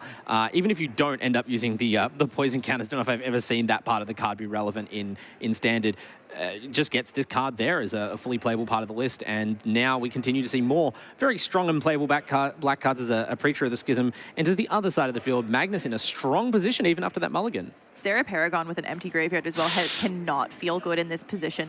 No ability to capitalize on any potential, Sun Pearl Kieran, Nurturing Pixie, Hopeless Nightmare. We do see a Momentum Breaker come down. Magnus with a tough decision of keeping the Get Lost, which will ultimately spell, defeat for his Preacher, or getting rid of the Preacher. And we're going to choose the Preacher and not give Sam access to the removal. Yeah, this is definitely a standard meta where the tempo sometimes matters, but in this case, it's a slow enough game that you'd rather just keep that Get Lost under the bat for as long as possible. But now the pressure on resources continues to come from Sam, duressing the hand back and getting crucial information, although you don't love what you see here if you're Sam from Magnus. One land drop away from a Sheoldred.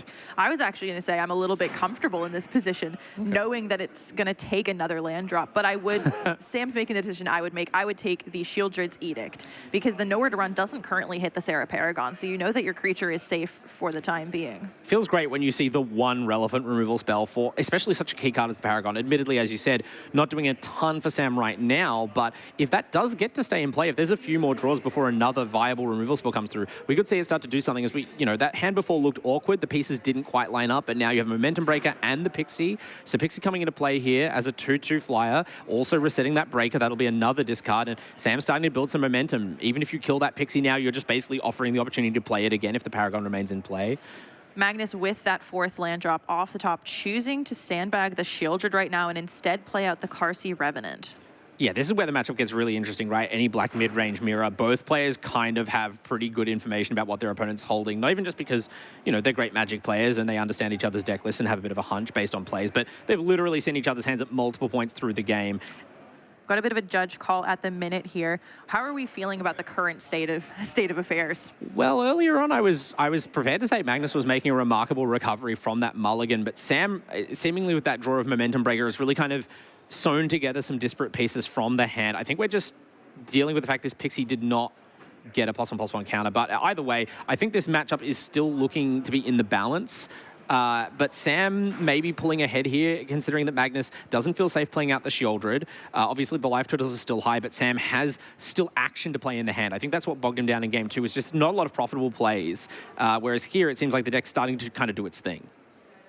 Really important there, too. Magnus is threatening a cut down, choosing to play the Karsi Revenant, leave the Swamp untapped, threatening some kind of removal, because we know we've seen the Nowhere to Run, but nothing else could be in hand for 1 mana at this point, because he didn't immediately duress, so we know that that's not a threat. Really interesting position to be in. We're fairly 50-50 right now. We've got 4 lands on both sides. We've got 2 creatures on both sides. We're at 18-18 in round 3. This is a fairly 50-50 match. And it's not the fastest game, but because both players are kind of tight on resources, there's still very incremental decisions being made here. As you say, both players on 18 life, but we're really, pondering for a while over being able to represent a 1-mana removal spell on a 1-mana creature. Does Sarah Paragon being in play change whether or not your eagerness to remove some of these threats? I think it does. Sarah Paragon provides a bit of a problem for the Karsi Revenant, able to pretty productively block against the Karsi Revenant. Yeah, okay, so we're still looking at whatever's going on here in this play. Magnus, just kind of thinking of whatever. I think the players are back to just considering the game state now. Looks like both of them are in good spirits still, which is nice. Yeah, okay, we're still, okay, the judge call is continuing, so we might come back to us, well, give these players and the judge times to sort things out, but at least they've left us in a pretty interesting kind of game state here, Kira. Game 3 obviously hanging the balance, tons on the line, and both players with limited resources in hand. I guess I would say, who is more likely to kind of break this open with the right top deck, do you think? I still stand, this is such a 50-50 match right now. There really is so much ability for either player to pull ahead in this position. Whether it's whoever gets the Unholy Annex first and is able to start generating that extra card value, generate that extra card draw, it's going to be coming down to whoever has the best card on the top of their deck. And we all know top decking's a skill. Yeah, exactly, especially against black, right? You can't duress the top of the deck, you can't Thoughtseize the top of the deck. So I actually kind of forgotten about Unholy Annex somehow after that crazy game one where both players had a ton of copies in play and we saw them gain and drain multiple tens of life from each other. It suddenly hasn't been a factor, and I guess that's the case when you're playing these black decks that don't really have a lot of card selection, really kind of break down each other's game plans, and you're just dealing with whatever resources are available to you.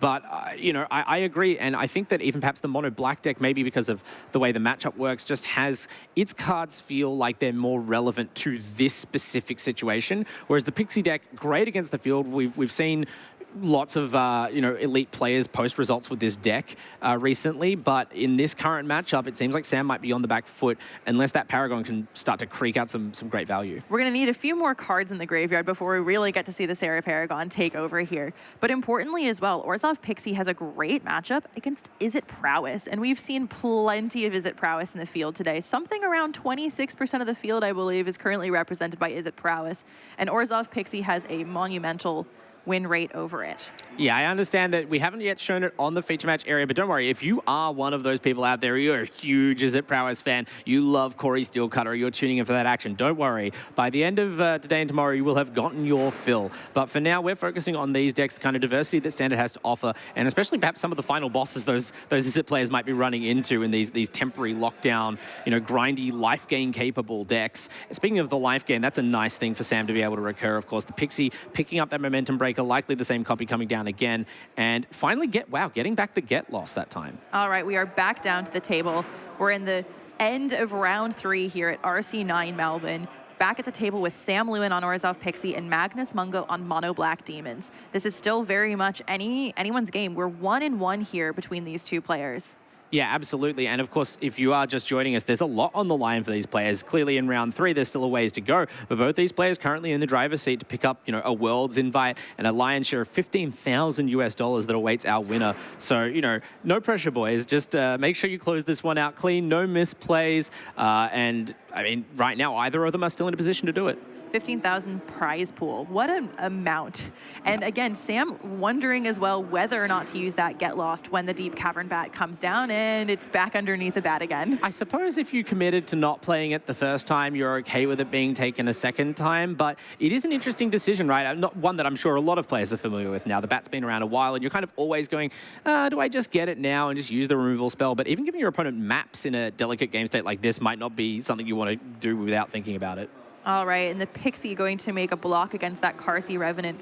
Really difficult to want to block with the Sarah Paragon because that Carsey Revenant has Flying, Lifelink, and Death Touch. Yeah, at least this way, by blocking with something else, you give the Paragon the opportunity to bring back the Pixie. So, of course, you can't let the mere presence of the Paragon prevent you from even being proactive enough to attack. But you are giving this Pixie deck a chance to get the wheels grinding again, which is something Sam's really struggled to do, perhaps because of the hand attack of the black deck. And, okay, so you're able to duress away the other removal spell there, the Nowhere to Run again, finding a bit of a lack of target so far in this game 3. Maybe not so sad to lose it, but it's still one more card. And now, crucially, setting you up to maybe have to discard the Shieldred at some point. Really difficult, though, with 2 creatures on the field. That Momentum Breaker is first going to eat a creature. But really importantly, we're seeing the Pixie deck come online and do what it does best, which is bouncing. Yeah, I said at some point, because as you said, there's targets in play, right, to be gobbled up first. And you can see Magnus, of course, going to give up the Kasi Revenant again. That's a card to keep an eye on in the graveyard even. But Sam is now working on the plan a couple of turns ahead, it seems like. You can even potentially sacrifice a Momentum Breaker. Even if the life's not immediately relevant with the Paragon in play, it's a real value train, and you could start to chew away at Magnus's remaining resources. And here it is off of the top. Oh, We've beautiful. got an Unholy Annex from Magnus off of the top. Really important to the future of this game because we're getting down to only 2 cards in hand now. Yeah, it's almost like Act 3 of the story. The hero's been absent for a while, away, you know, training under the waterfall or something, and now, when it was most needed, Unholy Annex returned, and Magnus will not mind at all paying 2 life to draw cards in this situation. As we'd mentioned, the Pixie deck starting to pull ahead on card advantage, but now you have the engine in play, and suddenly the pressure's back on Sam.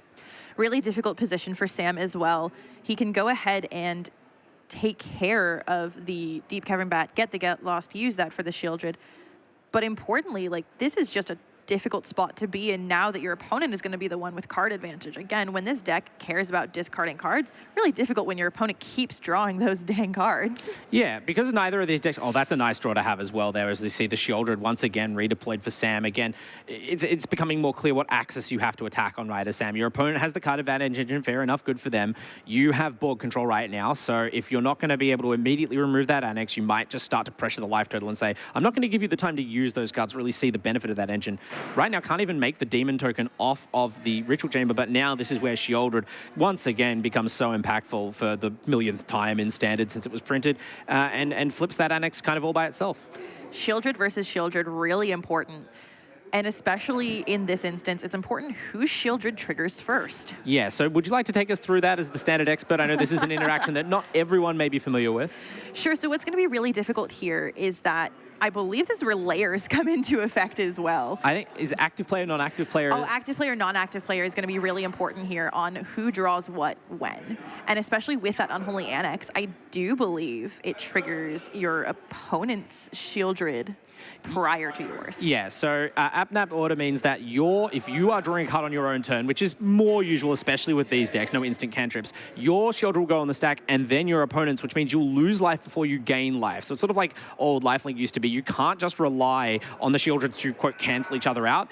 And I think actually it calls all the way back to the last Australian RC I commentated, which was a while ago. The Grand Final Pioneer Mirror came down to being able to reduce your opponent's life total and letting Shieldred trigger, but Sam going for a big swing right now where that amount of life may not matter and forced to chump block with Shieldred. I mean, the trade there, I guess, removes that scenario we were just talking about, but Sam's still in a great position, especially now.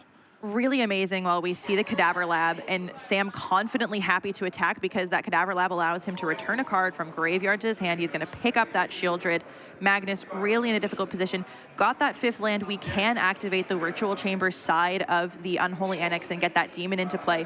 But at this point, Sam's threatening to put that Shieldred down again, and that card draw is really going to hurt Magnus. I'd hazard to say this is the worst situation we've seen either player in this entire best of 3 now. And Magnus, I mean, has fought bravely, made all the right decisions, but this Pixie deck finally, after 2 games of kind of like stuttering and spluttering, is seemingly put it all together in a chain of brilliant draws. And even this one-off out of the sideboard Defiled Crypt Cadaver Lab, as you said, revealed at the most devastating possible time right after that Shieldred trade. Magnus in a huge hole here. What can he have? We can see it. Shieldred's Edict in hand for Magnus, as well as a Go for the Throat. So we've got 2 different pieces of removal here, which is going to be really important for Magnus. One can hit the Sarah Paragon, one can hit the Shieldred, but the problem is we've still got 20 to 4 life total. Sam is back where he started, and Magnus is at the kind of dregs right now. Kasi Revenant in hand as well, I think, representing a potential source of life gain, but the problem is the mana is not quite... Okay, the double spell potentially represented there. Go for the throat, taking out the Sarah Paragon. You'd love to have had that happen earlier on, just trying to reduce any amount of incoming damage right now, but there's still Pixie on board and your own Unholy Annex to worry about. A lot of pressure here. Can Sam close it out? Looking like it might be a Restless Fortress activation as well for some of that gain and drain. So many sources of life drain here, a life loss for Magnus potentially. It's hard to see a way out of it with just 3 mana available. Well, this has been the most aggressive game that we've seen so far. That all-out swing from Sam was probably the most direct damage that has been dealt this entire time. It's a real moment when you see your opponent turn Shieldred sideways. Like, that card's so capable of winning the game while just completely chilling at home in a chair that when they get aggressive with it, you have to feel your heart sink. And Magnus clearly, you know, keeping mind in the game right now, but on the last legs here, potentially facing down 2-1, we activate that creature land. There's another removal spell. Really importantly here, having to choose the function of sacrifice a non-token creature, which means that Sam has the option and chooses to destroy and sacrifice the nurturing Pixie. And that will be game, of course. We thought it might be the case, but Magnus playing it out to the very last. Sam, though, confidently closes things game 3. Bit of a scare there in game 2 for the Pixie deck, but able to secure the win there in the Battle of Black mid-range. What a fun match, Kira. I love seeing ORZHOV Pixie win in this position. Yeah, absolutely great. And I hope both these players do go on. I think the Mono Black Demons deck has some real game in the meta. And yes, will be coming back to us now here.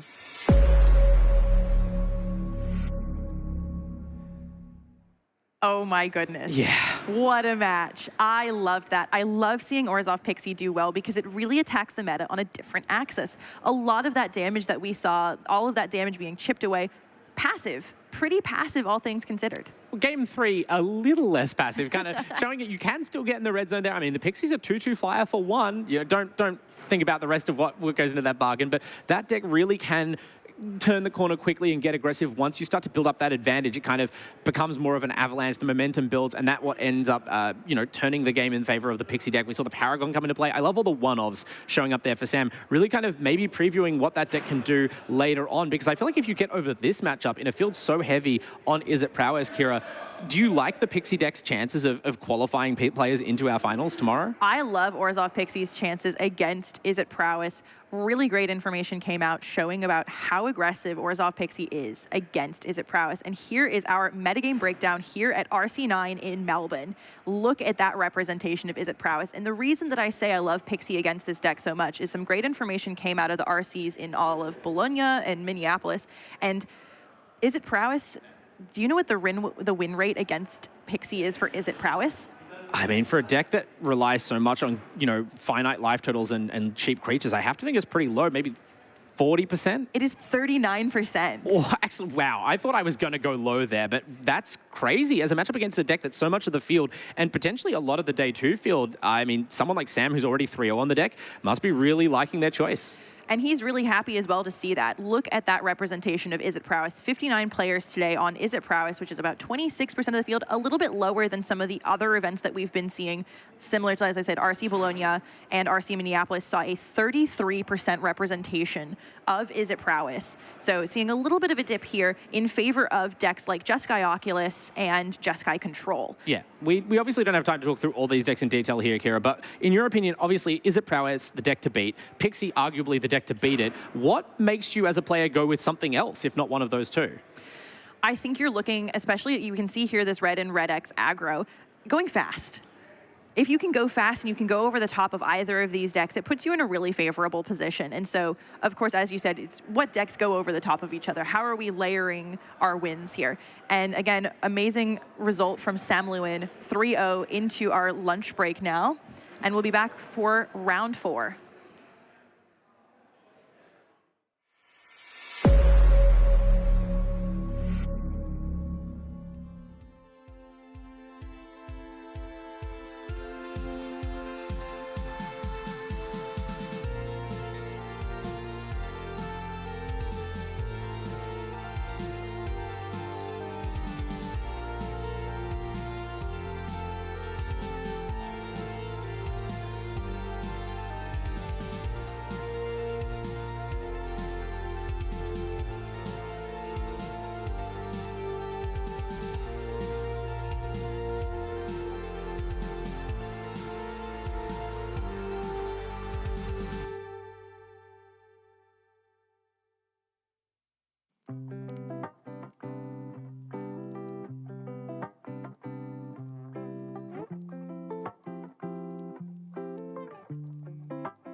Welcome back to Regional Championship 9 here in Melbourne, Australia. I'm Jim Dowling. I'm joined by Rihanna Milton. Yep, that's me. We're back for round 4 out of 8. Still plenty of Magic to play.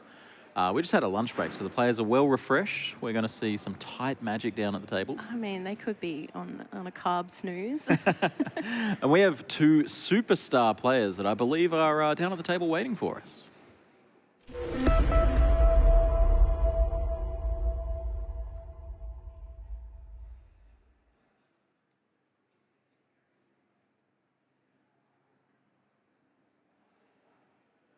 All right, here we are.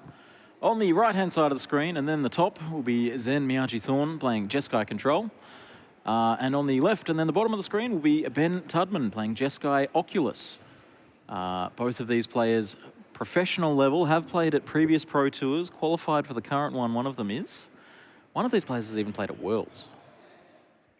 Looks like Ben's been on coverage before, showing us his hand up to the camera. Yeah, not working, unfortunately. The cameras are looking at faces right now. I believe these two have a history of playing against each other in high-stakes regional championship matches. They do, they do. This is almost a repeat for them. So Ben and Zen, they were in the finals of our second Super Series regional championship, with Zen coming out on top of Ben in that finals for Ben to claim second.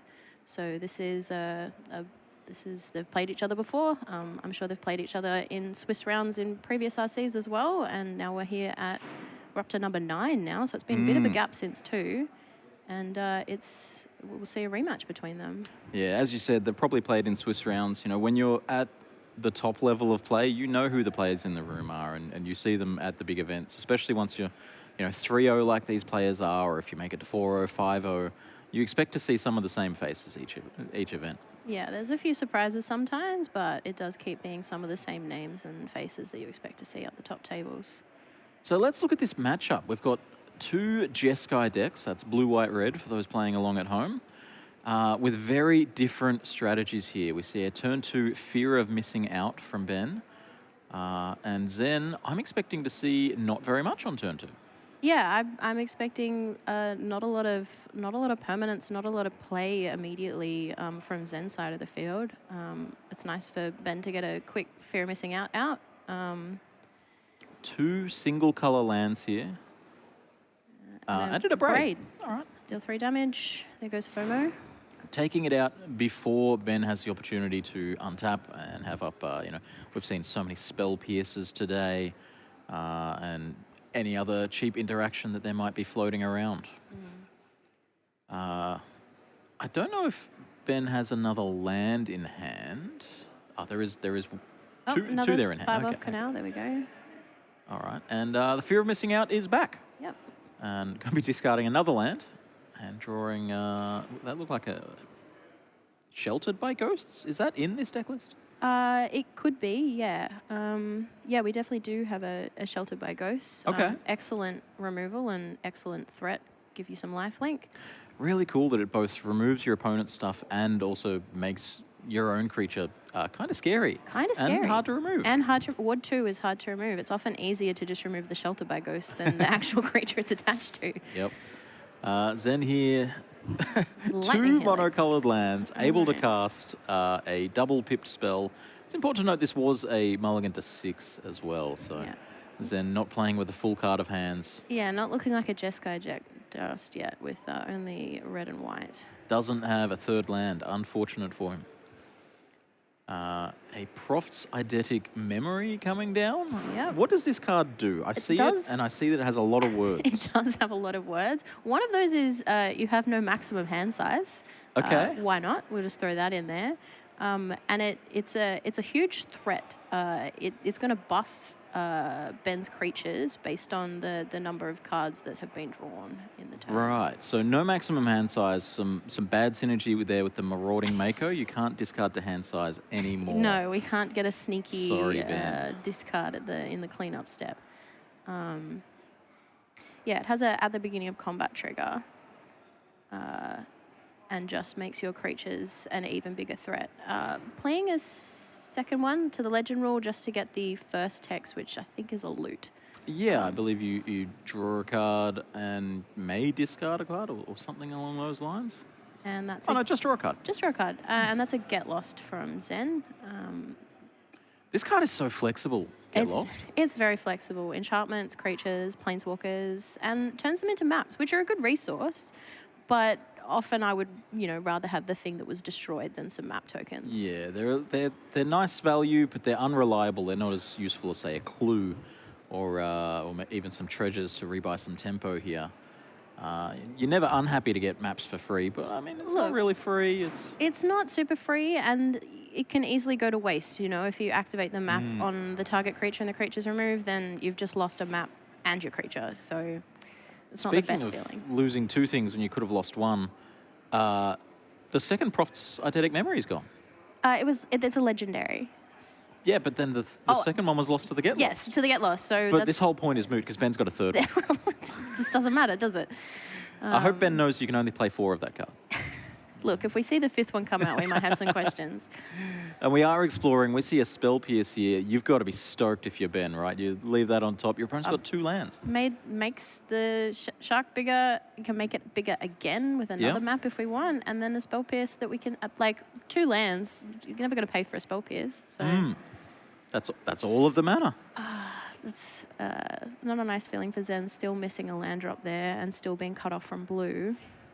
Yeah, at some point you've just got to accept, hey, this was a 6 and I haven't drawn well. And this is, again, what I mentioned in that first round is just, tap out of this game, let your opponent do his thing. Ben's still got to press all the right buttons and make sure that he's not making mistakes to close out this game. Yeah, there's definitely a way to come back from not drawing the lands that you need, but I'm not seeing it today, so that's unfortunate for Zen. All right, well, we're going to see the players going to the sideboard. A very quick game 1 there. A brisk 6-minute walk through the Jeskai. Not quite mirror, but, the same colours at the very least. Yeah, we really didn't see a lot from Zen. And if it wasn't open deck list, then Ben would probably be wondering if he's playing against a Boris opponent. Yeah. So, is this FNM? What's up? Well, let's look at the sideboard here. Let's start with Zen's sideboard. I'm seeing some Kutzil's flankers. I'm seeing a Sphinx of the Final Word. That's probably a little big here. Some Tidebenders, maybe a Day of Judgment. Change the Equation, Destroy Evil, and Authority of the Consoles, perhaps. What are you thinking from Zen's side? Which of these takes your fancy? I definitely think I like Destroy Evil here because it's got the 2/4, so it can either remove a creature that's getting a little, like a Sharko that's getting out of hand, or it can remove the legendary enchantment that we saw as well. So it's kind of can go either way. Yeah, a little bit flexible. A little bit flexible. Do you like Change the Equation here? Being, it's a counter spell that can counter anything sometimes and really counters red and green spells. It does really counter red and green spells, but they have to be of a certain mana value, if I'm correct. And I just don't think that Ben's playing a high enough... it's 6 or less, actually, not 6 or higher. 6 or higher would be crazy. Yeah, it's much better. It's much better than I was first thinking for a second. Yeah, definitely could. It would counter most of Ben's threats in terms of creatures. It would counter the Fear of Missing Out. It would counter the Marauding Shaco. It only hits the red cards, not the blue, not the white? It doesn't hit the blue and the white. The red is a lot of where the threat is. So it's definitely... Or counter targets both mana value 2 or less. Yeah, so it's flexible, so it can still hit most of the Oculus deck. Speaking of the Oculus deck, let's have a look at the sideboard here as well. What have we got? Look, we're looking at Fairy Mastermind. We're looking at plenty of removal options, a No More Lies, a Filigree Silex, and a third copy of Sheltered by Ghosts. The No More Lies might be a good play here to get things into exile instead of into the bin, because the bin is a resource for Zen. Sheltered by Ghosts, another great removal option that is going to protect your creature, making your threat even more threatening. What do you think about the Fairy Mastermind, just as a flash threat to sort of break the turn order a little bit? It's a good flash threat to break the turn order, and then has the benefit of having that trigger to draw a card if the opponent starts getting greedy and drawing more cards than you. You know, a 2/1 flyer in the air is pretty good. It doesn't hold a candle to the... there should be a big dragon in Zen's list. The Shiko? And the Meringue River Yeah, region? like a 6/7 and a 4/5. Your little 2/1's not gonna hold up. Not But much brawls. it's a with great chump blocker at the last minute. You know, if you get your value out of it, you draw your card, you get to chump, then you know maybe that's enough. Not much brawls with the Meringue River region. There's not many creatures in the format. Big. Look, you can't even kill it with another one. And it's got flying. 6/7, like you block it with another one, and they bounce off each other, and they're still there. You know. It's all Tarmogoyfs. And then Shiko as well. I remember Goblin Dark Dwellers being like a chase rare in Standard. And Shiko is like Goblin Dark Dwellers, except really good. Somehow even better. Goblin Dark Dwellers was great card, and now we're seeing it in an extra few colors and with way more keywords and text. Yeah, and it can cast anything, not just instants and sorceries. So very cool. The two players just finishing up their sideboarding now. Where are they from? Let's have a look here. Ben Tudman plays at Plenty of Games. That's a local Melbourne store. That's in the CBD. And Zen from Hobbymaster. If I'm not mistaken, that's from New Zealand? I believe that is New Zealand. And I'm pretty sure that's correct for Zen being New Zealand, and Ben used to be a Sydney player, but now down in Melbourne. So. We've felt the influence of having him here and improving our competitive play for sure. Sydney can't have all the good players forever, you know? You can't steal all of them. We'll try. Canberra already does that too. All right. So what are we hoping for as, you know, if you're in Zen's seat, you lost game one. What's your ideal turn 1, 2, 3 look like here? Well, we're hoping for more lands. Okay, great. A third land. A third land is definitely where we want to be. Yeah, we we'll want to put be that in on all the three menu. colours. We're probably going to want some really early interaction. So it would be nice to have some removal in the opening, like lightning, having a lightning helix or a braid up to get those creatures before they get out of hand. Maybe some like smaller counterspell in like the 3 steps ahead in an opening hand might be nice. So what you're saying is if we played back game one, but Zen had a 7-card hand and that 7th card was an island, it would have been good? It would have been... I reckon we might have gotten a bit further than we did. I definitely saw some blue flashing in Zen's hand that that he wasn't casting because he couldn't cast it. Yep. So it's not for lack of trying, it's just how it ends up being. All right, we have keeps from both players here. I see 2 copies of Get Lost and a Shiko in Zen's hand. As for Ben, we have a Spire Bluff Canal and a hand face down on the table. Turn 2 for Zen here. All right, we have all 3 colors. Okay, that's a good start. Let's go. 2 lands. If we can get a third, then we're already better than the previous round. And both players have great mana here. 2 color lands each. Yeah, we're not just with the basic planes. And we see a Guardian of New Benalia here. What a cool card. A little bit hard to remove. A discard outlet. We see Zen picking up the card here and reading it. Not everyone knowing every word that is on this card, and there is important words on this card. There is. I mean, the main one we're looking at is the bottom. The bottom ability is probably the most valid, which is the discard a card for the Guardian to gain indestructible until end of turn. That just gives a discard outlet to discard it at free will. Even if it already has indestructible, it doesn't stop you from discarding more cards. Fortunately, a third land from Zen and a stock up, which should help him craft an even better hand, including more lands for that Shiko that costs 5. This is stock up again. We're seeing it everywhere. We're going to see it a lot this weekend. Except in the round where we didn't have a blue deck on the table. But yeah, on turn 3, just tapping out, shields down. Are you worried about any important 3-drops out of the Oculus deck? Oculus, of course, being a 3-drop, but not really an option here. No, like the Oculus isn't going to drop here because there's not enough cards in the graveyard to exile. I wouldn't be too stressed about what's coming out this turn, especially because Zen, being control, is going to have, will potentially have the temporary lockdowns in deck that will remove the majority of Ben's threats that he is able to play because they are in that small mana value range. Sure. And it's the Prophet's Eidetic Memory is the threat that Ben chooses to sneak through while the shields are down. And a Ghost Vacuum. This card is also seeing a lot of play everywhere. It's a great little sideboard card. It does a lot. It's got the ability to, you know, it's a bit like a Relic of Progenitus in that, you know, you're removing a card, but you're actually getting to choose it. You know, you get to choose target card to exile from the opponent's graveyard. So you get to really pick what threats you're taking out. And also just keep the graveyard thin, especially against an Oculus deck. You know, you're taking a card each round. It's really important to keep it thin so that that Oculus doesn't hit the board. Yeah, that's and that's always been the case against you know, any sort of deck that's wanting to cast delve spells. And a Pyrrhon Oculus is close enough to a delve spell, right? I mean, you know, it's close enough. It's. I would argue it's probably better than a Gurmag Angler. Like, flying starts manifesting dread, so it just makes more and more creatures. It's a threat that just makes more threats. All right, some action at the table. We saw a Fear of Missing Out. We're going to trigger the Prophet's Eidetic Memory. Zen wants to destroy that with Get Lost first, and a Spell Pierce taking out that Get Lost. It always feels so good to Spell Pierce something. It only costs 1. It only costs 1.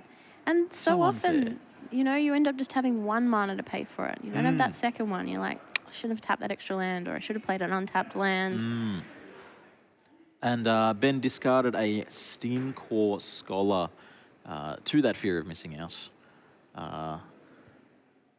That card seems cool as well, honestly. Look, I really like the look of every card in this deck. The deck is a funky deck. It's got every card is a threat in of itself, and the deck functions around just working together to make everything a bigger threat. You know, the Benalia is going to help fill the graveyard so that Fear of Missing Out can reach Delirium. It's a lot. And even without the Oculus, you've also got Tersa Light Shatter, I believe, as an outlet for, hey, I've got a big graveyard, what can I do with it? All right, so Beza comes down. This is the great equalizer, right? It is. It is the great equalizer. If your opponent's got more than you in many different categories, you get to kind of catch up. You know, if they've got more lands than you get treasures. If they've got more creatures, you get tokens. If they've got more life, you get life. If they've got more cards, you get cards. Like, it does everything. Yeah, I asked before what the ideal first couple of turns look like for Zen. And I think the ideal turn 4, 5, 6, and 7 would be Beza. Beza. All the way. Play all 4 of them. Because there's no way that you're behind then. You know, you've certainly caught up. We did see 4 life and 2 fish. Those fish are great. I saw a fish token yesterday. Someone wrote on it, you know, for gifting to their opponent, and they wrote that you can eat for a day. So you gave his opponent a fish. Teach a man to fish, feed him for a day. Yeah. And there's more things in the tournament in the standard that you gift your opponent a fish. It's not often that you're getting yourself some fish. I think Bez is one of the few cards where you're like, no, I want the fish. All right, so we do see another Steam Core Scholar coming down here. It's got a nice little body on it, 2/2 Flying Vigilance, and it's also going to draw 2 and discard 2 or maybe 1. Or maybe 1. Oh, you can, if you're really feeling it, you could discard 2 instants and sorceries if you really want to discard 2 cards. Yep. Maybe if you had a shark in play. If you had a shark in play, you're like, I don't want these. Yep. You know. And we see a second Prophet's Eidetic Memory and a Seacrim Coast, so a land into the bin. And I mean, Ben's got 5 lands in play. You know. Ben does have 5 lands in play, and does that give him Delirium there with the Fear of Missing Out? We have a land, an enchantment, an instant, and a creature. Yep. All right, Ben is delirious. We're going to activate the camera effect. It's going to make Ben appear to be crazy on our stream for everybody. Unfortunately, that is not technology we have. Perhaps for the next event. Little Snapchat filter. We're going to grow the Guardian of New Benalia, though. And let's talk about the enlist ability here. It's not an ability you often see. It kind of sneaks up on there. It's probably a good thing that they put the reminder text built right into the card for us. Just so that anyone who doesn't know it, as we saw Zen there, can just pick up the card, Pick up the and card read and give it a see read. what it says. Enlist, of course, when it attacks, you can tap another creature that could have attacked and throw its power on there as well. So this fear of missing out, it had the ability to attack, but it's not really going to get through the Bezer, so it's going to attack with the Guardian here. And this is a big Guardian. And there goes a fish. Yeah. Unfortunately, that is often what fish are used for, is a little bit of a chump blocker. But you could imagine here, imagine if Zen just plays another Bezer this turn. Two more fish, four more life. 4 more life. And this is all to buy turns so that we can get to the Shiko and the Meringue River Regent. Yeah, and start really controlling the board. This game is going much more at the pace that Zen wanted it to, as opposed to game one where, you know, Ben got to do what Ben wanted to do, and Zen just was sitting there watching. Yeah, look, Zen had plenty of the right removal, definitely a good opening hand, and then the library just, I think, let Zen down there, so. And that's Magic. Sometimes you just get Magic. The variance in Magic is part of the game. So. And it goes both ways. It does go both ways. And Zen just passing. 5 lands in play and a pass. What's up? Could be good, could be bad. Are we looking at like 3 steps ahead, a Meringue River? And no, yeah, it could be a coil and catch. We could see 3 steps ahead. We could see some removal on Ben's turn. It's going to be hard to remove that Benalia with its ability to discard to give itself indestructible. Yeah. But is there any exile options here? I don't believe Zen is running any exile options. The only way that going to remove it is with like a temporary lockdown that comes down, in which case that will have to resolve. Well, what about a Tishana's Tidebinder? It's not going to fully solve the problem. You still got a big creature. You could make it a big creature with no abilities. Yeah. That's true, but it is still a huge body at this point. Yeah. Perhaps the cleanest answer to it would then just be Meringue River Region. Let's just reset it. Just get it back to a 2/2 with plenty of other words on it. So Ben thinking here, another Get Lost. This card, every time I see this card, I'm more happy that it exists. It's look, look. When I'm playing Magic, I don't love to see my opponent get lost on my cards. But when I'm playing Get Lost, I'm very happy to use it as such a flexible removal spell. Yeah, they've pulled out some blank tokens here, but I know there's maps on that table there somewhere. Steam Course, Scholar coming into the red zone, and the Guardian of Nubanala. We'll see whether that Guardian brings along the fear of missing out here. I feel like it's not going to. I'm wrong. It feels strange to enlist here because you know that fish just has the ability to get in the way. I guess like maybe like enlisting means that like, I mean, you're not going to block with the fear of missing out. So I guess you might as well pump your creature. And, you know, what if the Guardian had a third ability that players might not have known about, where when it enlists, you scry 2? That is probably the most notable one in getting to filter the top of your... Scry, we just don't see it that much anymore. It's true. It's been so replaced by Surveil. I often forget that we got a Scry. Yeah. And we do see a Lightning Helix here on the end step. So Zen's passing on 5 lands was for Get Lost and Lightning Helix, as you mentioned. Yep, removal right there. All right. And it turns out that the whole turn, Ben had 5 cards in the graveyard, not enough for an Oculus. And then in the end step, Zen has thrown another card in there with the Lightning Helix and then vacuumed it straight up. So never at a point where an Oculus was castable from hand. Very tight play from these high-level players. Yeah. This is the reason that they're at this invite-only event and doing well. Definitely is. And that Ghost Vacuum is slowly getting bigger. It does have that. It does have more text than just removing threats from the graveyard. If this game goes on long enough, we might actually get to see it. We see the Shiko come down and no more lies. Oof. And that's just like spell piercing something. You feel so good about it. You spent how much mana? 5 mana gone. Yeah. I think I saw, though, a second before Zen cast that Chico, he moved to tap 4 lands. Maybe there's a Day of Judgment hiding in the back there. Potentially thinking about, or even a second Beza could come down.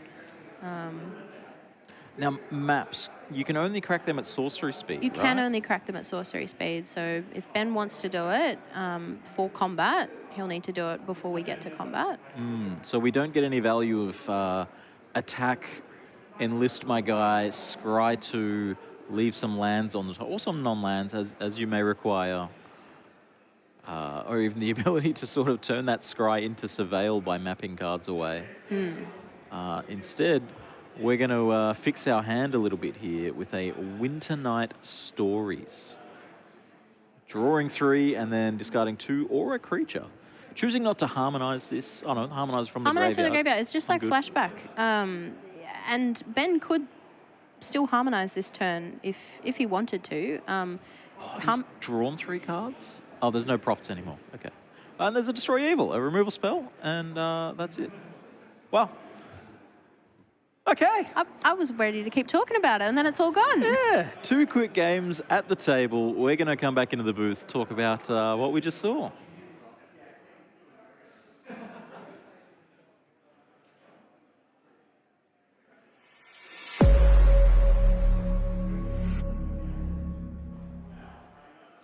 Welcome back to the booth. I'm Jim Dowling. I'm joined by Rowan and Milton. We're here at Regional Championship 9 here in Melbourne, and we just saw a bit of a one-sided match. It was a bit one-sided. That first game was a little bit. I mean, props to Ben. Ben played excellently, but a bit of a variance game where there's not much coming from Zen. Yep. So I guess Ben got his revenge because it was Zen that took down Ben in the second regional championship, That's and true. now Ben's come back fighting stronger. So Do you think that this is typical of the matchup, that the Oculus deck sort of, you know, cheap threat, counterspell, keep you off tempo long enough, call it a day? I mean, that's what it wants to do, Yeah. and that's what it did today. It really does come down to who's drawing what and who counters what. And fortunately, Ben really had a lot of the answers today, and Beza's not enough. Yeah. And that Guardian of New Benalia, we didn't even need to activate the indestructible ability on it. It's just sort of It never was never at risk. It was never at risk. It got too big too soon, and then the things that would risk it, there's no point casting them anymore. So I suppose the counterpoint to that is that, you know, the Get Losts could have targeted it and they went elsewhere, and maybe that's because of the ability, you know. Similar to like Mother of Runes. You never actually see a Mother of Runes activate. no. It just changes the rules of the game, just- and you can't do anything Anything that at would any do it. time could have protection, therefore it has protection. Yeah. Well, hopefully Zen recovers from that and has a great rest of the tournament, but Ben moves to 4-0. We'll be back soon with round 5 here at the Regional Championship.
Let's Play Games. And Glenn, you've got some exciting news to share with us about an event that's coming up. Yeah, that's right, Riley. Well, so we've been hoping for a long time to be able to go around to some different cities.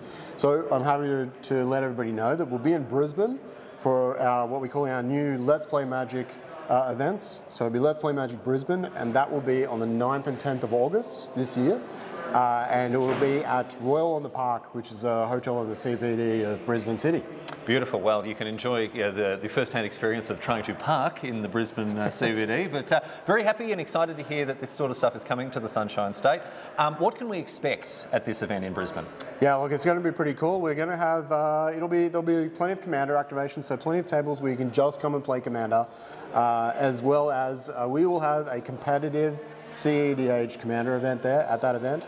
Plus, as well as that, we'll have ANZ Super Series qualifiers, and then a whole range of side events like Mystery Booster 2 events, some other sealed events with the Edge of Eternities set, because it'll be just after Edge of Eternities comes out, and heaps of other stuff are going on as well. Sounds like there's going to be something for everyone, some Commander, some competitive, casual, we've got limited, constructed. It's an event for Magic fans of all kinds. Magic fans of all kinds, yeah, we're really keen on this. We're hoping to bring them to other cities around Australia as well in the future. And this will be probably the first one of these. Well, it's a good city you've picked up in Queensland, of course. Everyone can enjoy a beautiful Brisbane winter, because remind us again when it's happening. You said it's in August? In August, 9th and 10th. So if you live in the wonderful city of Melbourne or wherever, and you want a warm weekend away, escape the rainy grey clouds, that's it. Yeah, any excuse to get out of Canberra.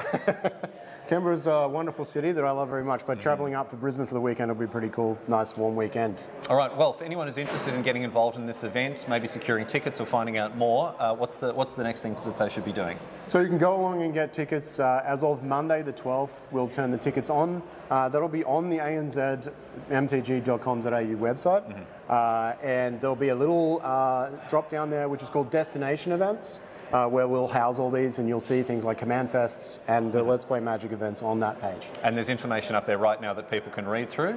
Yep, the events for the details are up there now, and tickets will go on sale on Monday. Monday the 12th of May. Make sure that you snag those tickets if you are wanting to come up to Brisbane. And why wouldn't you, mate? Middle of August, beautiful sunshine. It's going to be awesome. It's going to be fantastic. I'm here with Glenn Doyle, the tournament organiser for Let's Play Games. And Glenn, we have a huge announcement to share with the ANZ Magic community. Something very special is happening later on this year. Yeah, that's right, Riley. We've managed to convince Wizards of the Coast to give us an additional Command Fest for this year. So on the 5th and 7th of December in Melbourne at Jeff's Shed, MCEC, we'll have another full-on Command Fest. That's the second Command Fest happening this year, 2025, and Correct. This one in the greatest city in the country. It's being held in Melbourne. This is very, very exciting. It is really exciting, but it's not just that, Riley. Like, we're hoping to, yes, it will have the full-on Command Fest like the one in June, but we've taken a larger amount of space here for this one, and what we're hoping to do is add in a lot of competitive events as well, some big open events, sort of like the events you might have seen many years back in the old GP form, but it'll be definitely an absolute full-on Command Fest. But additional events like that. And Glenn, there's something you're not mentioning as well, something we were talking about before we recorded this, how much money is going to be on the line for some of these events. You were talking, there's going to be massive prizes for some of these big tournaments that are going to be held. Yeah, well, I can't give you the full details yet. Millions. But billions, he was saying. The world's first billion-dollar tournament. No, but we will have some cash prize tournaments, as well as plenty of Commander play, stacks of side events like we have at most of our events.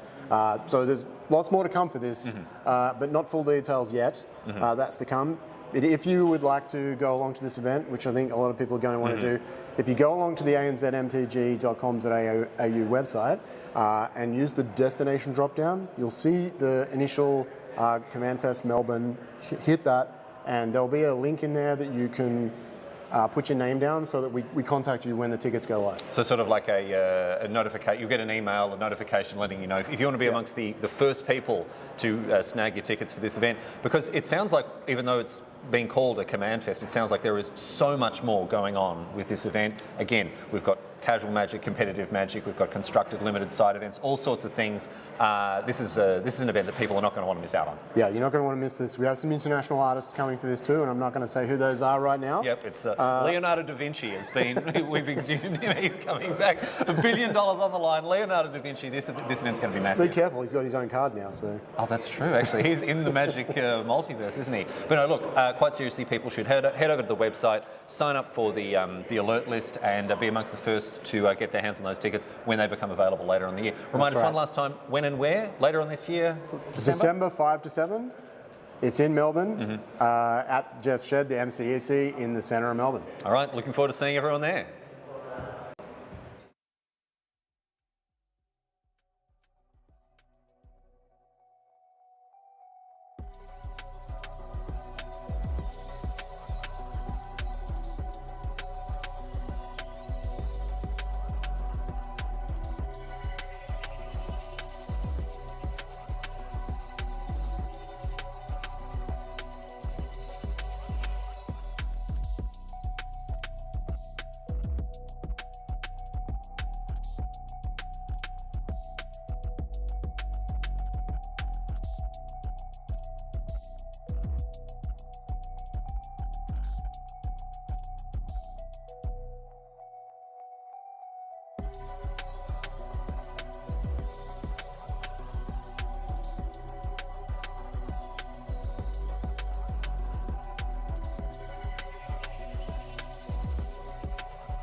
Welcome back to the Regional Championship number 9 here at Melbourne, Australia. I'm Jim Dowling, once again joined by Rihanna Milton. We have a surprise deck here today. Not many people playing this deck. It's snuck its way into the top tables. It's called IZZET Prowess. Yeah, there's barely anybody on it. It's a breakout deck. Well, the players are waiting at the table for us. Let's head down there.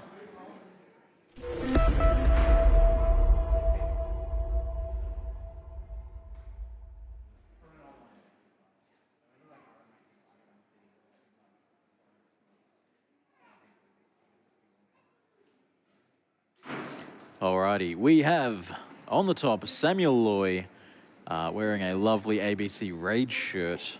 On the bottom we have Nathan Jones wearing a Plenty of Games shirt, the local game store for both of these players actually. And we have Samuel playing GRUUL Delirium. This is not something that was on my list of decks to watch. No, when people bring up GRUUL, I don't think of this deck. I don't think of a Delirium list that's running such a high number of Delirium payoff. You'd be thinking like, you know, Heartfire Hero, Giant Growth stuff. A questing druid, you know, and that's not here. Instead, we're going to be looking at, you know, fear of missing out, obviously, but Patchwork Beastie, Wildfire Wickerfolk, some real deep cuts here. On the other side, Nathan Jones is at Prowess. This deck is everywhere in the room. You know, it plays very few creatures, but then it also plays these enchantments and equipment that give you creatures. All about these cheap spells, lots of them. Looking to end the game quickly. Yeah, it really does. It wants to end it as fast as possible. So it should be really interesting to see how this plays out between these two, because Delirium can also, by the look of it, be quite fast. It fills the graveyard fast, hits Delirium fast. So this could be I think this is one to watch. These players here having a laugh together, knowing each other as they play locally. And Sam Loy, no stranger to the coverage, although sometimes in the other seat, sometimes he's wearing the headsets instead of sitting at the table. Finishing up their shuffling. Look, at a glance, you know, here's the matchup. What do you think has the advantage here? Would you rather be in Sam's seat or would you rather be in Nathan's seat? I think I'd rather be in Nathan's seat. Yeah. There's a reason that IZZET Prowess is everywhere, and it kind of feels like the deck to be on. It's got a lot. I feel like I could pick up IZZET Prowess and be fine. I feel like I might struggle a little bit more picking up GRUUL Delirium and just playing it sight unseen. I think, yeah, IZZET Prowess is where I want to be. I think it's got the faster opening few turns, and often that is enough. Yeah, not much in the way of one drops for the Delirium deck. We've got Patchwork Beastie and nothing else. Not even removal at one, which may be a bit of a problem. I think that is going to be the biggest problem, is the lack of, you know, a Torch the Tower or a Burst Lightning, just a little one-drop removal that's going to keep the game going into the more middle ground. All right, looks like they've both kept. We do have a one-cost creature from Sam. We have the turn 1 Patchwork Beastie, and Nathan setting the pace of the match immediately with his own one-cost creature with haste. We've both got one drops. I'm attacking first. Patchwork Beastie, of course, during the upkeep, you get to mill a card, work towards Delirium for the Beastie itself, and The rest of the a deck. large number of other cards, such as Wildfire Wickerfolk. This is not a card that I knew about before today. 2 mana, 3/2, haste, artifact creature, Delirium. It gets a little bit bigger and gets some trample. So Nathan's like, oh, nice one drop, mine's got haste. And Sam's like, you think that, you call that a haste creature? This is a haste creature. Yeah, no, because it's GRUUL Delirium, it really has lent only into the Delirium part, so it's cards that you're not going to see outside of this. And here's another haste creature, Slick Shot Show Off. Always a bit of a tongue twister, that one. Flying haste and some weird prowessy action there as well. Upkeep milling a second card type. 2 cards, 2 types. Could be seeing some Delirium as early as this turn, to be honest. We could be seeing some Delirium as early as this turn, which will make Samuel's threats a lot more threatening. Well, I mean, the Patchwork Beastie, it's not much of a threat when it can't attack or block. No. Instead, we're seeing a Tersa Light Shatter here, discarding 2 cards. Creature and an enchantment, so we're still not delirious. I do have to correct you. We've got an artifact creature. I apologize. The Patchwork Beastie is an artifact creature. We've hit delirium. Yeah, so this is an attack for 3, 6, 10 in total. That's not bad. So what are you going to do after the next 5 minutes when we've seen a full 3 games? Just have another lunch have break. another lunch break. Wow. Okay. So Nathan is maybe a little bit surprised here. Sort of. Wow. I knew you were playing Delirium, but I wasn't expecting this to happen. That a level of delirium. Yeah. Yeah. Okay. What's the land there? The full art land that's tapping for blue here and not costing a life. I believe it's the one that cares about whether or not you control a island or a mountain, and then it will tap for River Pyre Verge, I believe, is that full art. Yeah. They tap for one color and then maybe the other color? They tap for one color, and then if you control either of those colors' basic land types, then it taps for the other colors. Okay, So all it right. always taps for red, and then maybe it taps for blue. Sure. So it only tapped for red on the previous turn, but now the mountain. But now the mountain's out, it can tap for blue. Cool. So. A neat cycle of lands, honestly. I thought so. Every time I think they've finished coming up with land designs, they surprise me with a new one. There's still some from the old Future Sight design cycle where they made 5 unique ones that they could bring forward, but let's get back to the table. What do we got going on? So Nathan, just with the attack, the sleight of hand and the attack, and the pass back, what's the trick? It's a spell pierce. Spell Pierce counters A breakout. the breakout, leaving 1 green open. Yeah, it would have been, honestly, very scary if that breakout had resolved here. Adding another 2-drop to the board with haste may have just been a lethal attack through this blocker. 100%. You know, Nathan, of course, resolving a sleight of hand and passing, there's no way that there was nothing going on. So. All right, a Seed of Hope. Okay. So mill some more cards. You're saying there's a chance. There's always a chance. Keen-Eyed Curator and another land there being the mill. And the Seed of Hope can only put one of those cards in hand. Is that right? Yeah, it can only go from among the milled cards, so it's one or the other, and either way, Samuel will gain 2 life, which is an important resource in this matchup. Yeah, no, very true. You know, with 2 prowess creatures on the other side, one of them being a super prowess kind of guy. And, ooh, Tersa Light Shatter has enough cards in the graveyard now to spin up the cool ability. We're going to be casting one of these from the graveyard for free, is that right? Yeah, at random. We get to cast it, but it's but not they've got free. You have to pay its cost. We got to pay its cost. Yeah. Oh, that's unfortunate. We've still got to resolve the ability, so we've still got to pick one at random. Yep, shuffle them up. You're allowed to do that in this format. Yes, there's no. Can you imagine if you couldn't? Ugh. What is it? Shallow Grave. Bring the top card back. Yeah, there's a few. And exiling the breakout. Okay. Okay. Perhaps this is the breakout deck of the event. Well, time will only tell. And we just see a block here. Get under that. I think that creature had trample. Trample. It does have trample with delirium, so it's still enough. So there we go. All right, maybe blocking the Tersa would have bought one more turn, but the writing was definitely on the wall there. Yeah, wow. Delirium a lot faster than I thought. Yeah. Really.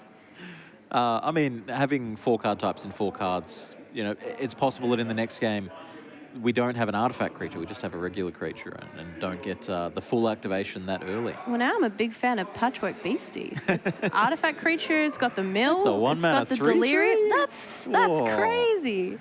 Well, let's look at the sideboarding here. From the Prowess deck, I see a Ral, 2 Drake Hatches, 2 Sunspine Links. If you want to just put more stuff on the board.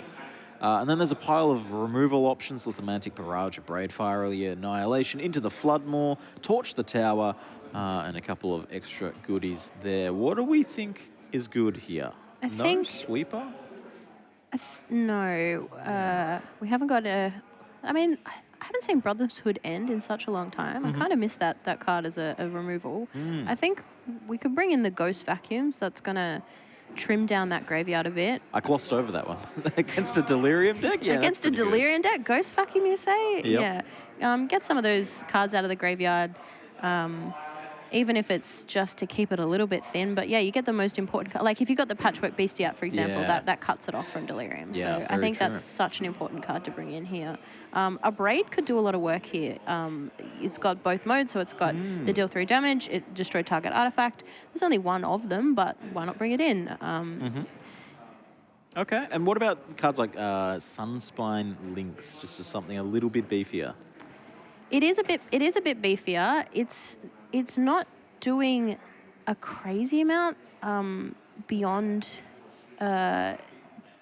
being a bigger creature to block or attack with.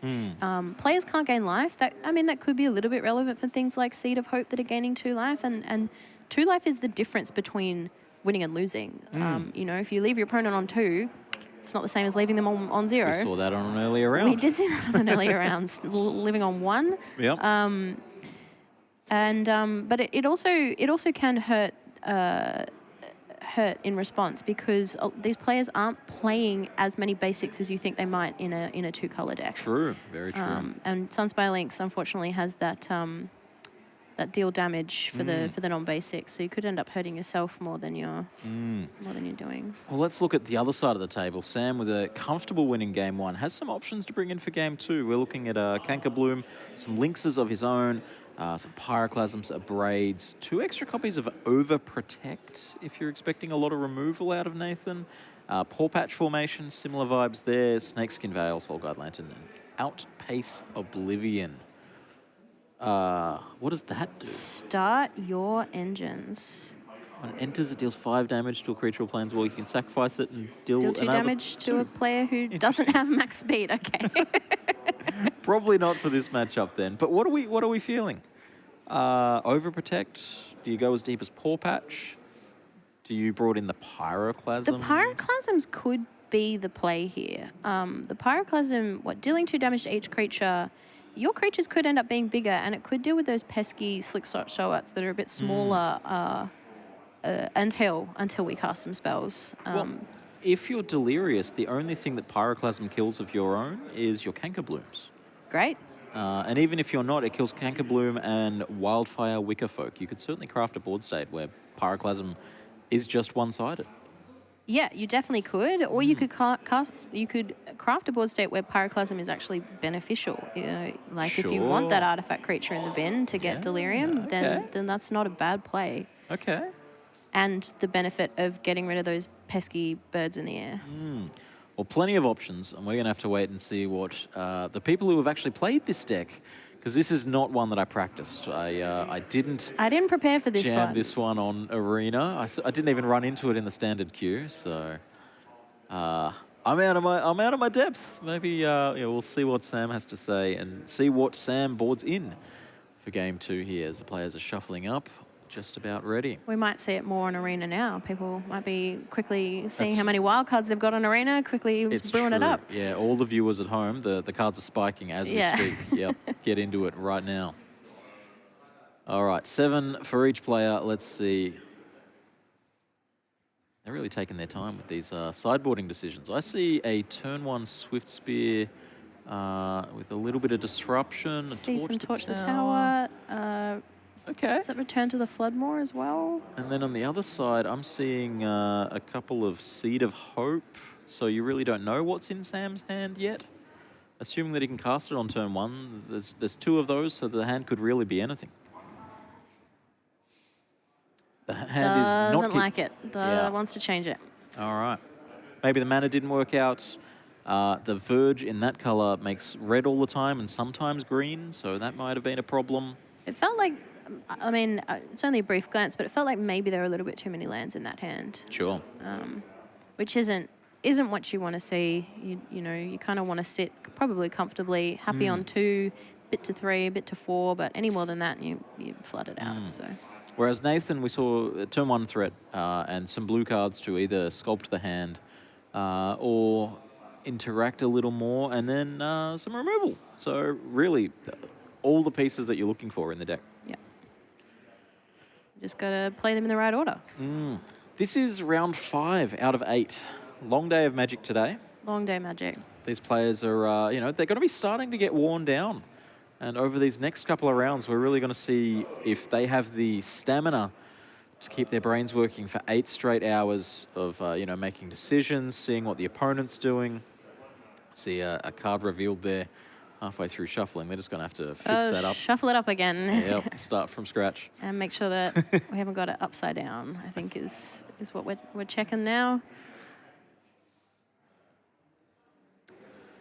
Yeah, 8 rounds today. And then if you do well, you've got to come back tomorrow. You get a bit of a sleep in tomorrow. You get to sleep in. And I guess if you don't do well, you got to come back tomorrow and play in the 5K. You absolutely do have to come back and play in the 5K, and you definitely should. I'll be head judging it tomorrow. I'll be busy tomorrow, actually. I'll still be sitting in this seat talking about Magic. Unfortunately for the players, they have to listen to me heckle them. Yeah, if you miss out on those Pro Tour spots, you can come back and win some cash. There's also cash on the line There today. is cash on the line. I do forget. I'm so pinpointed on getting that Pro Tour spot. The invites, that's where and it is. The world and the seat. world and the trophy. Very cool. The trophy. That's always the important part. Photo opportunities with that thing. Yeah. All right, another 7 here for Sam. I'm seeing another few lands. I'm seeing a 1-drop and a what's the Breakout? Is that the name of the card? Yeah, it's either the Breakout or the Wicker Folk on those colors. I think it was the Breakout, just because of that more gold border. And we're off. Turn 1. A classic Swift Spear to begin. Monastery Swift Spear. Yep. No baubles in this format. No balls. No. 0 cost spells. We know what a Swift Spear does on 1, and it doesn't do any more than that. Yeah. Yes, could you imagine some free cost red spells? Oh, very good. Very good. And in we go, and no effects. All right, 18. This, if you're in Sam's seat, you got to be happy that there's no... No monstrous rage. Yeah, no second threat here, no Corey Steel Cutter. All right, so a Drake Hatcher as the second creature coming out from the sideboard. Yeah, just some additional threats. You know, there's only 8. Well, there's only 8 creatures in the main deck, but there's some other things. But Drake Hatcher, of course, you know, it feeds in really well to this prowess. You know, if it manages to get in, then it's going to start kicking out some flyers. Yeah, it starts off as not a problem. It's just a 1/3. It's just, what could a 1/3 do? Bring some friends. That's unfortunate. And we're seeing a Keen-Eyed Curator on the other side of the table here from Sam. Nothing in the graveyard, though. So really nothing to do here. And this is what the deck loves to do. 1-drop, 2-drop, an extra 1-drop, and disrupt your game plan. Prowess trigger, we're coming over for 6.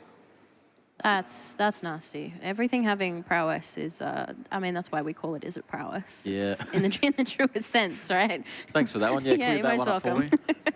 for me. 2 eggs being put on that Drake Hatcher. Of course, you need 3 to remove those and make Drake. The Keen-Eyed Curator is back, and it is going bushwhacking. Okay, all right. All right. Drake Hatcher, not enough eggs, it's gone. Just the 2 Swift Spears now, and the Curator is back. Look, it's not a problem yet, but this card definitely becomes a problem later on. I mean, it's already been a problem. It's a 3/3. It's removed a Drake Hatcher. That's pretty good. Yeah, but like there's outs. There's definitely outs. Storm Chaser's talent coming in, so we'll get a little Otter friend, and that triggers the prowess for both Swift Spears. Otters as a tribe is so good. I love this game. So happy. And here we do see the Torch the Tower being bargained to deal that 3, make that Keen-Eyed Curator not a problem before it becomes a problem. And in we come. 2 prowess triggers, 1 from the Storm Chaser talent, 1 from the Torch the Tower. That's another attack for 6. It's pretty good. It's amazing how big Swift Spears can become. And what have you got, Samuel? Is it Pyroclasm? It's a Pyroclasm. The There one goes the and board. only. Look, if you didn't have that right then, that would basically be it, right? We like a timely Pyroclasm. And you've got to worry, you've got to wonder whether maybe Nathan overcommitted a bit there. Potentially, yeah. He's got to rebuild a board state now, having lost the little Otter, lost both Swift Spears, already lost the Drake Hatcher, so... Well, Ren's Resolve is a good way to rebuild.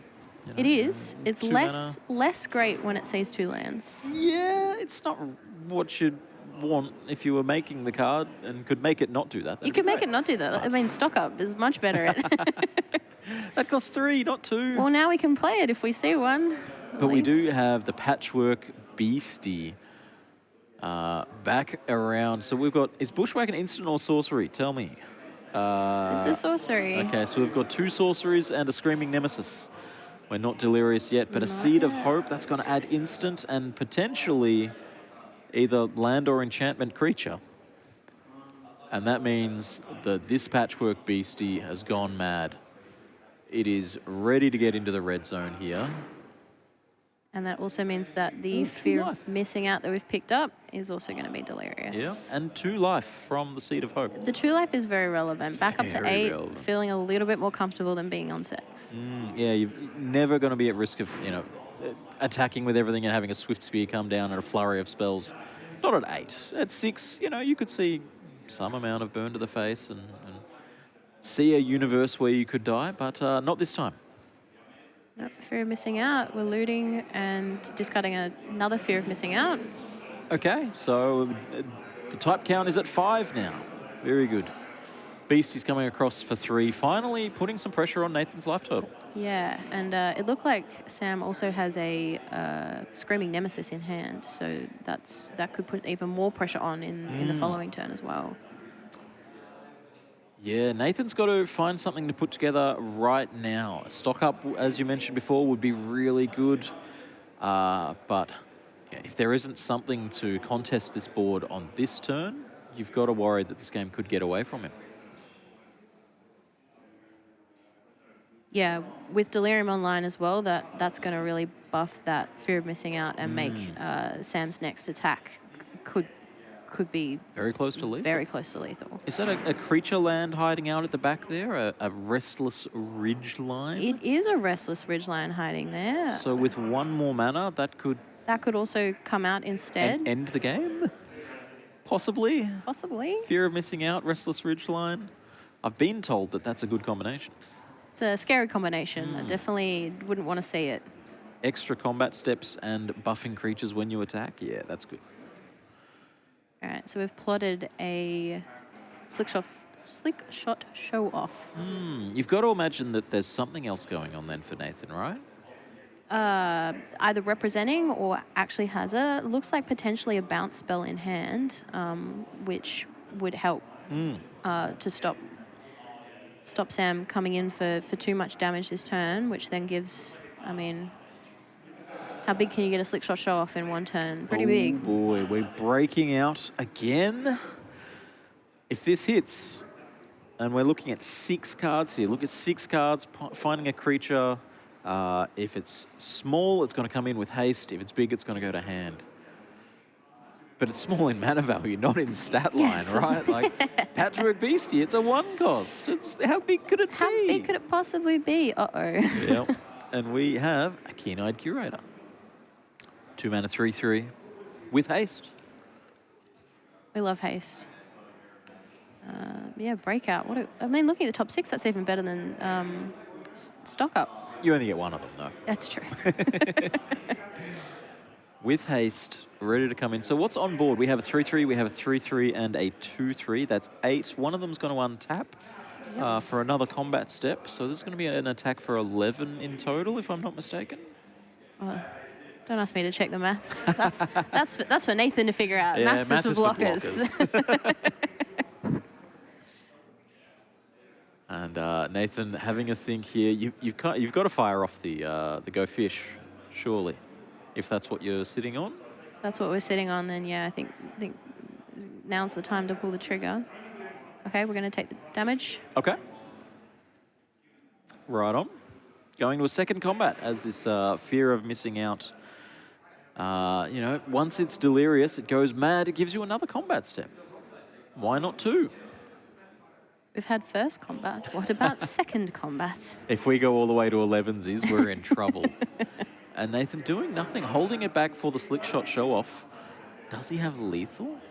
Not with an island off the top. Not with an island Could and he 2 have had lands. lethal? Maybe with a cantrip of some sort. I think even with a monstrous rage, what would be 1, 2, 3, 4. What, 1 short, I think? Well, we are attacking. And we are going to into the Floodmoor, the Keen-Eyed Curator. That's going to be surprise. That's it. I nearly had you. Promise. You know, what if these 2 were... Wow, a quick game, 2 very aggressive decks for our round 4 feature matches. We're going to come back into the booth and chat about prizes.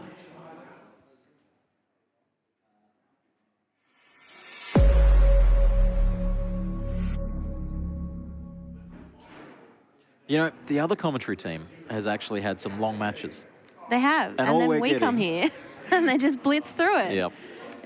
Welcome back to the booth. I'm Jim Dowling, joined by Rihanna Milton here at the Regional Championship number 9 in Melbourne, Australia. We just saw round 5 out of 8. Some players playing to try and make their way to the Pro Tour and win some big prizes. They're not just here to say, hey, I'm better at the game than you are. I mean, that's a big part of it. I mean, you gotta come for glory. But maybe we can have a look at what they are playing for. Here we are. First prize, Pro Tour qualification, and a Worlds invite, by the way. Yeah. And $5,000 US dollars. So if you're a local Australian, that's a little bit more in the kitty for you. Yeah, that number's high here. Second, well, all the way through to 10th are getting Pro Tour invites. Some cash all the way down to 16th, and some prize tickets for down to 32nd there. $15,000 in cash in total. We're not paying in booster boxes. We're not paying in Nintendo Switches. This is It's not Monopoly money. It's money. take it to the bank, or I guess we'll put it in the bank for you.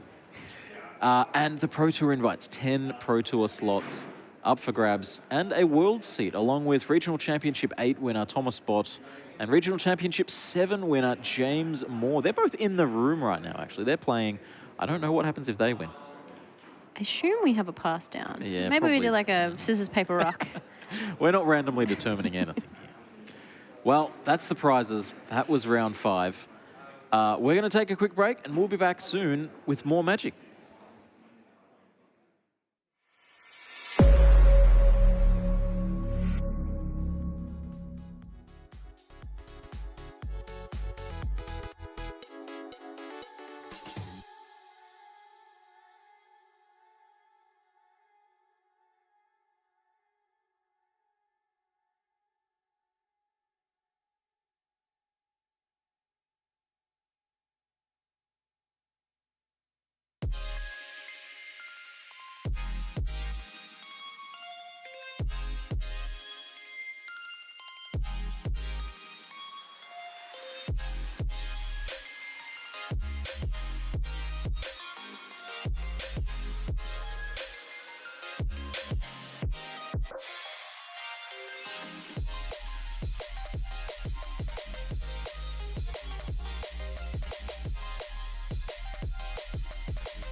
I'm here with Glenn Doyle, the tournament organiser for Let's Play Games. And Glenn, we have a huge announcement to share with the ANZ Magic community.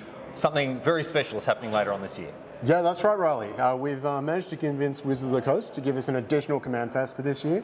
So on the 5th and 7th of December in Melbourne at Jeff's Shed, MCEC, we'll have another full-on Command Fest. That's the second Command Fest happening this year, 2025, and Correct. This one in the greatest city in the country. It's being held in Melbourne. This is very, very exciting. It is really exciting, but it's not just that, Riley. Like, we're hoping to, yes, it will have the full-on Command Fest like the one in June, but we've taken a larger amount of space here for this one, and what we're hoping to do is add in a lot of competitive events as well, some big open events, sort of like the events you might have seen many years back in the old GP form, but it'll be definitely an absolute full-on Command Fest. But additional events like that. And Glenn, there's something you're not mentioning as well, something we were talking about before we recorded this, how much money is going to be on the line for some of these events. You were talking, there's going to be massive prizes for some of these big tournaments that are going to be held. Yeah, well, I can't give you the full details yet. Millions. But Billions, he was saying.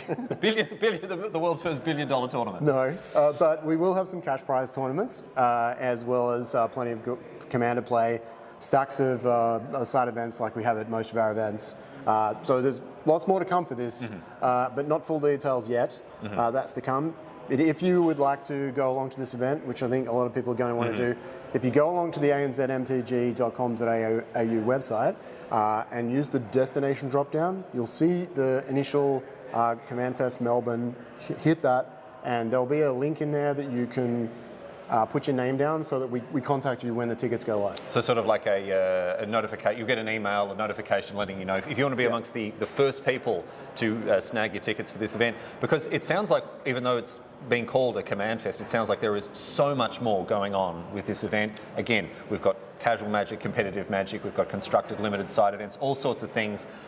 This is an event that people are not going to want to miss out on. Yeah, you're not going to want to miss this. We have some international artists coming for this too, and I'm not going to say who those are right now. Yep, it's Leonardo da Vinci has been, we've exhumed him, he's coming back. $1 billion on the line, Leonardo da Vinci, this event's going to be massive. Be careful, he's got his own card now, so. Oh, that's true, actually. He's in the Magic multiverse, isn't he? But no, look, quite seriously, people should head over to the website, sign up for the alert list, and be amongst the first to get their hands on those tickets when they become available later in the year. Remind us one last time, when and where later on this year?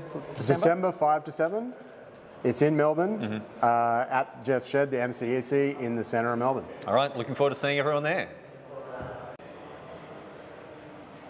I'm here with Isaac Lee, who this weekend at the ANZ Super Series is fighting to try to get back on the Pro Tour. Isaac, you've been on the Pro Tour for a very, very long time, playing out of here in this beautiful city, Melbourne. Nice t-shirt you got on. Is this representing your LGS? Yeah, this is the Plenty of Games t-shirt. This is Rolling, just on the side there. So just a little sneaky representative. Can people maybe find you there playing every now and again? Do you have much to do with that store, or? Yeah, look, I used to be a director of that store, but no longer. I actually stepped down, and so now I just get to go and play and enjoy the space. All the upside, none of the downside. None of the responsibilities. None of the responsibility, beauty, but a heavy weight of responsibility on your shoulders this weekend, my friend, because you're at the SRC trying to get back on the Pro Tour. You played in Chicago recently. Yep. What was that like?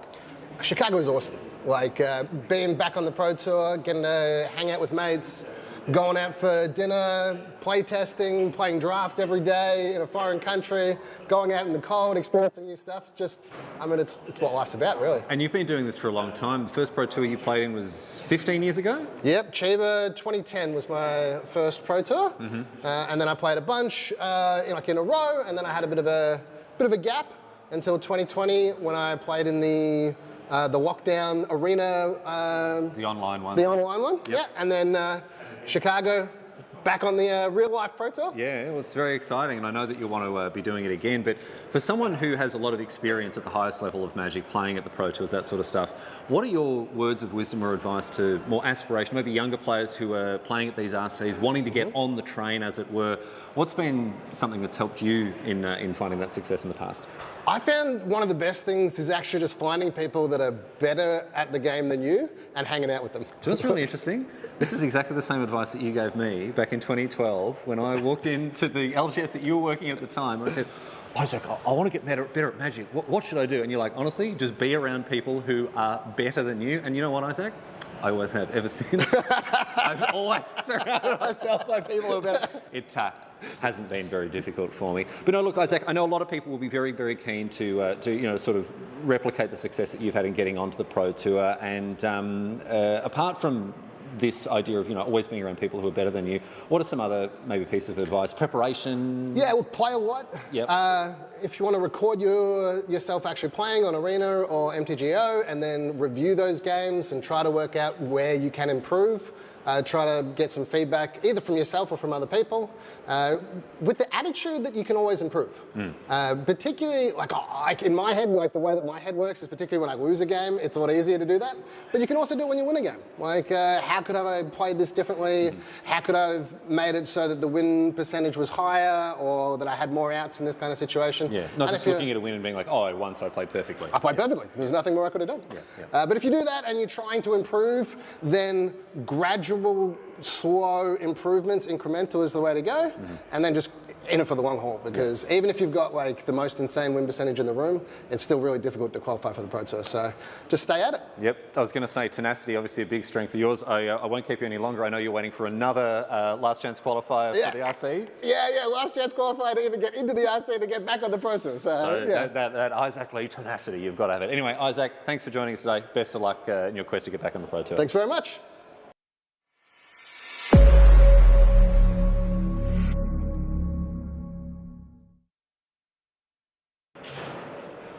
I'm here at the ANZ Super Series with Jim Wilkes, and Jim, you're someone who has walked the path all the way from the qualifiers at the local level to playing at the World Championship itself. I want to talk about this journey that you've undertaken, starting with where it all begins, at the local level. Yeah. So for you, you're a Canberra local. Yes, Did Canberra. you first qualify for this Super Series process in Canberra?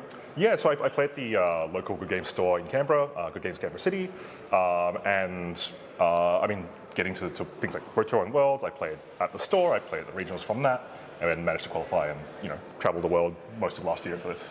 Not a bad outcome at the end of the day, but I know a lot of people listening or watching will understand, the local level, right? Going and playing at your LGS, that sort of thing, playing in local qualifiers and the RCQs. Is it a big jump up to come and play in one of these events at one of the RCs? Yeah, it's a bit of a jump up in terms of sort of, you go from like competitive rules enforcement level at the local level, you have your sort of store judges, that sort of thing. Coming to the regional championships, it can be a little bit of a step up to professional rules enforcement level. There's like a higher expectation of play. But it's not that daunting. Like, it's pretty close to competitive rules enforcement level. And you're often around friends as well at these events. Yeah. There's usually a ton of people you know. Yeah. So we usually, we get a group together, people who have qualified in Canberra, that sort of thing, or part of my team Bus Stop, and we all make a trip of it. It's one of the best parts of coming to the regional events is that you kind of, it's the gathering, as everyone sort of says. But yeah, it's good to sort of come as a group here. Well, how much does that change then when you move on to the Pro Tour? I know a lot of your friends and the people on your team have been successful making it through to the Pro Tour. I imagine that's the really big step up, right? You're now playing internationally. Yeah, it is a big step up. We usually get a bit more formalised at that point. We, organise a testing house and sort of prepare, a couple of weeks in advance, along with, like online prep, months in advance, that sort of thing as well. Yeah, it's definitely a bit of a jump up from that sort of store to regionals to the Pro Tour. And then you, in particular, having won one of these RCs, you made it all the way to the World Championship. That must have been the experience of a lifetime. I've been at this event, I've never played in one, but I've been at these events many times, and the atmosphere at the World Championship is unlike anything else in Magic. Oh, it's unreal. Like it's the pinnacle of like competitive play for a reason. Probably one of like the greatest events of my life, like I've ever been a part of. Yep. But I want to know more. I want to answer some of the questions that people watching probably have. What is it like? Is it scary? Is it intimidating? Is it something that actually like makes you feel confident, like you belong there, or was it something you had to sort of talk yourself up about to feel that level of belonging and confidence? I think, like I've played quite a few Pro Tours now. I've played about 10 or so, as well as a World Magic Cup. I've done this for a while, so I kind of I don't feel as stressed as I used to. I remember my very first Pro Tour, like my trip over, like I didn't know how to like prepare for it. That's a huge deal, right? Yeah, of course. Really difficult sort of, not difficult time, but like a lot more uncertainty at that point. Now it's where people feel a bit more confident. It's like, okay, all these like amazing like Magic players end up playing, they're still just, Magic players. Yeah. You can get an edge somewhere.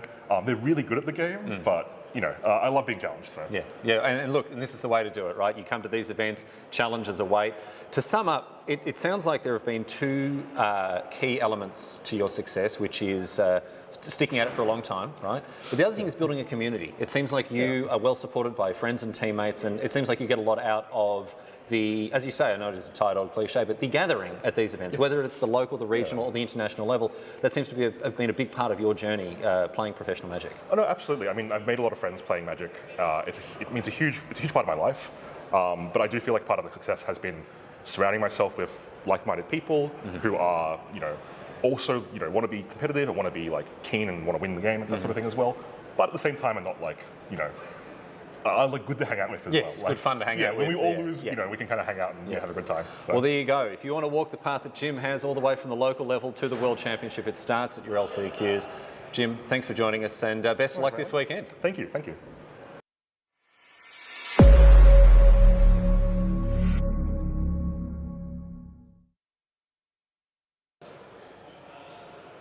I'm here with Matthew Judas, who is a regular not just on the ANZ Super Series circuit, but also you're becoming a regular at the Pro Tour, mate. How many Pro Tours have you been? 3 and qualified for Vegas. Qualified for the next one as well. So, so I want to know what that's been like for you, right? You've gone through this process of having played in your first Pro Tour, now, second, third, you're preparing for your fourth. What's that been like for you? It's been pretty good, just meeting new people, playing against the top level. Yeah, it's just been great. What's the biggest difference been in terms of how it was the first time compared to now heading to the fourth one? A little bit less nervous, maybe? Yeah, definitely more confident about it, and knowing that I can actually play at this level as well.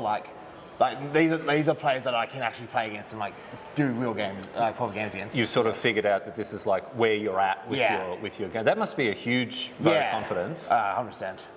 As well, when coming to, obviously you're not playing in the RC this weekend. You've already qualified for Vegas, but when you come to these events, when other players come to these events, what are some of the things that you've done? What are some of the pieces of advice you'd give to players who want to succeed at the regional championship level? Don't figure out what deck you're happy with, you're happy to play for the event.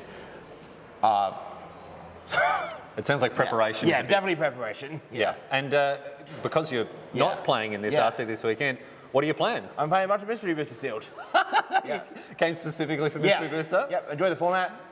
It's just fun. Well, there you go. Fantastic. There's something for everyone at these RCs. Even if you are a Pro Tour stalwart like Judas over here, still can head along to the ANZ MTG Super Series and have a great time. James, thanks for joining us. Best of luck in Vegas. Yeah, thank you.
Welcome back, Magic players. Thanks for your patience. Hopefully you had a nice break before rejoining us here at Regional Championship 9 in Melbourne, Australia. We're coming to you from the Coburg Town Hall. We're getting towards the pointy end of what has been a healthily long day of Swiss action. And that, of course, means that we're down to the really tense final stages where people's fates are decided. I'm really excited for it, and I'm happy to cast here today with Kira Turetsky, my standard expert. How are you doing? I'm having so much fun today. This has been a high-octane day. Our players are ready to go already, so we're going to head on down to the table.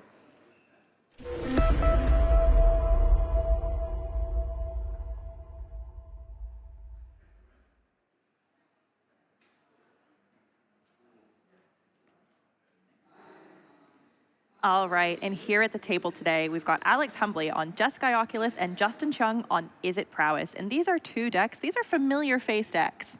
Yeah, exactly. We've been covering throughout the day kind of the variety that current standard can offer because it's worth celebrating. But you also need to come back to the staple decks at some point. And these two decks have definitely proven themselves. Not only the decks, though, these players also, you know, some of the best in the room, as evidenced by the fact that they are at the top table. This is table 1 we are featuring. Now that we're getting down to the point where, you know, futures are made and lost, there is $15,000 US on the line here, in addition to a Worlds invite and, you know, Pro Tour invites besides. So these players, everything to play for here. It might be a short match, but it will not be lacking in passion, as we see already both players with tapped red lands and aggressive red creatures deployed to the board, but not a mirror, not the same red creatures. We've got Marauding Mako on the top with Alex, and we've got the tapped and attacking already, Justin CHEUNG. We've got his Monastery Swissbeer.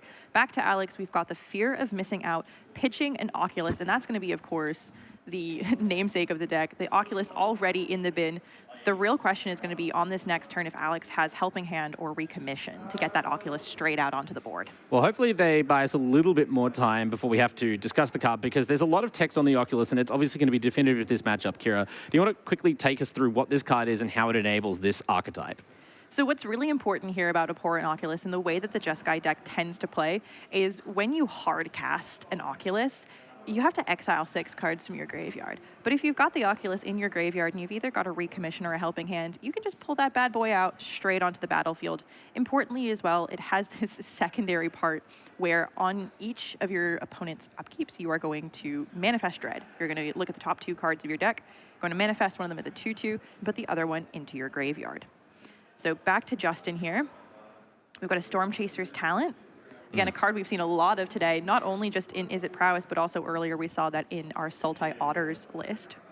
I mean, it's just an amazingly versatile and powerful card, right? It's hard to find an axis this isn't winning on, and as long as you're happy with that, like 1 mana for a 1/1 token, it's not the largest body immediately, but the value you get from this card in the long run is so useful both to grindier decks, but also a deck like this Prowess deck, which means it sort of gives the deck a late game kind of out of nowhere that you wouldn't expect for such an explosive red aggro list.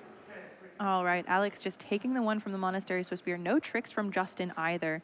So we've taken back to Alex, and we can see there's that Recommission in hand. The question is he going to go for it, or is that Justin holding up a Spell Pierce at the moment? Right, so how careful do you feel you can afford to be here from Alex's position? Because obviously you know that this red-blue deck, it's super efficient on mana, very likely to have 1 mana interaction of some kind available. But at the same time, if you hesitate and hold off, try and wait for a safer window to reanimate your Haymaker creature, you're bleeding out every turn that you do that. So do you just feel forced to jam?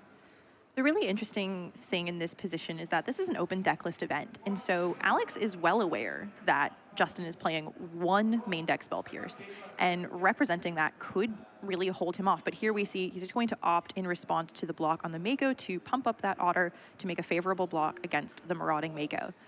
Now the question here, is Alex going to go for the Recommission?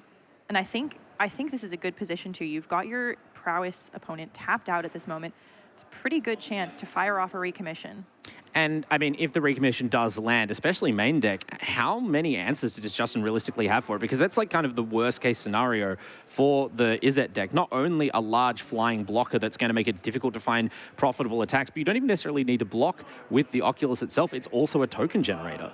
The best thing is just going to be that constant value generation in manifesting Dread on each of Justin's upkeeps. That's going to put a lot of bodies down and a lot of 2/2s in front of the kind of creatures that Justin is running in this IZZET deck. They're not going to be able to attack or block very favorably in either situation. Got a bit of a rules question here.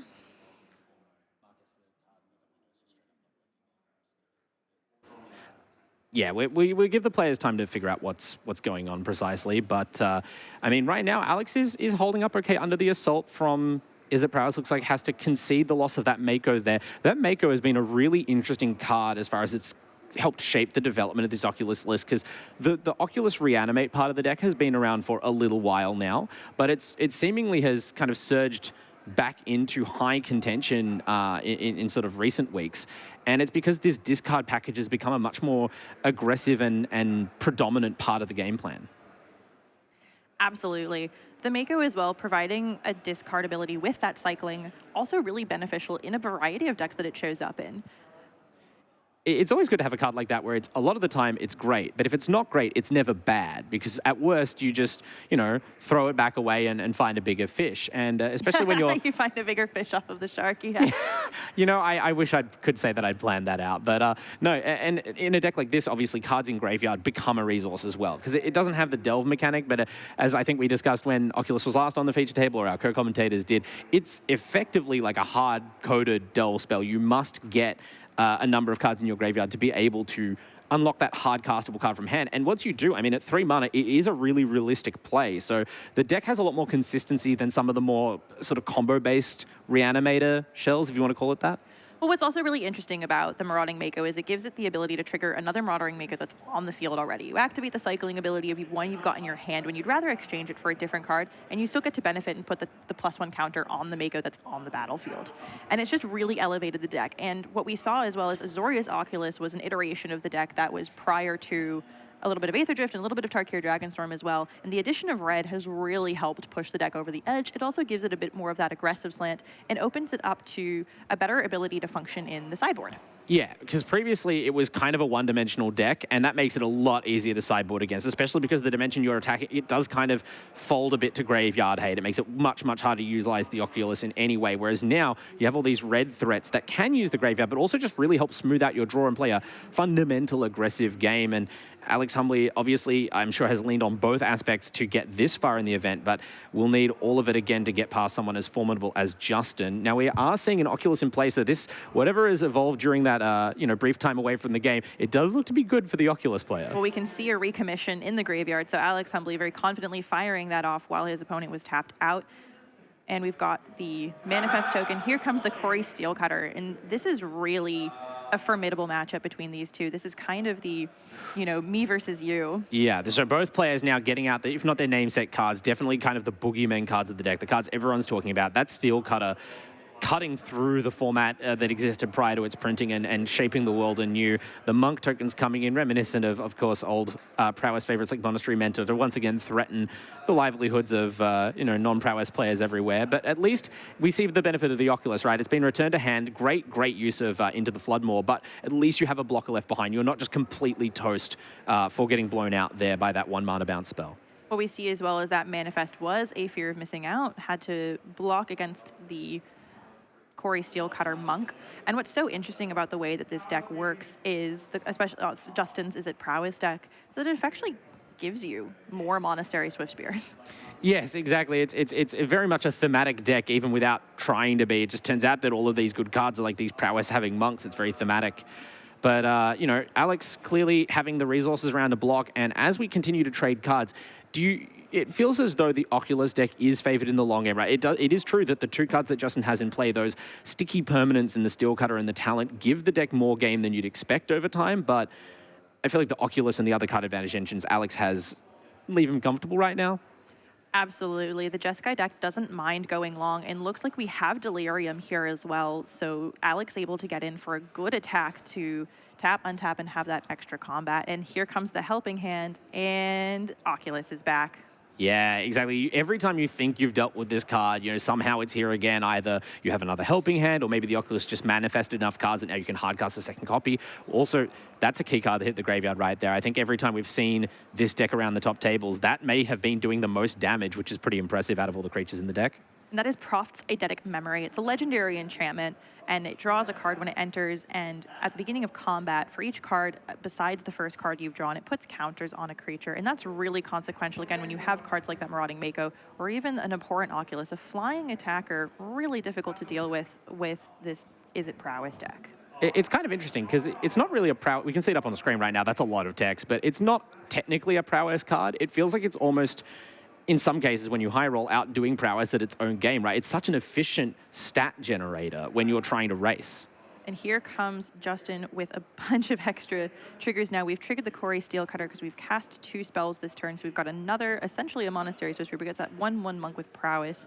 We're going to go ahead and Sleight of Hand as well. Look at some cards off the top. I think I saw a Stock Up in there as well. So that could set Justin up really well for this next turn cycle. But giving Alex even more turns is going to put even more Manifest tokens onto the battlefield. I think Alex is going to come out on top in this exchange. Yeah, I think Alex kind of saw this coming or understands how the matchup plays, that you can't just let Justin hang around. And that's why we saw no hesitation, even against such an explosive opponent, of getting aggressive with that fear of missing out, right? Because now every little bit of damage you've done to Justin's life gives you more confidence that you can close this game. You don't need to help to fade those stock ups or, you know, rely on Justin not drawing. That is one of only 2 main deck Slick Shot Show-Offs, by the way, and always a threatening card. But seeing it here on defense has to make you feel good as the Oculus player. Justin passing back as well with no combat this turn does not, that is not a good sign for him, unfortunately. Yeah, the Prowess decks do not like to block as a rule, I feel. Really important as well, Justin is leaving up that Slick Shot Show-Off. Say that 5 times fast. Slick Shot Show-Off against the abhorrent Oculus to have to make that block pretty unfavorably in this position.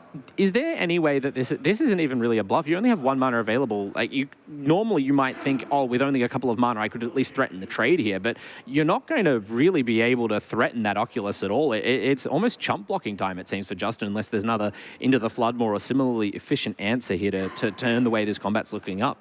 Definitely, you don't want to be playing a game where Jeskai Oculus is being the aggressor.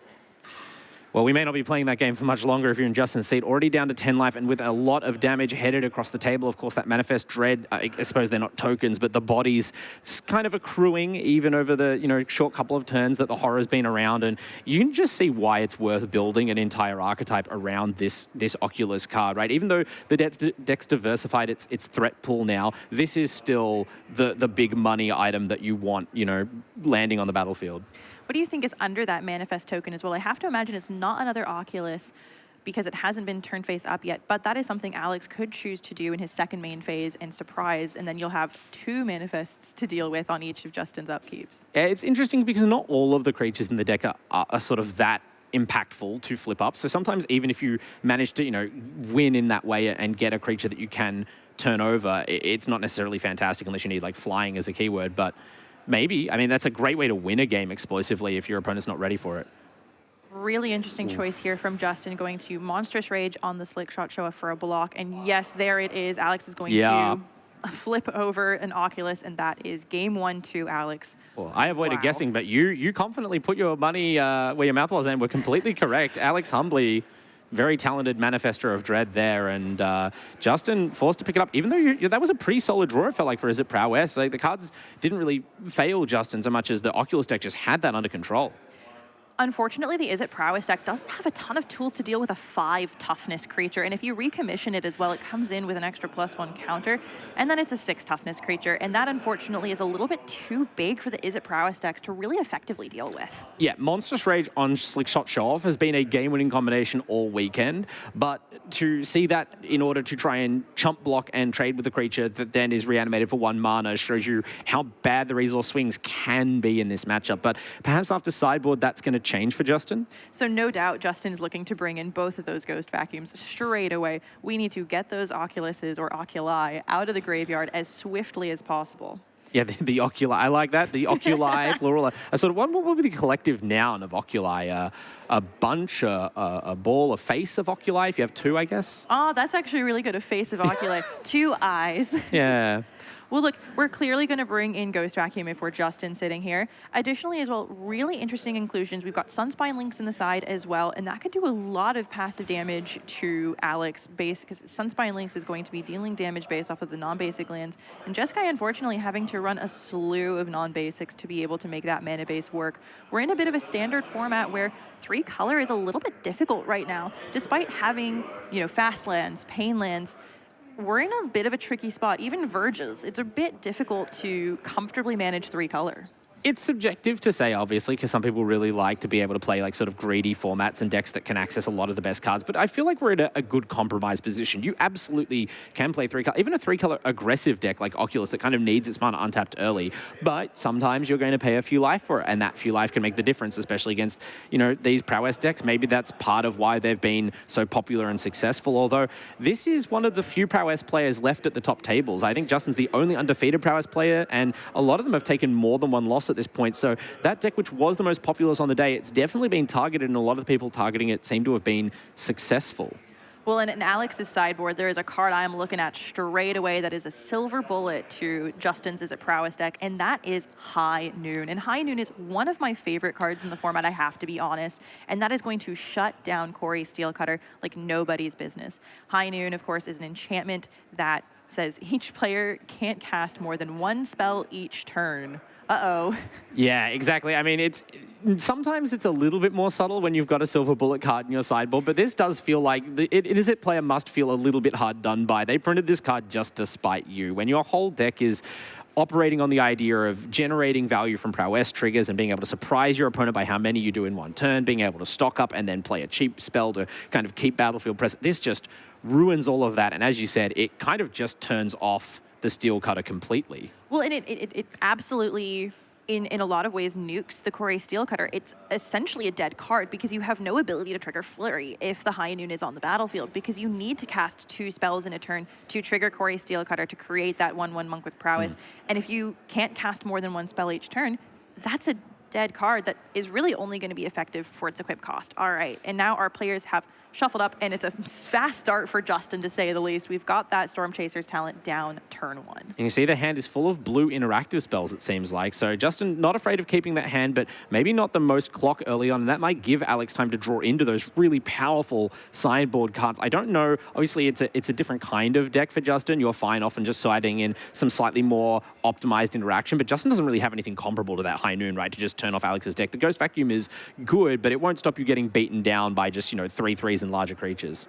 The other card that Justin's going to look to use in this toolkit is going to be that Lithomantic Barrage. That's going to be really important for the first Oculus, but noticeably only 1 copy in the sideboard. So that means the second and third copies of Abhorrent Oculus are probably going to be quite safe.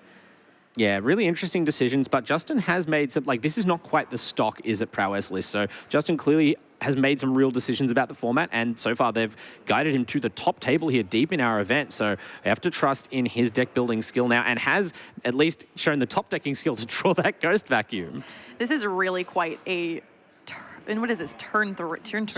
Turn 2 from Justin. Another Storm Chaser's talent, followed up by a Ghost Vacuum, getting in with a big hit on that first Otter token. Yeah, you're so right, though, to say like reflexively go to say turn 3 or later, because look how many permanents Justin has in play. This is a huge board. Surely already 4 or even 5 turns have passed. Alex facing a difficult decision right now. What's that? That is a Fear of Missing Out coming down now as well. Going to go to draw, discard as well. So discards a Glacial Dragon Hunt. Interesting. Draws, and we'll get a counter on the Mako as well. So obviously the Ghost Vacuum is not a Rest in Peace or a Leyline of the Void. Your cards do go to the graveyard. The deck will still somewhat function. But tell me, as Alex now, how do you feel about discarding cards? Are you trying to kind of bait the vacuum? Can you try and maybe discard cards in volume and get some value out of the yard? Or do you just have to sort of accept that that part of your deck is turned off for the time being? It's definitely a difficult spot to be in. That's, you know, that's one of Justin's silver bullet cards, because it's going to target that Abhorrent Oculus the second it hits the graveyard. And it's really going to be a difficult thing to interact with on Alex's side. We've got an Opt coming down, which will trigger Prowess. Draw a card. I mean, maybe Alex for now isn't necessary. Obviously, you have to be aware of the Ghost Vacuum. It could even, you know, become a game-winning threat in itself later on in the game. But for now, I think you're just looking at those otters and going, okay, I have to not die to Prowess, first of all. That's definitely something you have to worry about. It's in the name. Is it Prowess? And certainly, every creature in this deck effectively has Prowess, or does have Prowess in one way or another. Slingshot showed, of course, not explicitly having Prowess, but definitely feels like it does. Yeah, it has an interesting variant of Prowess that makes it a bit more of an offensive card. And I think it's very interesting that one of Justin's most prominent deck building decisions is to actually go down a couple of copies. There's only 2 in the 75, and instead we see a different Prowess creature that's often more of a sideboard piece, Drake Hatcher, in the main. Really interesting to make this decision as well. A lot of the more, what I would say streamlined as a prowess decks are playing 4 Slick Shot Show Off and then putting Drake Hatchers into the sideboard. But clearly this decision has worked in Justin's favor. He's at the top table, and having that a bit more flexibility is putting him in a really good position. Yeah, it buys you a couple of extra sideboard slots, and if you think that that's the best card in the mirror, then you're sort of pre-sideboarded against the most popular deck in the field. Alex, though, not quite the mirror match, a different kind of red-blue X, sort of aggressive / tempo deck, and it's so good to see, if you're an Alex fan at least, Proft's Eidetic Memory come down, because this is the non-graveyard part of the deck, right? Nothing that Ghost Vacuum really does to this. Definitely, if I'm Alex, I'm sweating a little bit. This is not really the position that I want to be in right now. Facing down a Ghost Vacuum, kind of unable in a way to put an Oculus into the graveyard because you just know it's going to go. Is there a world where, obviously Alex would need a lot more mana, but there are several cards that can discard like multiple cards at a time. The deck can churn pretty efficiently. Maybe at some point you can fight through the Ghost Vacuum and at least get enough volume of cards in the yard to meet that pseudo delve requirement for the Oculus? If I'm drawing extra cards and I'm cycling through my deck, if I'm Alex, I'm looking for that high noon pretty much as quickly as possible. That's going to be, your, again, silver bullet card. That's going to be really important to slowing Justin down because Justin's on a bit of a tear right now. Yeah. Really running away with this match. Currently, Justin 18, Alex 9. That's a crucial bit of cheap interact. Like, Alex desperately needed a play there, or we might have been just about going to the next game. Torch the Tower, not going to bail you out of the situation completely, but at least responding to that into the flood more, reducing the damage by half. And you still have the Mako on the field, so I feel like it's not over yet for Alex, but you're right, definitely on the back foot.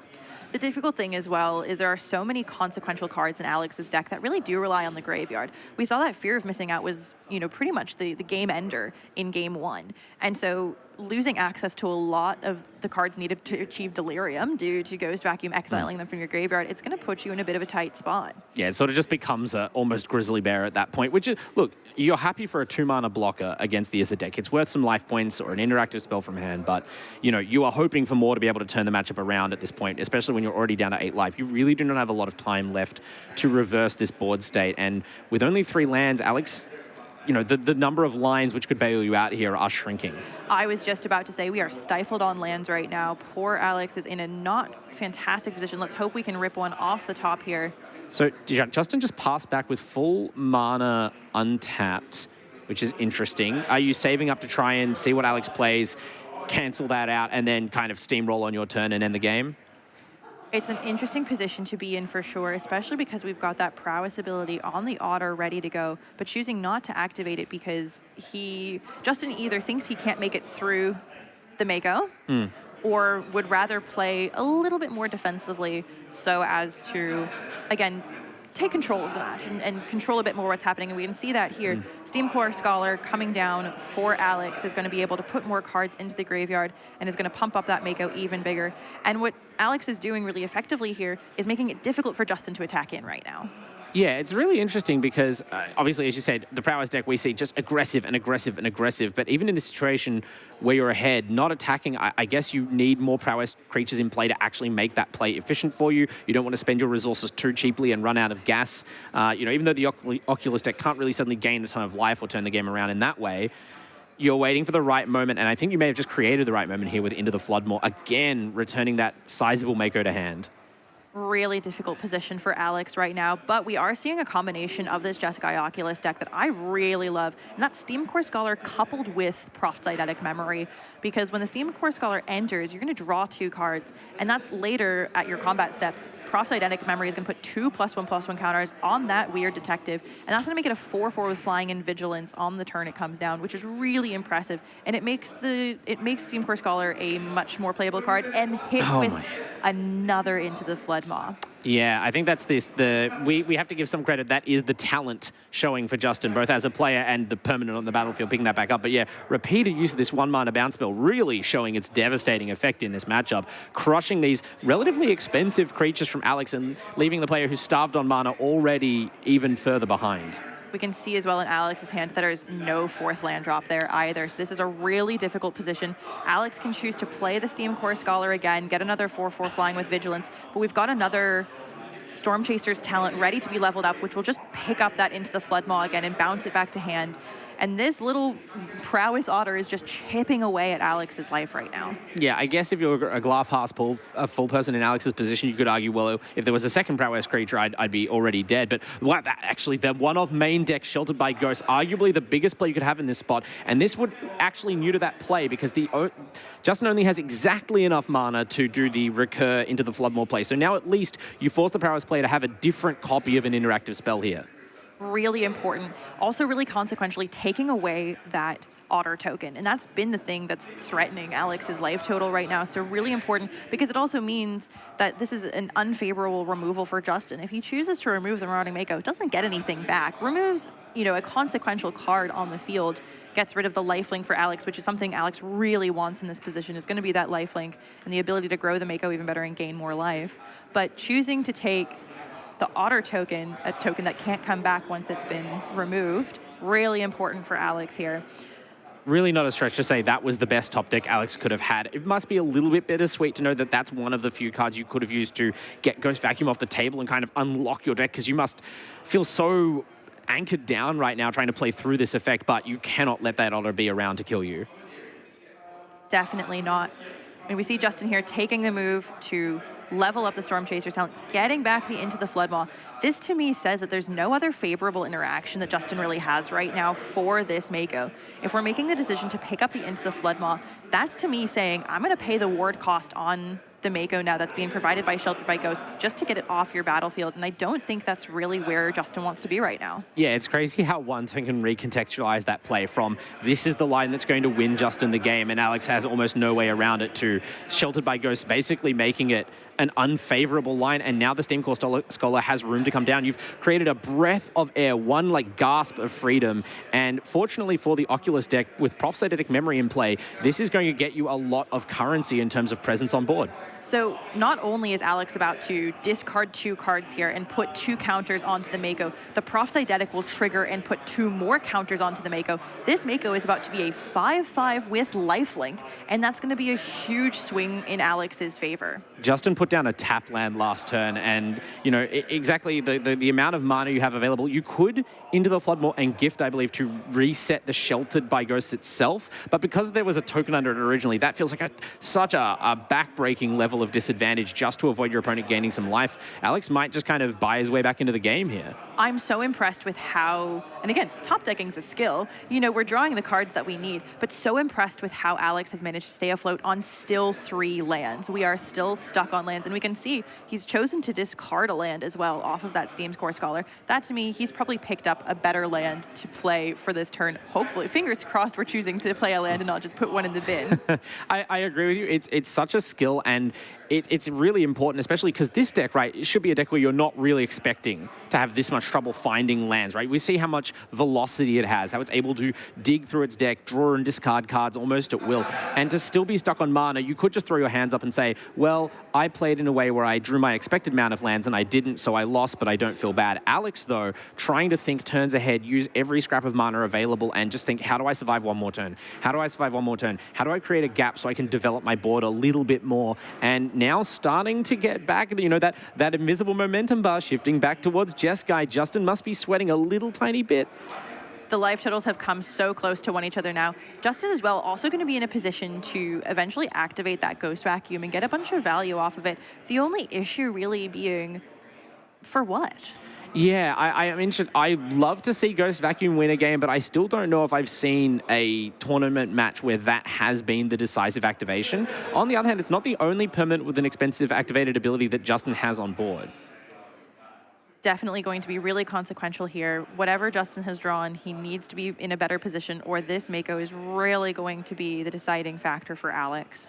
Is there any world where Justin does not reset that aurored up Mako, right? Like that is almost non-negotiable at this point.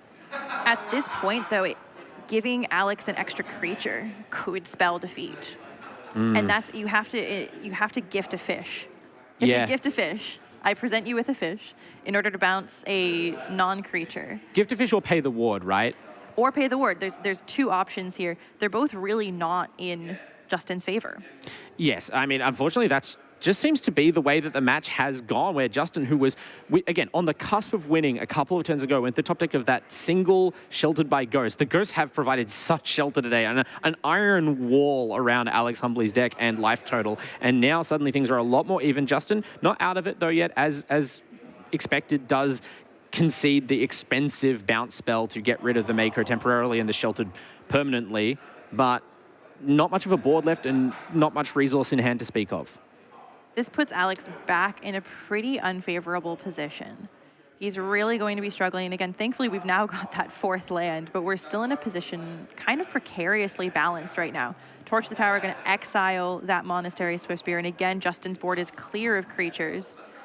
Lauren hitting the Ghost Vacuum, beautiful. I was already about to say that despite Alex's lack of mana, we've still hit the point where enough volume of cards have been traded that the graveyard is starting to fill up faster than the Ghost Vacuum can vacuum up all that junk. But now with the vacuum cleaner turned off, Alex Humbley's graveyard is back online in full. You can see a slight grin returning to the face of that. It must have been a stressful few turns there, but now perhaps hope, light at the end of the tunnel.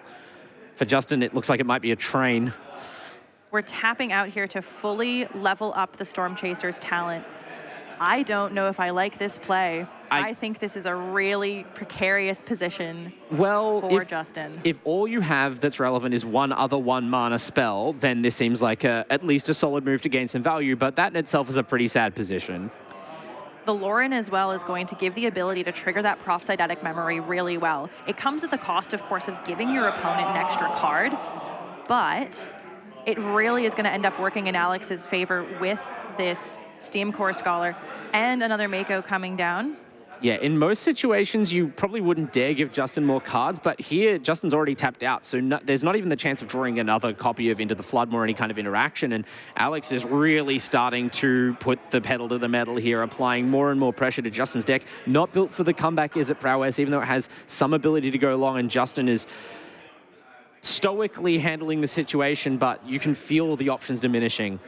2 more cards into the graveyard, another Profts and a land. This is going to trigger the Marauding Mako, making it a 3/3. And we're also going to, later this turn, once we head to combat, that Prophesidetic Memory is going to trigger. And smart move, we're going to put the counters onto the Steam Core Scholar. This is a not fun attack, I'll tell you. If you're Justin sitting staring this down, this is not my favorite thing.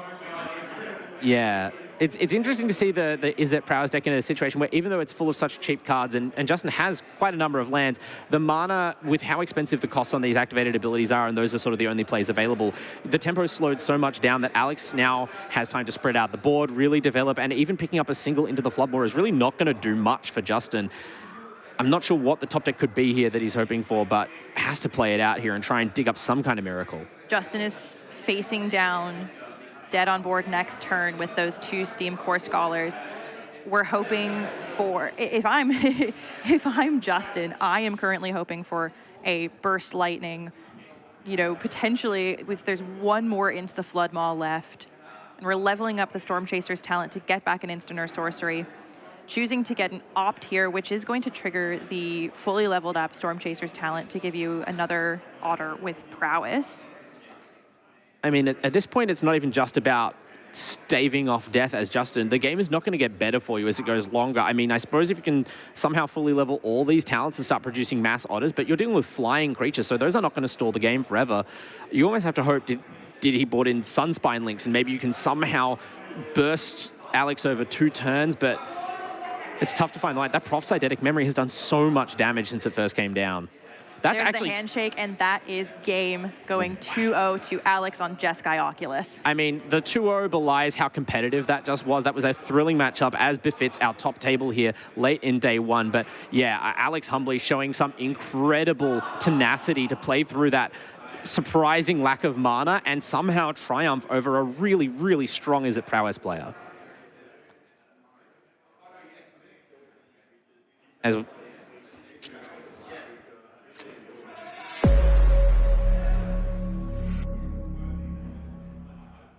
Thomas, that was tense. That was so tense.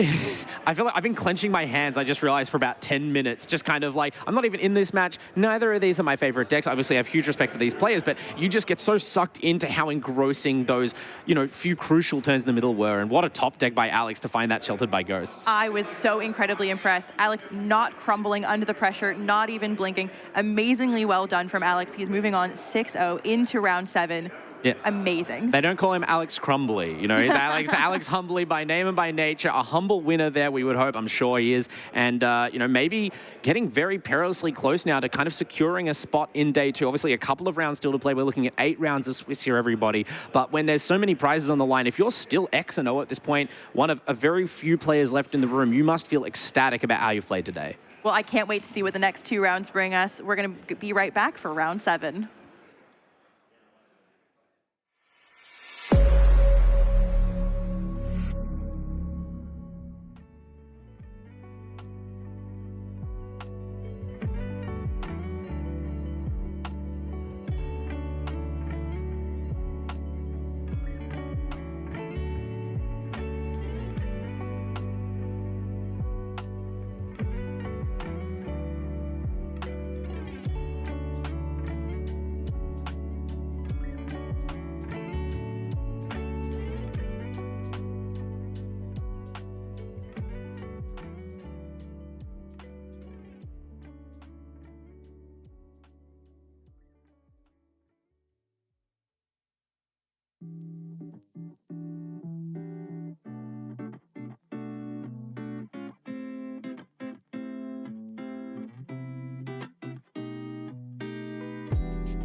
Welcome back to Regional Championship 9 here in Melbourne. I am Thomas Anderson. It's been an absolute roller coaster, 7 rounds so far. It's been a thrill to cover all of these different decks, some really exciting metagame development throughout the day with some amazing plays by even more amazing players. And with me this whole time has been Kira Tereski, my standard expert. How is this unfolding before us? It feels like it's been an absolute surprise of a day. It's been an amazing day, to say the least. I have really been enjoying watching. You know what the deck to beat was IZZET Prowess, and we've actually seen that really come through. Yeah, it's definitely not fallen flat on its face, but compared to how dominant people clearly expected it to be, it has faced some real adversity. This is a deck that you were telling me earlier has only seemed to go from strength to strength to strength. It's almost like the number of players registering it is just everyone who can get their hands on the cards. But today we might have seen a little bit of pushback from the metagame. It's been hedging a little bit, but guess what? We don't even have that at the feature match table, so let's head on down and see what we've got for round 7. Yeah, the players are ready.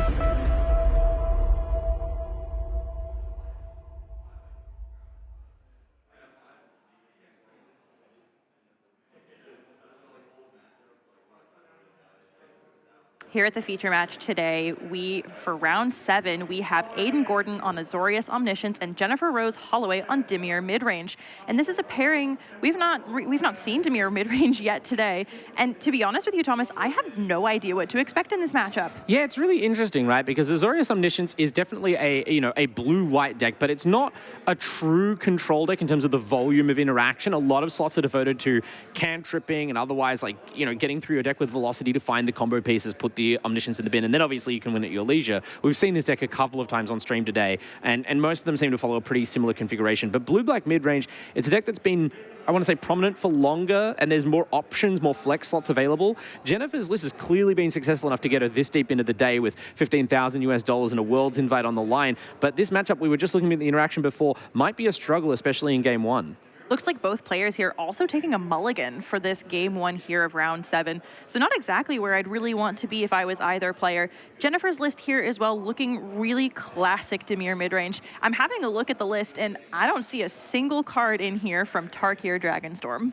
I mean, maybe the set just doesn't have anything for you, right? You sort of maybe look at the Sultai cards and go, no, that's not for me. I really want to be 2-color, and I already have so many good spells. Maybe I just don't need any new ones. Or perhaps you just didn't have time to review your deck list and you were happy with the performance last time you took it out. But either way, Jennifer is now at 5-1 at the pointy end of the day, so really close to making it into our finals tomorrow, and it must be an exciting, if nerve-wracking time on the main stage. What would you be mulliganing for in the DIMIR seat? Because Aidan Gordon at least has a really specific game plan to look for, but the mid-range deck's kind of loose. Now, what's really interesting with some of the tools that Jennifer Rose has here in her deck list, things like Dreams of Steel and Oil and Duress, you kind of don't want your opponent to discard Omniscience because that's kind of their whole game plan. Dreams of Steel and Oil as well, getting around that a little bit with the Exile effect. But Duress as well, if you Duress them, you kind of don't want them to, you don't want to choose the Omniscience to go in the bin. It's interesting because if there is some thought to it, right? Is if you get Duress, especially very early in the game, turn 1 Duress, if you discard Omniscience, you are leaving yourself open to, well, what if I don't draw the Awakening quickly? Or what if moreover, what if I draw the Awakening quickly and then that gets Duressed? But you're right, it's a little bit more complicated than it would normally be if you're playing these hand attack spells against a combo deck. All right, both players here choosing to keep their opening 6. Jennifer Rose on a strong start into a Spyglass Siren, and this is a staple of the DIMIR mid-range deck. An amazing turn 1 to give you that map token as well, and a 1/1 flyer. It's just always been good. I think I had to eat crow when this card came out because I guess I didn't say anything specifically against it, but I would have never in a million years called this to be like the impactful one drop that it has been. I think I and maybe some other people kind of underestimated how powerful these map tokens have been in the standard metagame. It's actually one of the few things that I tend to say, you know, when referencing Get Lost. It's actually one of the few things that makes Get Lost not a great card. But here comes a consequential Omniscience card. This is Roiling Dragonstorm. This is a Tarkir card, and this is going to be a really big part of Aidan's plan going forward. Roiling Dragonstorm, of course, allowing to draw 2 cards and then discard a card. Yeah, like this is a deck, the Omniscience deck, that did see significant changes with the release of Tarkir Dragonstorm, and I think this card is half the reason why. Obviously, having ways to discard Omniscience as efficiently as possible is really strong, and being able to recur a draw spell like this, like we've talked before with these combo decks, a lot of the time, the main thing that can get in the way of you winning if you reach your combo point is, do you have enough gas in the tank? And the Dragonstorm has gas for days. And look at this hand. We've got a Duress from Jennifer Rose here, and this is intimidating to look at. We've got a Spell Pierce, 3 stock ups, and a Meringue River Regent. One other card as well. We can't quite see what that is under there. Yeah, it looks like a white card perhaps by the border, but besides speculating... looks like could be an Abuelos. Yeah, yeah, there's not a lot of white cards in the deck. Perhaps a temporary lockdown. We can only really see the corner of the card. The important thing is those 3 stock-ups, right? And even the Meringue River region, if you could somehow take all the stock-ups, the region itself is a positive draw spell. So we're kind of seeing the unduressable hand right here, unfortunately, for Jennifer.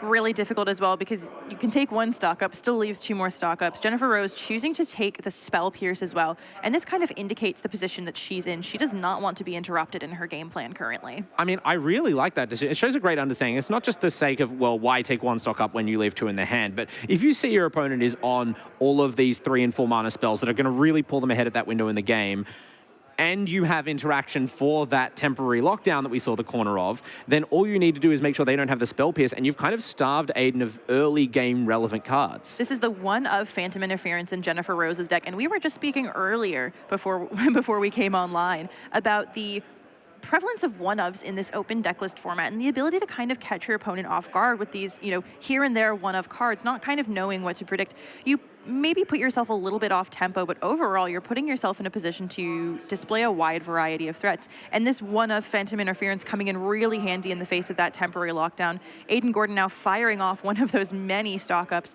probably going to look for some land here. Looks like there might be another Meringue River region in those cards revealed, as well as a Moment of Truth.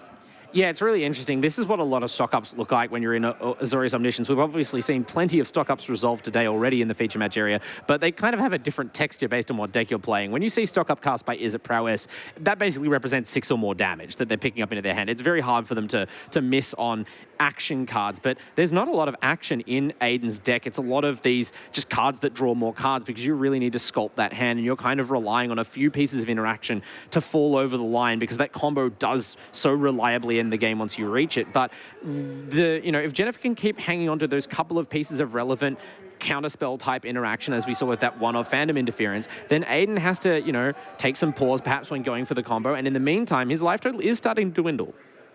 The important cards that Jennifer Rose is going to look for in this game 1 are going to be, well, we've already seen that Phantom Interference, and the rest is going to be Spell Pierce and Tishana's Tidebinder. Not too much other disruption coming from Jennifer Rose's side. Speaking of disruption, though, I do have to take note, Aidan in the land area there has a Blast Zone on 1 counter. Could that potentially help salvage this game here for him? Could do pretty well. The only thing it currently hits is the Spyglass Siren. Not really the most exciting option for Aidan at this moment. We're going to animate the Soulstone Sanctuary. Looks like Jennifer Rose, more than anything else, is pushing aggressively right now. Knows that Aidan is in a bit of a bind, hasn't been able to put an Omniscience into the graveyard, hasn't either been able to put any creatures on board. Down to 7 already facing Jennifer Rose's 21. I'm nervous. Yeah, it's scary stuff. Like, we saw before in the earlier mid-range matchups that we've covered today, a lot of grindy stuff where you have to kind of pick the axis your opponent appears to be weakest on and try and make the game about that. And Aidan clearly isn't lacking in card advantage, especially over time as he resolves these stock-ups. But right now, with no clear way to affect the board and that one temporary lockdown seen off by the counterspell, there's a real window here for Jennifer to just crush game 1 before Aidan can even do anything.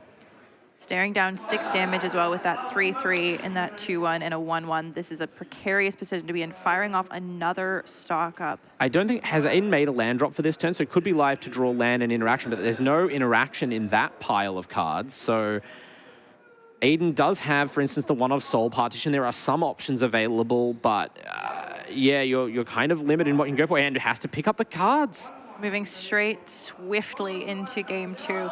Bit of a kind of stunted start for Azorius Omniscience. Of course, Aiden having some difficulties first finding that 3rd land drop. So how are we heading into sideboarding now? I feel like in Aiden's seat, you kind of don't feel that loss so badly because you can say to yourself, well, I got stiffed a little bit on my draws. Those stock-ups were meant to hit something bigger. But at the same time, you have kind of registered a deck full of more stock-ups and more card draw. And I'm just really impressed by Jennifer. That's the kind of killer instinct you need to have to get this far on a mid-range deck, right? Your game plan is not laid out for you at the start of each match. I'm the aggro player. I have to get in by turn 4. You have to play each match differently. And even within the matchup itself, if you see your opponent's hand as stock-up, stock-up, stock-up region, you're like, I have to beat down now. I am pushing damage, I think. I'll be honest with you as well. I'm actually kind of happy to see that in my opponent's hand as well, because it means several turns of limited action, if anything, from my opponent. And it allows me to put myself, even though I'm a more mid-range player, if I'm Jennifer Rose, puts me in a position to push a bit more damage and to be a bit more aggressive, because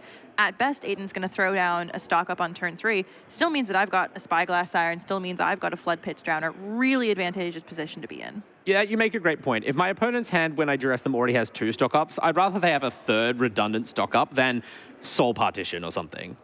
Looking at the sideboards here, I'll be honest with you, considering this isn't a matchup that we see too often, I'm a bit of a loss. Obviously, Jennifer Rose is going to look to bring in those 2 Ghost Vacuums to, as always, similar with JESKAI Oculus, you're going to look to take those Omnisciences straight out of the graveyard. Yeah, this is something where I'm going to defer to your expertise, because how to attack the Omniscience combo deck is something I've been thinking about actually all day. It's a really interesting deck to me.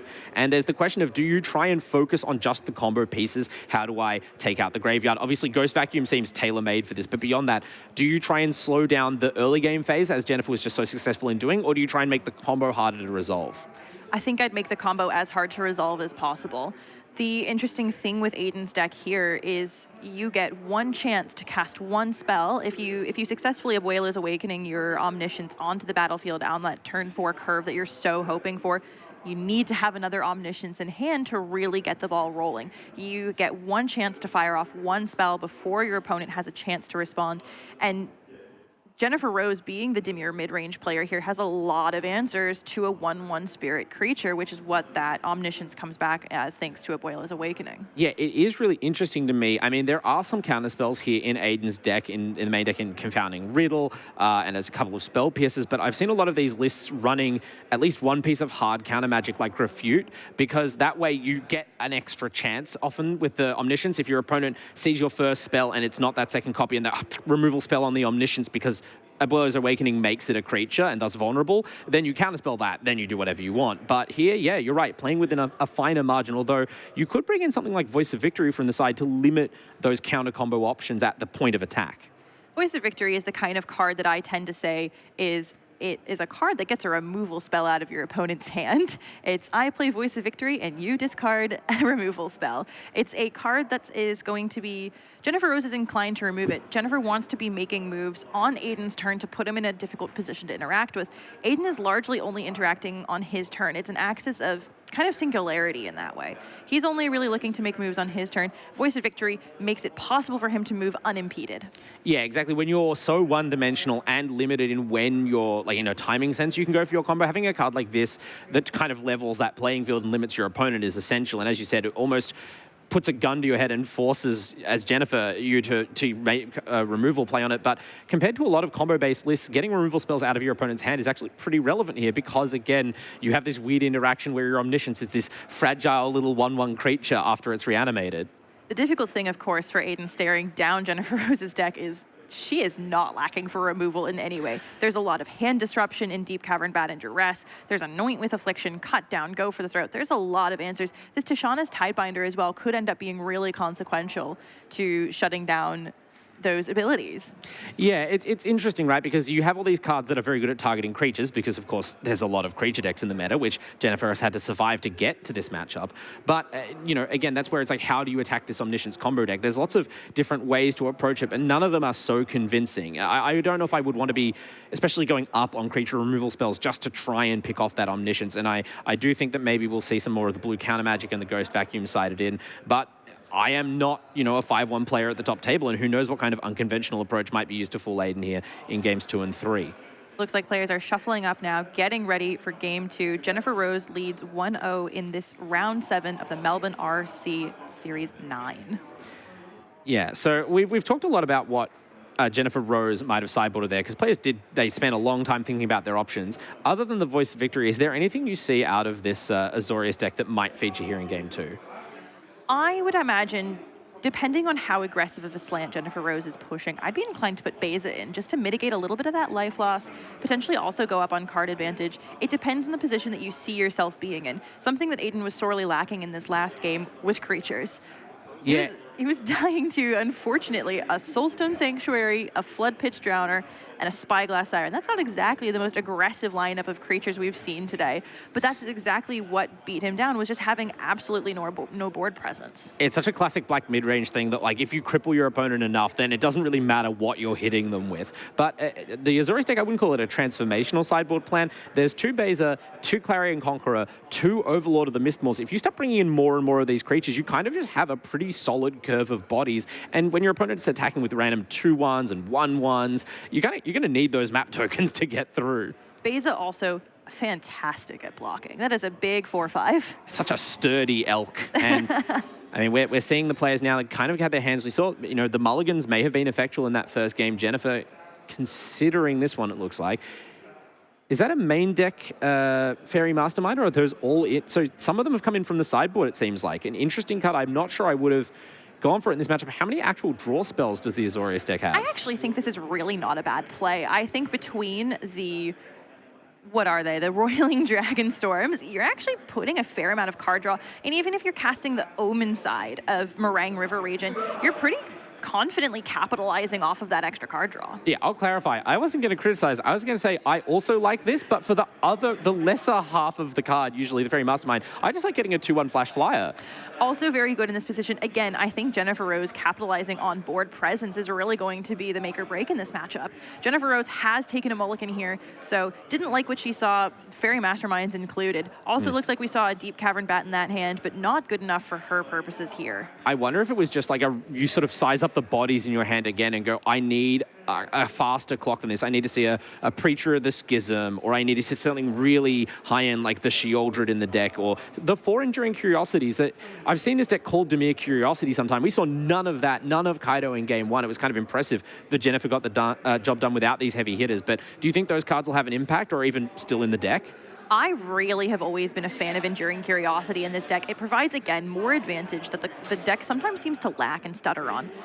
We have resolved our mulligans. AIDAN throwing down Meticulous Archive, has surveilled, kept on tight, likes what he sees. Yeah, I mean, you love that Surveyor land turn 1. And again, these first few turns are so critical. We're going to get a look at AIDAN's hand here. Thank you very much, Jennifer, for landing that Dreams of Steel and Oil. This is an interesting card here because I feel like it quite often misses against this Omniscience deck, and I wasn't sure it would stay in, but perhaps just getting the information itself is valuable enough, especially in this kind of matchup where you have to really know where your opponent's at progressing their combo. Well, and look, Jennifer Rose going to completely miss on that Dreams of Steel and Oil, and this is exactly a position where Duress actually is better than Dreams of Steel and Oil. Yeah, exactly. I mean, that's the kind of reason that these black decks have to play a split. If you just had Thoughtseize, that would obviously be a very powerful standard card. So instead, we're going to make you miss some percentage of the time. But at least now you can, you know, we see that again, Spectral Interference in hand. Now you know, do I have to save this to potentially stop the combo on turn 4? Maybe right now. And here is the Deep Cavern Bat coming down to potentially take a second bite out of that hand. The Voice of Victory is in there.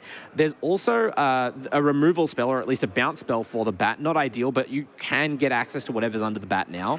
We've got the Afara's Dispersal as well as 2 Spell Pierces, so AIDAN really working hard to protect his combo now.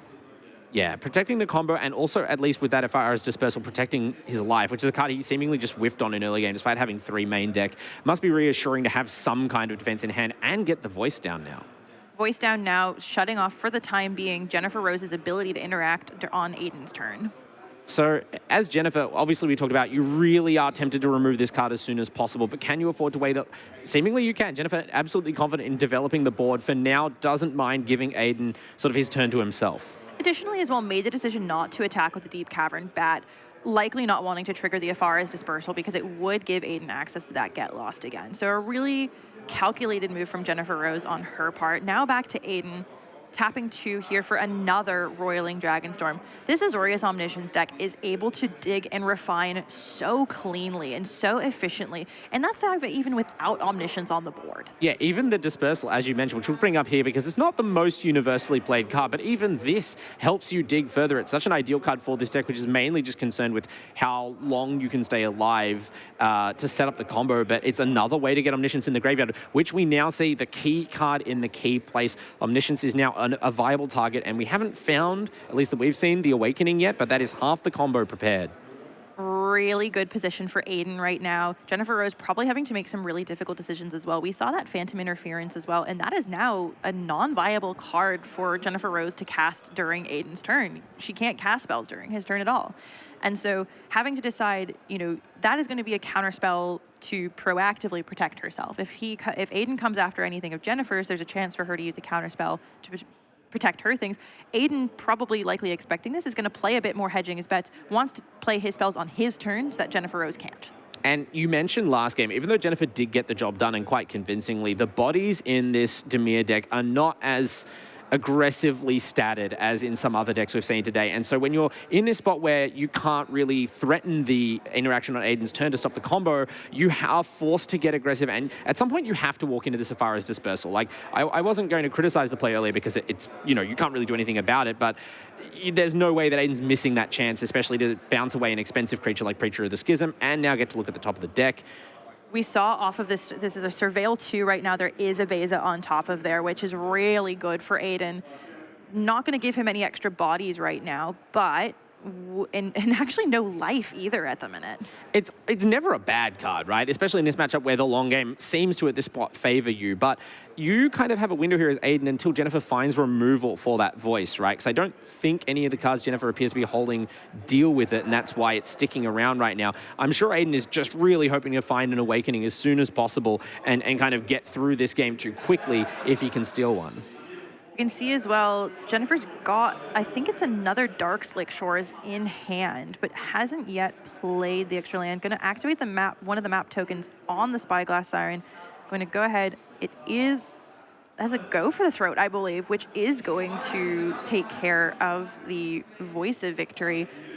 Yeah, it looks like on the next turn. The Warhammer 40k printing perhaps there, like just from the silvery look of it, but that's a relief to see on top. But what will Aiden do now? Like, again, we talked about you have this real temporary window of advantage here. It's been interesting to see how Jennifer's played around it and might be playing out of it now. But, I mean, Aiden is essentially one hair's breadth away from ending the game at any time. I still don't think we've seen that Abuelo's off of the top, which means Jennifer Rose is safe for now, but that could change at a moment's notice. Just again, given how much refinement and card draw is available to Aiden, puts him in a really good position. Not yet having made any impact though, and gonna, it looks like, attack in. Wow. With the Voice of Victory. I would not have this on my bingo card for this matchup, but here we go, Voice of Victory. Voice of Victory in Mobilize 2. We're gonna get 2 tapped and attacking 1/1 red warrior creature tokens. This also, I actually don't dislike this, given that.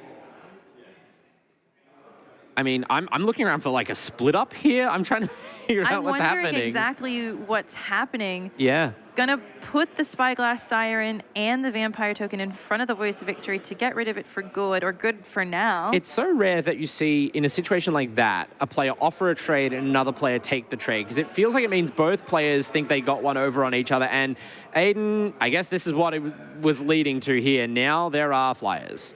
Now we have Overlord of the Mistmoors impending, giving us 2 1/1 flying insect creature tokens. This is pretty good for Aiden, all things considered. Able to favorably block the Deep Cavern Bat, not as much on the Spyglass Iron, still a 2/2, which would fold to an insect token. That's a pretty good turn for Aiden there. Yeah, I mean, Overlord of the Mistmoors, we were speculating. I wasn't sure if it would come in, but as you said, it seemed like the biggest problem for Aiden in game one, arguably, was just not being able to block all the little bodies out of the Dimir deck and the life getting bled away over a couple of turns. This is a solid couple of blockers right here. So, and especially producing multiple bodies with that removal spell on top of deck must be reassuring.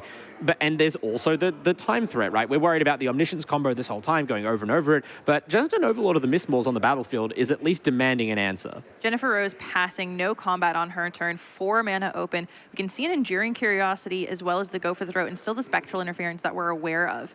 So it looks like she's again playing into that mid-range element, setting up for the long game here. I mean, if you ignore what was happening previously in the game and on the other side of the field, I'd argue this is the ideal spot for the Dimir Curiosity, Dimir mid-range deck, right? Is 4 mana holding up either multiple interactive spells on your turn or this Curious Cat, which has done so much work so far in Standard. Yes, we flashed in the Enduring Curiosity on Aiden's end step. Aiden also as well, holding steady, keeping all mana open and available to him right now. We've got that Go for the Throat live. Looks like it's going to go after an insect token.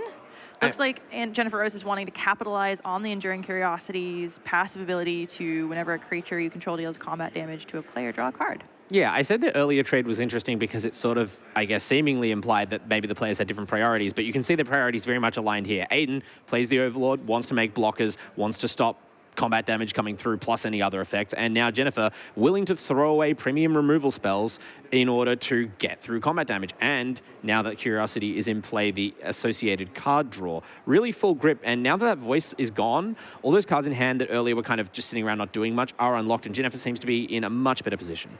We're again looking at the same situation that we saw in game one. Aiden, empty board, Jennifer Rose with a stacked board of really good, really effective creatures. And here comes, I take it all back. But I take it all back. This land, right? Because there's that Spectral Interference that's been in hand the whole game, was locked away by that Voice of Victory. We were talking about its relevance to the combo, but if you can stop this Wrath from happening, I suppose... Here we go. You don't mind, well, exactly. I guess this is the power of Enduring Curiosity, is that you don't even really much mind that. Well, and what I'm looking at as well is Aiden's threatening a Spell Pierce with that one untapped blue. He's going to Day of Judgment and say, if you want to counter it, I'll counter your counter.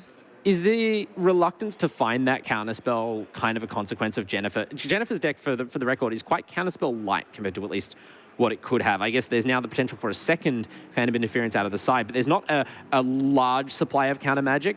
And so while I might normally say if you're going to lose a counterspell war, losing it over a Wrath is better than losing it over Omniscience, you maybe just don't have enough bullets to lose a war at all. Well, look at this. Here comes another Duress from Jennifer Rose, getting a good peek at that hand, and we've got Spell Pierce, Get Lost, Bays of the Bounding Spring, and that Meringue River Regent. Once we're able to get that Regent down, we're going to pick up both of those Dragon Storms, but that's a bit of a ways off for Aiden right now. Difficult decision for Jennifer Rose here. What are you looking at in this position? Well, the Spell Pierce was there. It was not a bluff. So Jennifer playing around that expertly until now we can resolve the Duress, but I agree with taking the Get Lost, because especially now that you've seen the Spell Pierce, you can continue to play around it in most situations. You're not trying to land spells that are as expensive as Aiden is with, you know, especially Willow's Awakening at 4, all these Wraths, and you now know you have a window, because as you said, that Regent, when you're not casting it for free off Omniscience, kind of a pricey card to put in play as a creature, and we can see Kaido on top. That's some great action for this blue-black deck in this position. Really wonderful. Probably, you know, I'll be honest, not information I want my opponent to have in that moment, but information he's going to get regardless. Aiden Gordon now having to make some pensive choices here, because that's probably a Kaito next turn at minimum, and that's going to be even more card draw for Jennifer Rose. Not to mention having the draw from the Enduring Curiosity. Really smartly, she took the Get Lost as well, because that could have hit the Enduring Curiosity, even though it, you know, we had the Day of Judgment, destroys the creature side, endures, and comes back as an enchantment.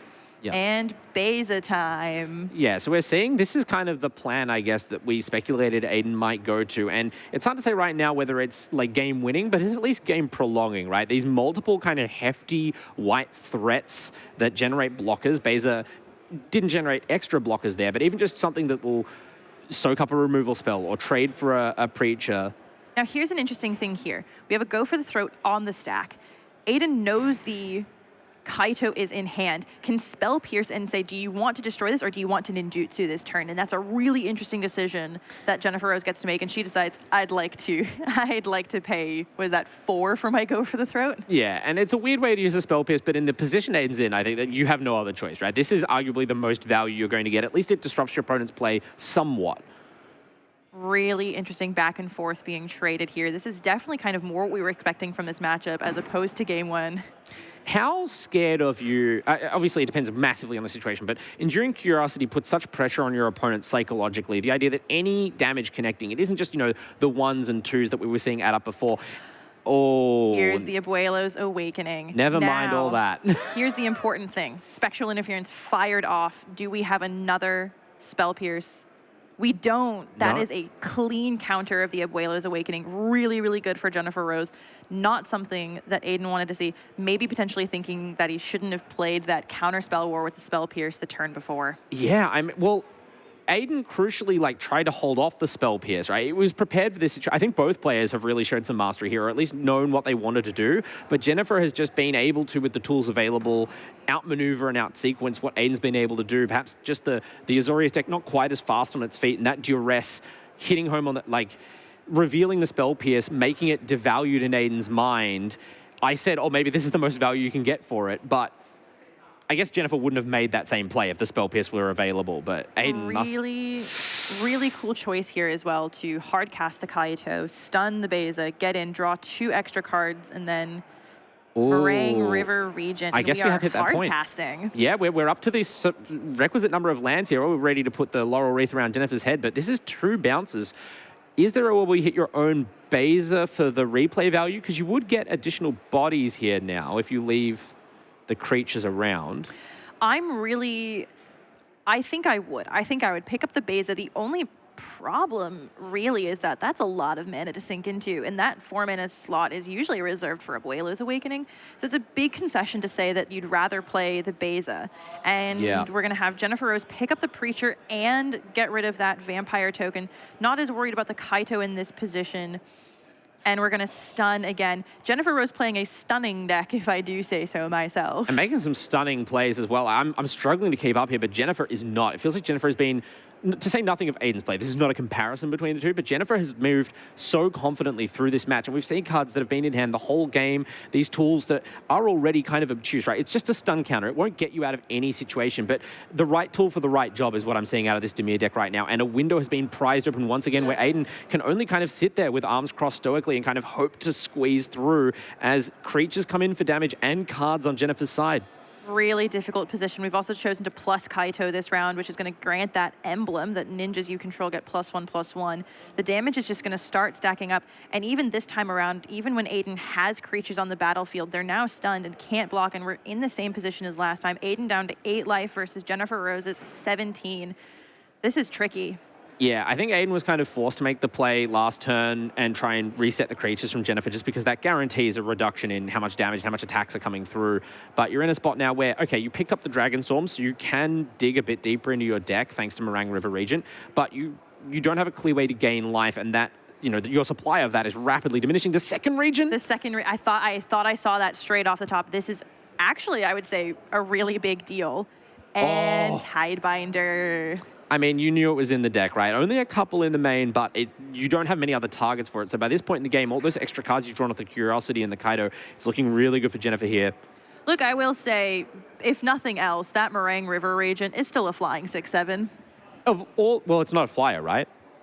The Meringue River, it's not a flying. Yeah, and the handshake is there. Yeah, too many attackers. Goodness, too many attackers yet again. Jennifer Rose going 6-1.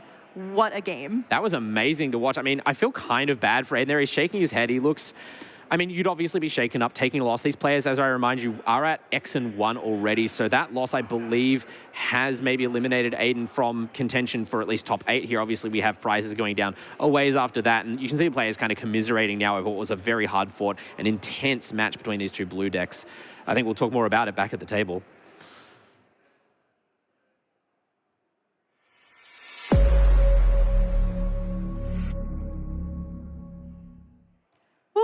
I'm jittery. I'm so jittery. What an absolutely amazing 2 games. Yeah, you love to see a match like that finish up even 2-0, where the players are just like, they're completely still in the match, discussing it out. Here was my line, I thought this, then you had that. Were you holding that the whole time? Like, I mean, Jennifer at least got to see Aidan's hand at various points through the game, an advantage of being a black deck. Aidan had to just guess the whole time, and Jennifer just looked like, mate, you couldn't have drawn the cards up better. It was amazing. Look, and unfortunately that counterspell war did, I think that's really what led to the end of that match. That counterspell war, that consequential spell Pierce using to fight over the go for this route, and unfortunately really could have been used to save the Abuela's Awakening. It's real, I mean, I'm defending my own reasoning here as well, because I said I backed the play at the time, which maybe is why I'm not up there, but it's tough in that moment to say, no, you have to hold the spell Pierce to block that sequence next turn. At most, if you hold it, it just kind of prolongs the period before that fight happens. But Aidan was never like playing land drops freely, right? So throughout the game, even though, you know, it went very long, that spell pierce and the spectral interference remained a threat to those key spells. Jennifer Rose in an absolutely commanding position that whole entire game. Really well done. That is us for round 7. We'll be heading into round 8 in just a moment.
Hello and welcome back to round 8 of Regional Championship 9 here in Melbourne, Australia. I'm Jim Dowling and I'm joined by Rowena Milton. The final round. The final, we're here. We've It's been finally a reached long it. day. It's been a long day. 8 rounds is a lot of rounds of Magic. The players are tired, the commentators are tired, the event staff are tired, but we're almost there. We've got one more match. We've got a spicy deck from the X1 bracket, playing for the top 8, playing for So Pro excited Tour. for this list. You know, these players are playing for prizes and potential Pro Tour invites, cash, dollars, Cash dollars. a whole lot. Let's head down to the table and see what we've got.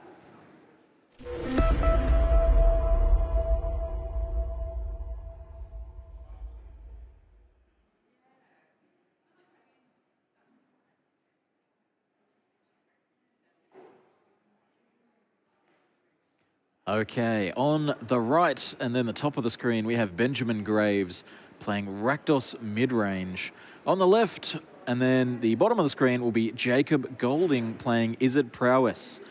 One of these decks we've seen a few times today. One of these decks, I'm still not entirely sure what's in it.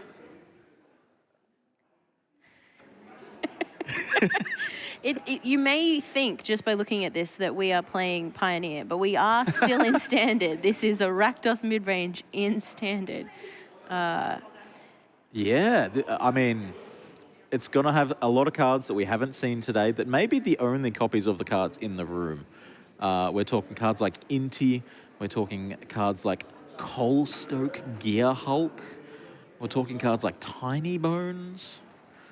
And on the other side, we've got IZZET PROWESS, the typical 8 creatures, 8 other creatures that are not creatures, and a lot of spells. Players are shuffling up here. Hopefully we'll see some 7. See if we can get some info on what these players are keeping. But I've got to ask you, which seat would you rather be in? I want to be piling this RAKDOS mid-range deck. Yep. I think I saw an Inti there, a couple of lands. Although, looking at Jacob's hand, I kind of like having that many Slickshot show-offs in hand as well with the Monstrous Raid. So, you know... I don't think he's got a red source. If I'm not mistaken, 2 islands, 4 red cards, a Corey Steel, 2 slick shots, and a Yeah, that's not a Monstrous Rage, mountain, it's a perhaps. rage. Yeah. So close to being good. Oh, sleight of A hand? sleight of hand Okay. could find us the mountain. Hold on, we might be good. We've got a Storm Chasers challenge, so we've still got things to do. Sure, okay. And Benjamin says this hand's no good. We're putting it back. I think I saw an Inti in there. I saw a couple of lands. Just might not have had a game plan past that. Yeah, might want to get some early removal out. Round 8, as we said, these players are going to be tired. And, you know, it's impressive to still be able to make the right calls on mulligan decisions after playing 7 rounds.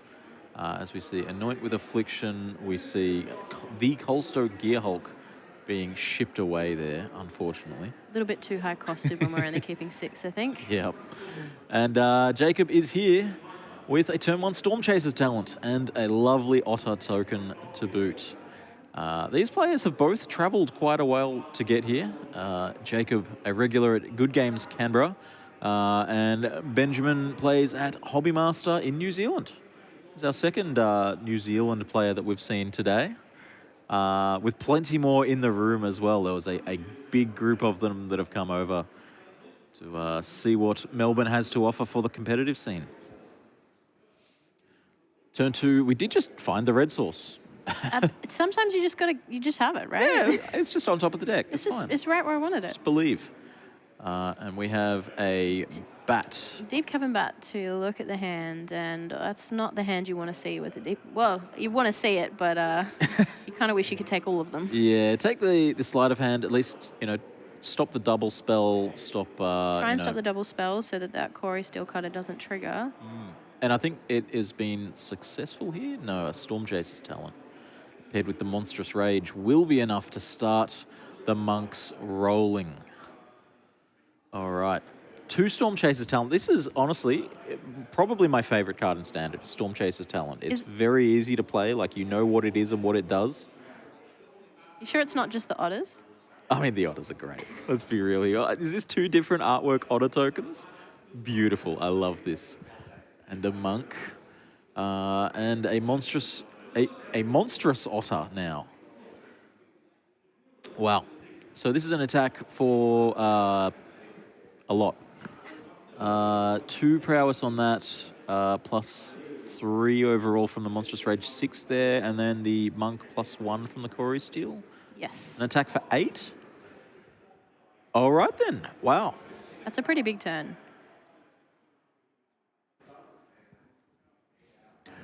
Well, what can Benjamin do here to come back from this? You know, I'm looking through. I'm not seeing any Pyroclasms in the main deck. I'm not seeing, you know, God forbid, a Brotherhood's End in the main deck. Like, this is a pretty scary board to be staring down on turn 3. Yeah, it's a shame that we didn't get a Damnation reprint in Foundations. You could have seen it. Like, you could see a world where that happened. We could see a world where Damnation, but no, we just got the Day of Judgment. It looks like, if I'm looking correctly, the only way to, you know, sort of swing a board back from this in Benjamin's deck here would be the one of Harvester of Misery in the main. We've got a second bat, so we're going to, again, just work on stopping the double spelling here. And a Tiny Bones. Cute. 1 mana, 1/1 Death Toucher. And maybe we're going to cast some spells from the graveyard. Monstrous Rage, I suppose. Potentially. He may just be a very good blocker at this point. Yeah, it is the same size as those otters. For now. For now. Well, it's the same size as one of them, actually.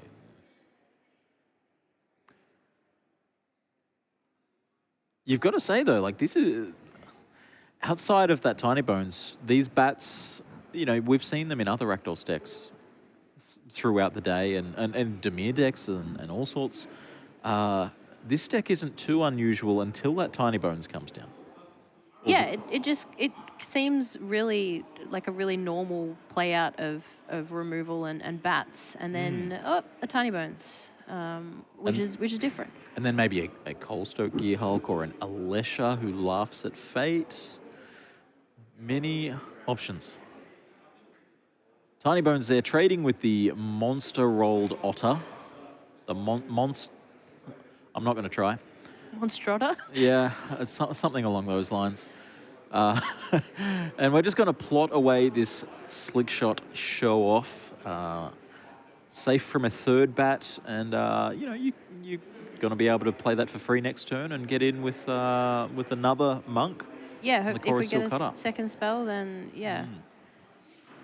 Coming in with these bats, obviously you're not blocking with them.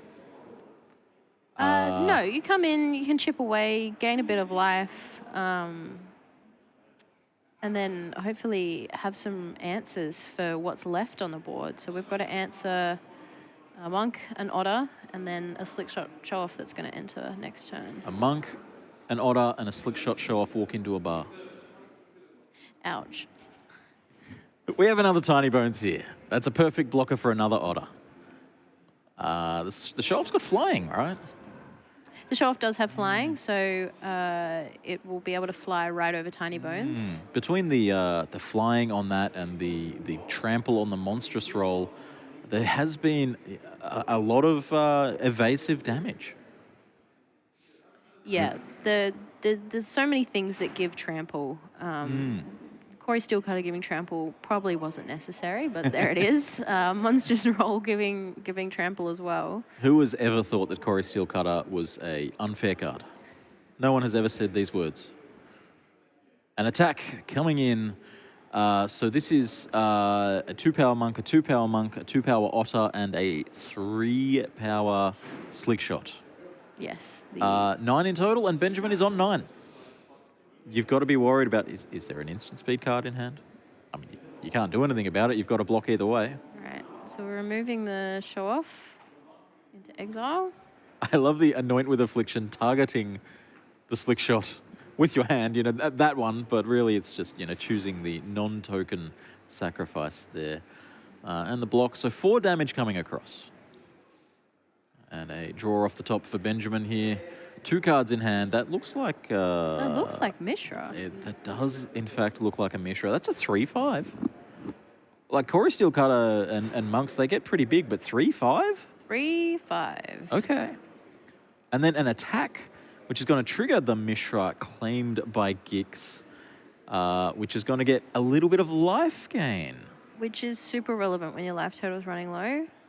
Plus the life gain from the bats, dealing damage as well with lifelink. Yeah, okay. All right, I'm a little bit sold. Only a little bit. Only a little bit. We'll see how the next few turns pan out here. I'm just excited about it being a 3-5 if I'm in Benjamin's seat, sitting here looking at a couple of prowessy creatures on the other side. Of course, you have to read the rest of the card as well. What on earth is the rest of this? If Mishra and a creature named Phyrexian Dragon Engine are attacking, and you both own and control them, exile them and meld them, surely we're not going to see a Phyrexian Dragon Engine. Surely, what are the odds that this deck out of Benjamin here has both halves of this meld card? It's usually one or the other. I've definitely seen a lot of Phyrexian Dragon Engines sans Mishra. Yep. It's not often you see Mishra sans Phyrexian Dragon Engine, though. I mean, as the person sitting here looking at the deck list, I can tell you the odds are 100% that we do have both of these cards in the deck list. But will we see them? Will we see them? Will we see it cast? Will we see it meld? That's a different question, yeah. How often do you see a meld actually occur? I actually don't think I've ever seen a melded card in the flesh outside of a Commander game. Yeah, like a Gisela Bruna Yeah. into Grisella. Yeah. End the game. And Yeah, you can't play Magic anymore. This is an attack with, let's count them up this time. We have 2 monks with 2 prowess tokens, 1 with none, and a Chorus Steel on it, so 3, 3, and 2. Benjamin is back up to 9 after all of the stuff. So a 3-5 blocks a 3-3 pretty well here, taking 5, going down to 4, if I'm not mistaken. And the Mishra survives it all, 3-5. it does. Very tough. Very tough and good. This is a lot better than like an Aegis total, like a 0-5, which is just blocking but the monks are increasing. This is the monks are going down with each attack. So Jacob really needs to think about how these attacks are going to play out. I think I can see a Go Fish in Jacob's hand there, Into the Flood More, which could be a great answer to, you know, a 4-drop creature with no words on it while it's in your hand. Although when the Mishra's attacking here. Okay, all right, so we're draining for 2 and 1 lifelink. Pad the life total a little bit more. It seems like a bold attack. We'll be going up to 7, but your opponent has, you know, 2 monks and a Chorus Steel Cutter already on board.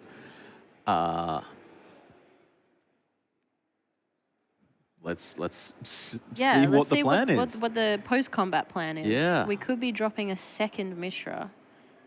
Nope, we're dropping Alesha, which who notably laughs at fate. has first strike. Okay, okay.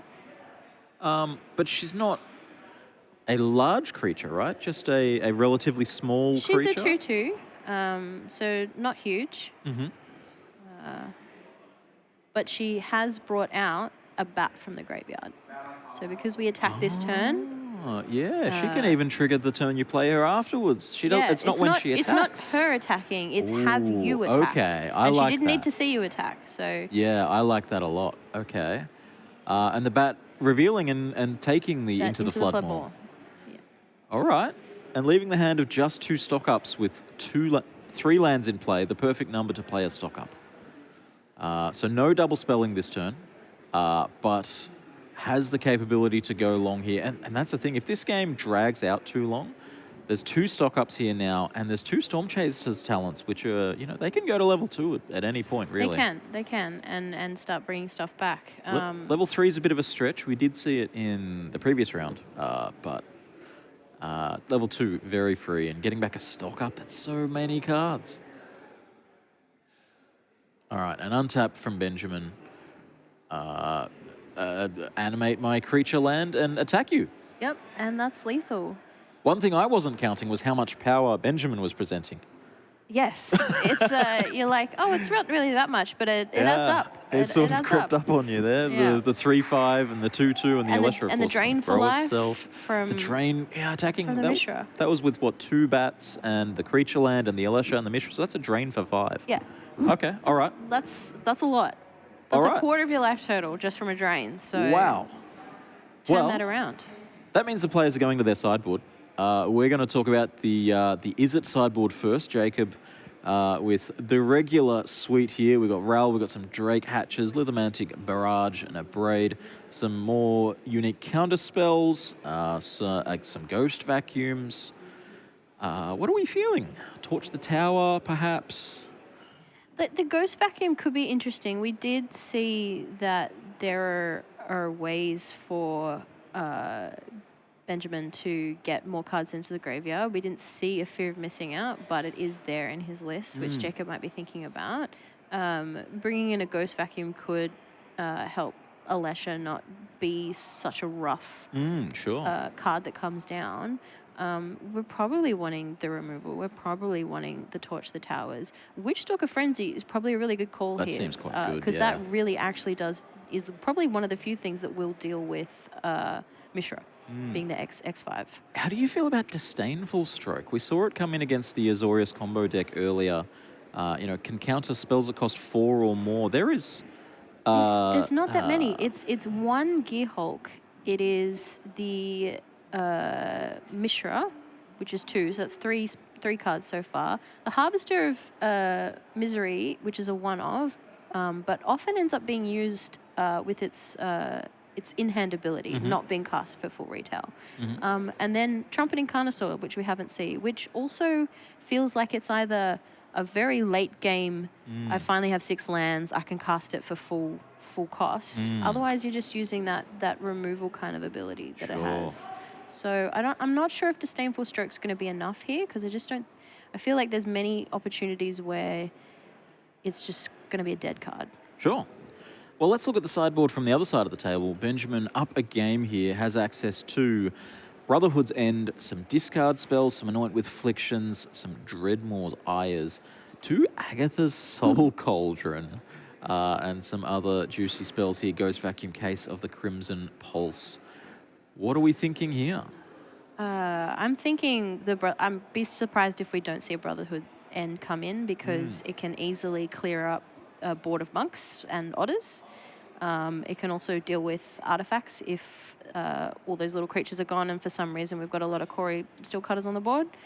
The other choice might be some duress to better rip some cards out of Jacob's hand, and then also know what Jacob has in hand to be able to play around it. Yeah, I feel like discard is really important because Jacob's deck relies so much on double spelling, not just casting lots of spells, but specifically that second spell per turn is super important for the deck. So I think you're right there. The duresses. You could even brought in Dreams of Steel and Oil. You absolutely could. You could get much more hand disruption. Yeah. It is a bit more narrow.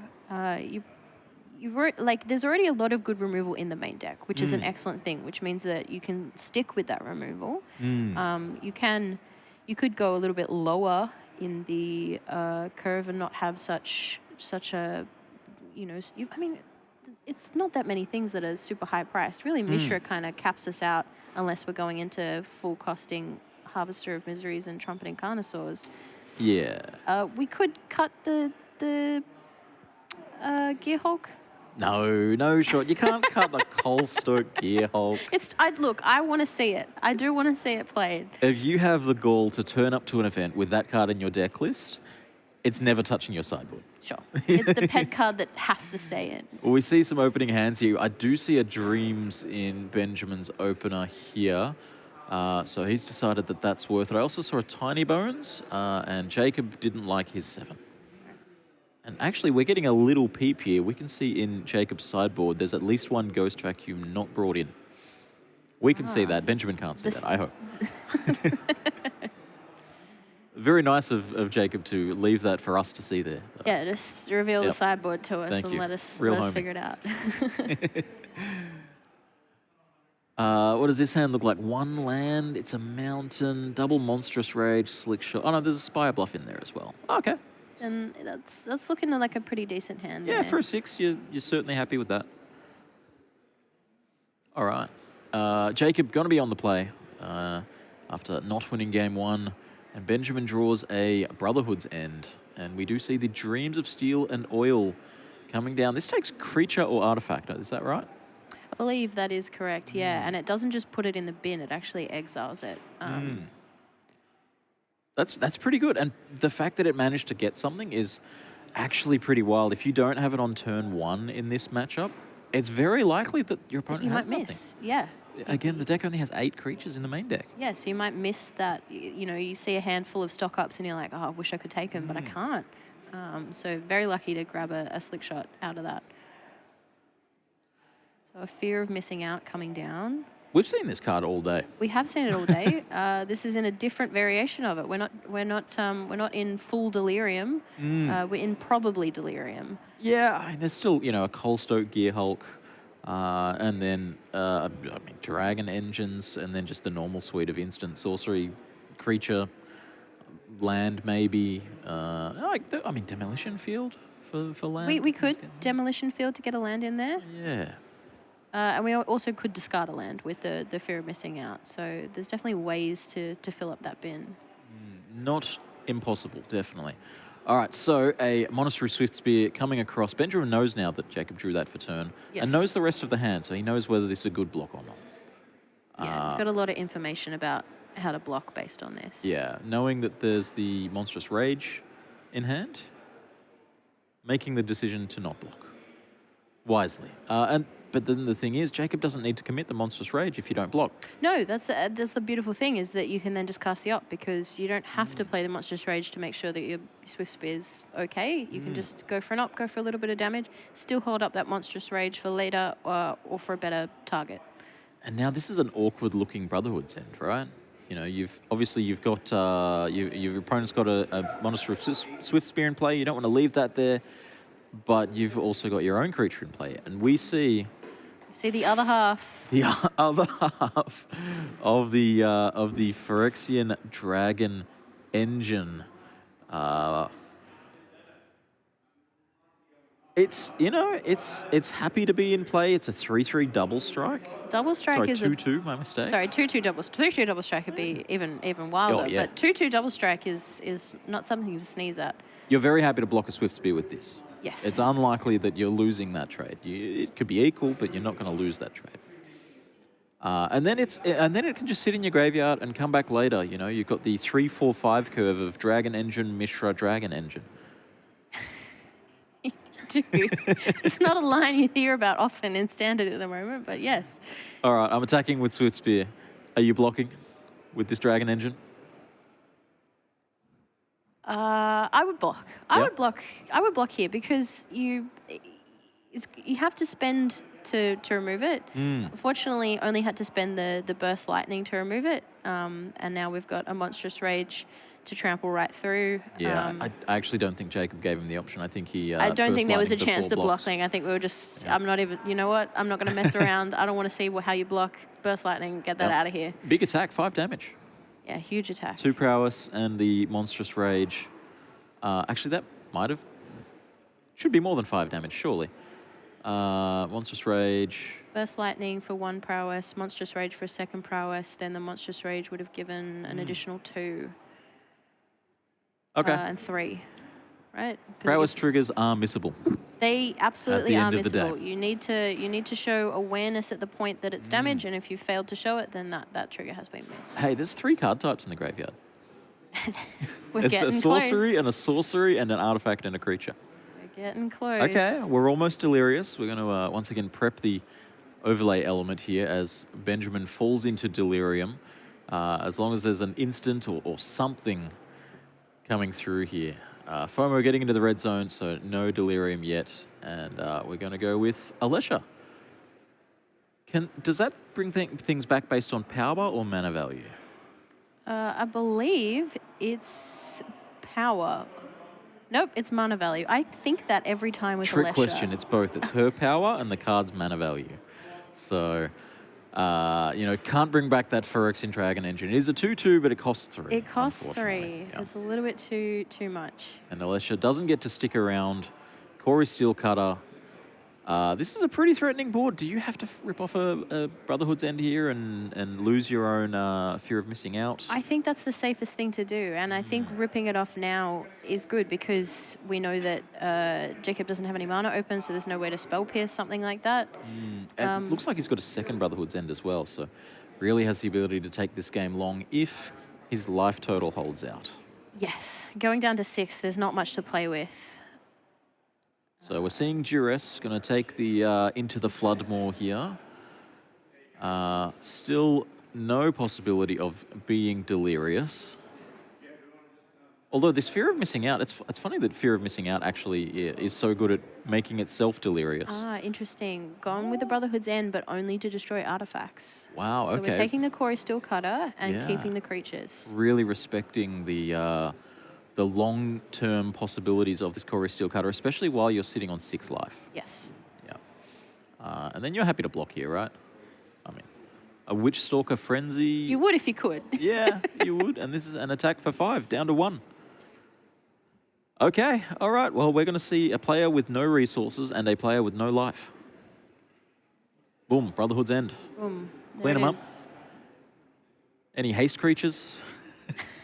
One Swift Spear. My Yep. kingdom for a Swift Spear. An Opt, that's not a haste creature. Rebuy. That's not a haste creature either. And what's in Benjamin's hand here? Is that an Anoint with Affliction? It looks like an Anoint with Affliction. We have the Alesha. Couldn't attack this turn, so Yep. we're not getting that raid. And I believe the Harvester of Misery was the other card in Benjamin's hand. Okay, all right. So a couple of sort of, instant speed ways to answer. If a Monastery Swift Spear or a Corey Steel Cutter did happen, there's instant speed ways to, you don't have to be afraid to attack here. Is that a Inti in hand as well? Seneschal of the Sun in the flesh. Yeah, great card to put down. Don't need to attack with Inti to get Inti's trigger. But we're just choosing to attack with Alesha. And Alesha's raid isn't just when she enters. Yeah, it's at the end of any turn that you attacked. That you attacked. So we've got a 2/2 blocker here. We're still holding up mana for 2 separate removal spells. And here we see the stock up. All right, if we're going long, we're going long. You've got to be worried about another Burst Lightning coming down. You definitely have to be terrified about a Burst Lightning. We've seen 2 already, though. So, there's only the maximum of 4 in the deck. We can't put in 5 or 6 or 7, which would make this a lot easier. I see 2 Storm Chasers talent and a Slick Shot, and 1 card's already been selected. I believe it was a second Slick Shot. Okay.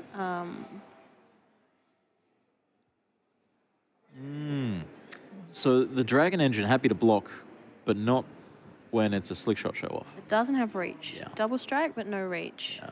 Honestly, card just needs reach to really push it. That's why we haven't seen it the rest of the day. Reach, meld. Yeah. Yeah. Maybe when it attacks a player and deals damage, it could deal damage to a Planeswalker as well. Lots of options here. But a Storm Chaser's talent and 1 damage from the Painland there, the Shivan Reef. So Jacob's down to 12. We have to be aware of this. We got caught off guard during game 1 when there was simply just not enough life total there. And Benjamin having a think in the end step, maybe looking to just fire off a removal spell on this Otter. You're going to have to deal with it at some point. Why not now? Why not make the mana more efficient on the future turns? Yeah, or it's about holding it up for something that's... I mean, the Otter is blockable, but those flyers that could come down are not blockable. So we could use it now, or we could hold it up. And choosing to go with the Anoint now, once again pointing it at the card. Got to make it clear. This is a relatively threatening attack, though. This is, 6 damage coming across, half of your life, 8 damage, actually, if I'm not mistaken. The Alesha's 3 already, +1, 4. And the Dragon Engine is 8. We have an Inti trigger. We have an Alesha trigger. Discarding It's an attack for land 9. to draw. And revealing a FOMO. Okay. Put you to 3. Yeah. So now it's really, the ball's going to be in Jacob's court to... Where did all of this damage come from? It just sneaks up on you. Double strike, you're like, yeah, a 2-2, how bad could it be? And then suddenly, oh, actually. Yeah, I think... Inti making it bigger, so it's the 3-3 with double strike. Suddenly Yep. that's 6. That's not 3, it's 6. I think every player that we've seen go to 1 on stream today has had a very good board after going to 1. Which It just doesn't matter. You know what? Your life total doesn't matter. As long as you're on 1, you're alive. Speaking of being on 1, what does it cost for Storm Chaser's talent to rebuy, say, a Burst Lightning from the graveyard? Is that something that... It costs 4. Yeah. Does Benjamin know this? Does Jacob know this? Is this what Jacob's gone for? You know, stay alive, make that monk to block to just rebuy Burst Lightning? Was there a land in the stock up? So many questions. I don't remember seeing a land in the stock up. It was a lot of spells. And we see Alesha here, returning Alesha. That's a wild line here. So going for the, untap my Alesha, remove the counters from it as its triggered ability. I mean, when your opponent's on 2, you know what? The 2-2 Alesha or a 3-3 Alesha is really much of a muchness. Yeah, just one more blocker. I know I've already got one. I've got a removal spell in hand, but what if Jacob has 3 haste cards? Just, 3 what is Swift it banking Spears. up all the haste cards, you Yep. know? So Jacob does have a land in hand. It's a Spire Bluff Canal. it comes in tapped. It does come in tapped. So instead going to go for the presumably lethal line of Slick Shot Show Off. Getting the bad news here that the misery is being harvested, and that's it. And that's it. That's all it takes. We've clawed back from 1 to take, take the match. Very cool.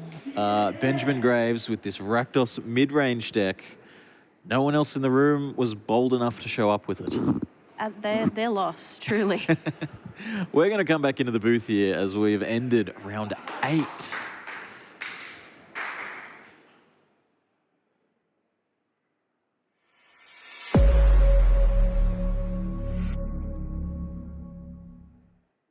Welcome back here into the booth after round 8 of the regional championship here in Melbourne, Australia. Jim Dowling, joined by Rihanna Milton.